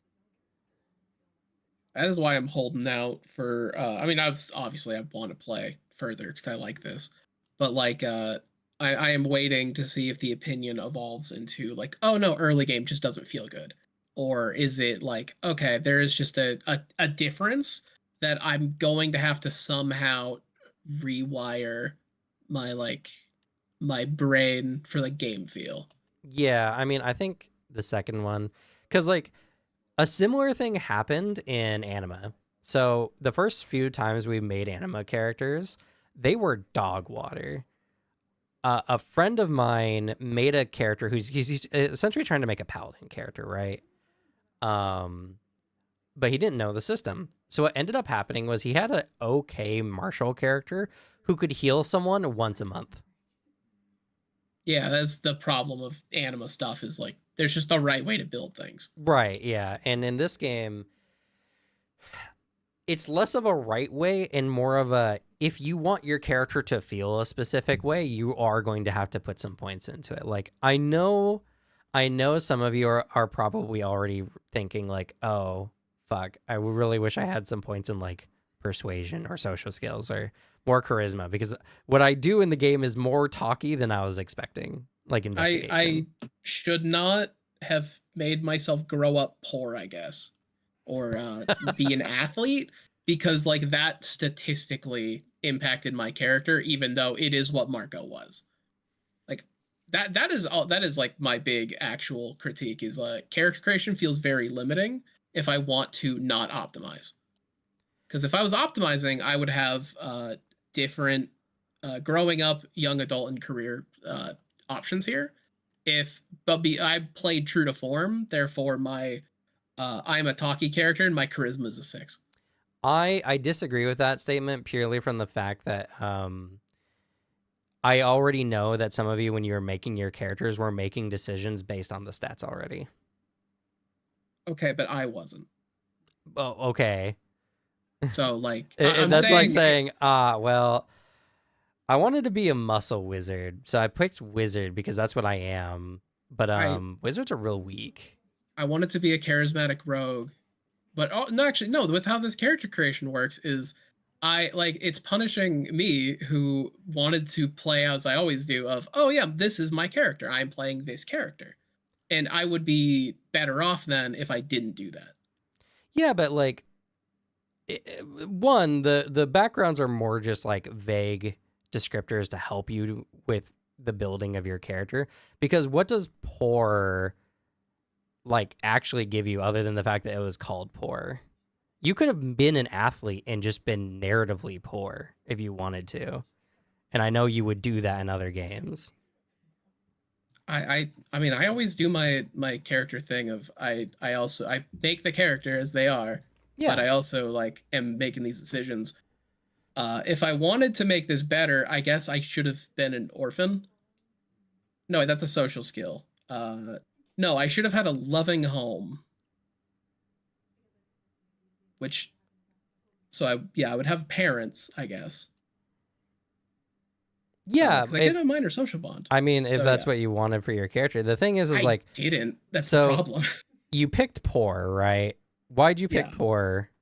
Because your character was poor in concept, 'Cause- right? Because I had the character, because the whole story of the character is he grew up from nothing, worked his way up like the chain, and then boom, it was all taken away from him. Yeah, and I mean, being an orphan, you could have done the same thing. You I grew up wouldn't have from picked nothing. You orphan were an 'cause orphan. it's- You didn't have a loving home. You didn't have anything like that. Yeah, I'm just trying to express it differently. You know, it's just I unfortunately at this point I really don't see. I don't see where you're coming from because it's all just, you know, I don't know, I do you think could have there is skinned a it in any thing- other way if you really wanted I to. think there is a I guess. but I think there is like merit to saying like when you're making a game, like if it was just like making this for us right now, I don't think it would be that important. But as a whole, if this is going to be a real game, there is an importance of like if you're going to name something like that, a lot of people are going to see that and go, okay, that's what that means. It's just sort of adding another barrier between like the process of picking a skill and changing what, like picking one of these options and changing what it actually is for each player.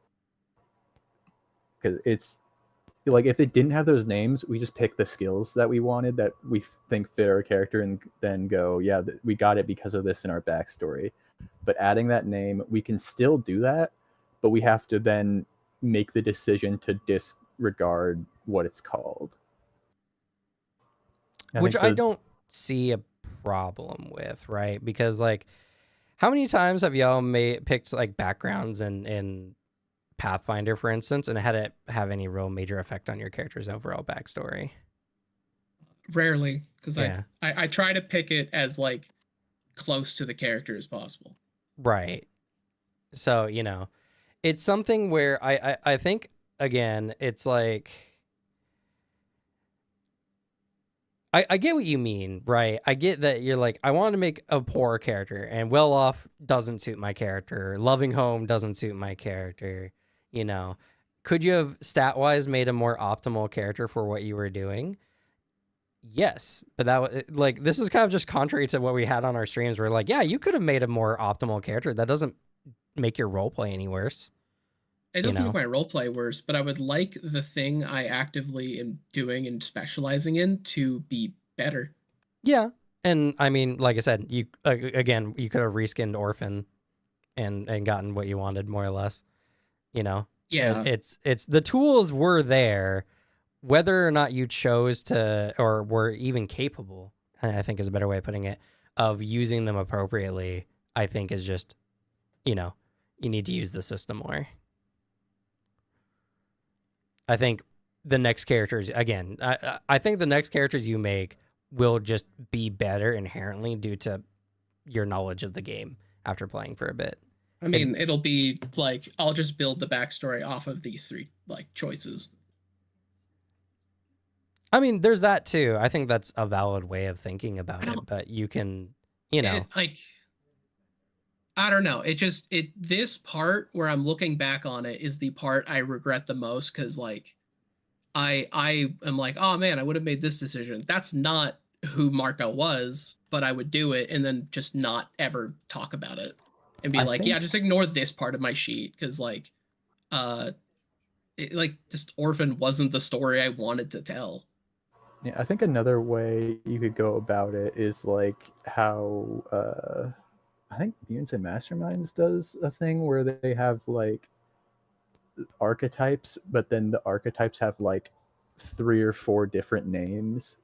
So you could be like, this option for your backstory is like scientist or specialist or like expert in this field. Like have like options to that these stats could go toward. Just list like a few things.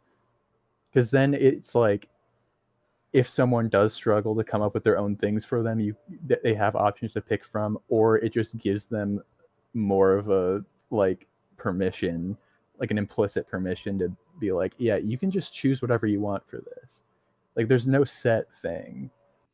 Because there is the part I do like about this as like the concept. Because I have no clue if y'all have played this. Have y'all played the game Tyranny? It's a Paradox game. I think it's by Paradox. I have not. It's really good. It's a CRPG, but where you're a villain. You're like a villain protagonist. It's very cool. But the game starts with you. It gives you a battle map of your character's rise through the ranks of like the Dark Lord's army, and the decisions you're making are the things that are like giving you a statistical buff. Like that's and it feels really cool. Dragon like, Age did the same thing. Oh yeah, that's a better option. But Tyranny just has like a really fun system for it where I can see it like this. And I don't know, it just because Tyranny also I really like that system, but I also am like after I've played the game, I'm like, okay, yeah, I'm not gonna make up a character for Tyranny. I'm going to look up the wiki, see what the right answers are for the stats I want, and then pick those. And I don't like that as like a tabletop thing. I do want to like tell the story I want to tell. Right. Well, so I think I think Booter made a good point. I could just change the names. Like right now, we're literally just the argument is the name for this skill set doesn't match, or like a better skill set didn't have the right name for what I wanted for my character.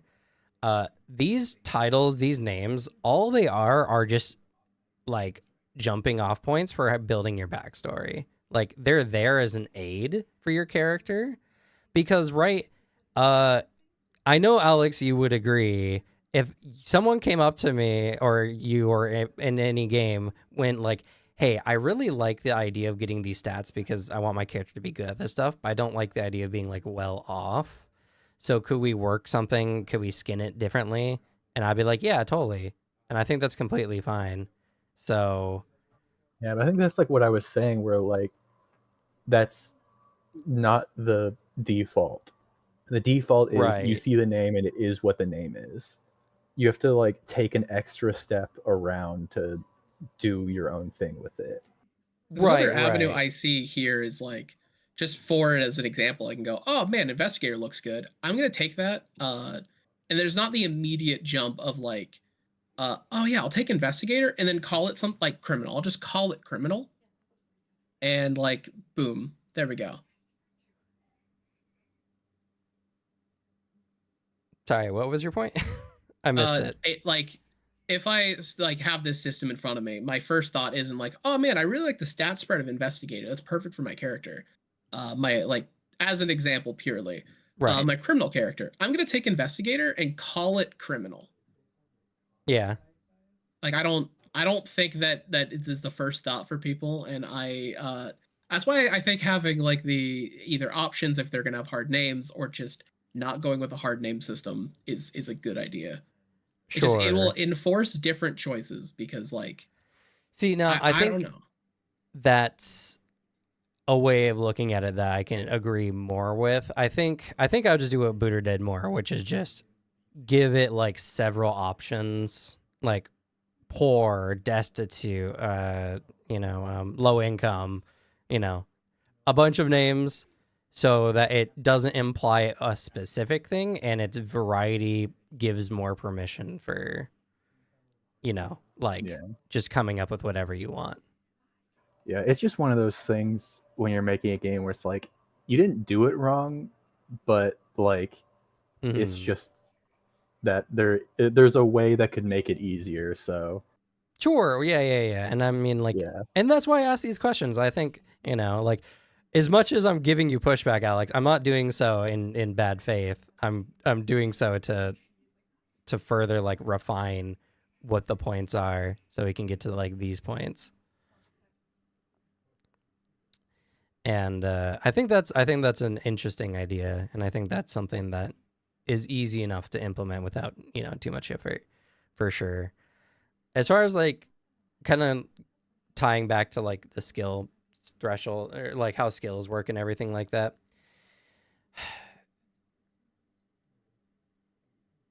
I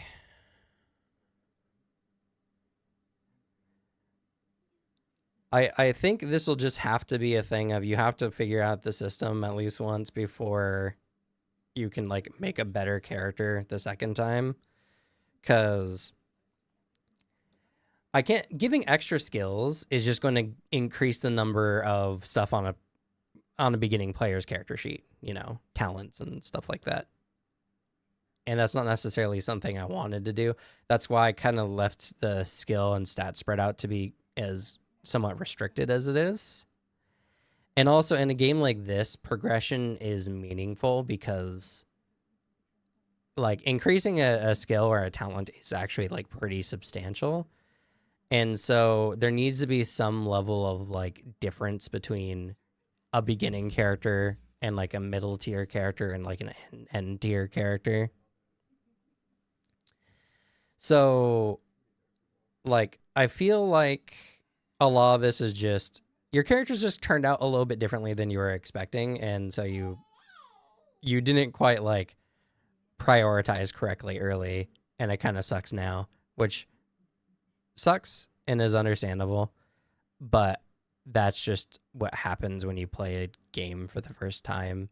Like, because honestly, Mutants and Masterminds is way worse than this one.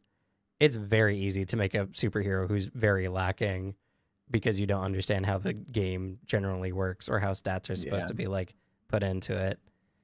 And even in Pathfinder, like Pathfinder is a lot more dummy proof, which is good. I think Pathfinder is an amazing game because it's very dummy proof. There can be certain types of like feats and certain types of abilities and certain ways of playing the game that I feel bad that you just might accidentally stumble into your first few times because it's just like, oh, I like this feat. I think this feat's really cool. Why would they make the dang Fey summoner right seem like a spellcaster? Like that's its whole thing, and then it kind of just sucks be at upset about it. Yeah. So like, I don't know. I think those are interesting points, and I think it highlights some interesting aspects that separate this game from like other games.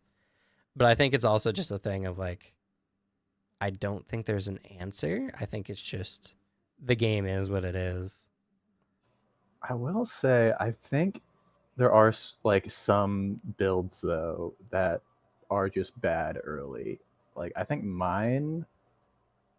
Well, like, you chose to be blind, now, first of all, so that's not even what I'm talking about. I know, though. Like, I know, but I'm just saying. Now I sort of chose to be bad early because I was planning for the future, which is weird. Where it's like, because I know what path I want to take. I want to go for the stuff that we don't really have access to now. Right. And so I'm going to spec into things that I think will be useful for when we do get there. And that in a way that like also fits my character's backstory. But then to get to that point, I don't have the option of using the things I'm good at to get there.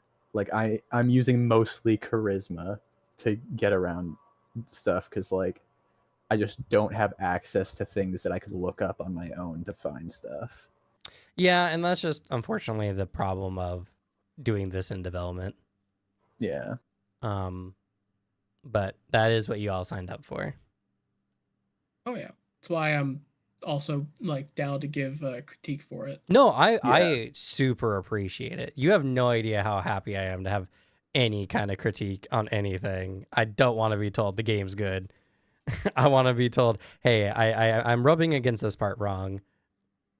And then we can have a conversation about it. Yeah. I've also been reading these and I'm like, you know, if I was making like Marco with more thought of what his build would be, he's an orphaned athletic celebrity. Just ignore the celebrity part. It's like, I want those social skills. To be fair, celebrity can also just be like construed as like you're someone who's well-known in certain circles. Yeah. Yeah. The well-known talent is what makes me go like, I don't know how well-known I want to be. But like, if it's I know this guy, my issue is the hard names. I was fully going in with the interpretation of like, this is like a little questionnaire of what my character is. Hmm. And like was my there was a zero indication that it was otherwise, like when we were creating a character. That's fair. Yeah. I mean, yeah. I like the right answer is I should have gone like, hey, could I have these and then ignore these story names and pick different ones? And then the answer would have been like, oh, that doesn't matter. I'd be like, oh, okay. Yeah, right. Yeah, and I mean that's just the nature again of this playtest. So I get it, and I think they're good points, and I think we've come to some interesting solutions, at least on that one for sure. I think creating more of a sense of like it's more of just like a vague title than like a specific one will help with that general feeling.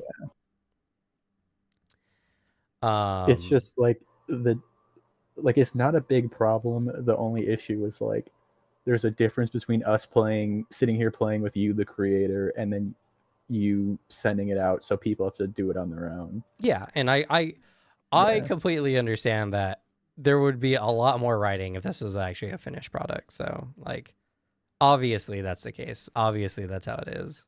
And but it's interesting to get these kind of pointers for when that happens, for when that gets developed and we start doing that. They'll be voiced in any public release. These points are made less coherently, less thoroughly, and way meaner. Just more inflammatory. Right.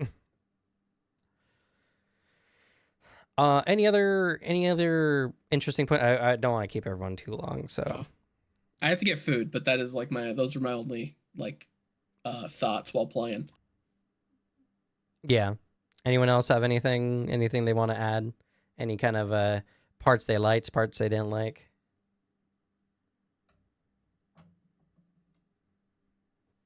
Okay, well, that'll be it for us. Good chat at the end. I think it highlighted some interesting points. I'm still pretty confident this is a good game. I think so. I think even just as it is now, I'm having a good time. I think if things change for the better, it's just going from good to even better.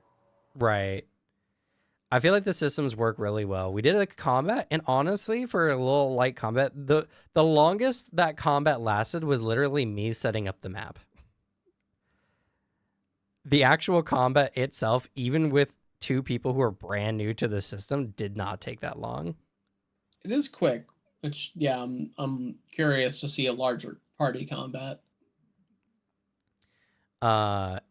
Hopefully we'll get there. I can't anticipate everything you guys do though, so combats will happen as they happen, I suppose. I do have more combat planned.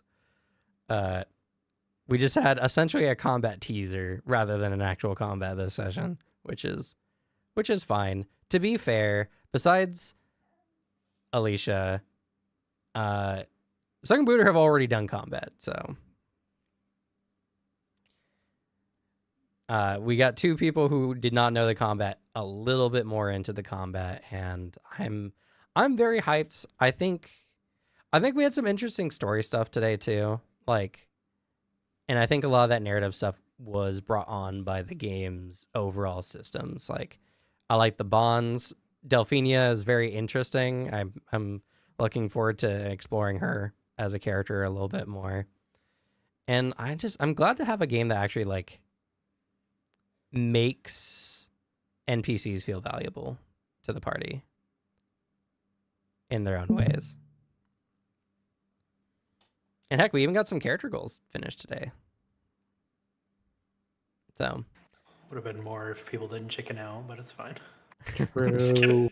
Yeah, just didn't don't just kill chicken their out. character. Kill your character next time. Cam, can I retcon my decision?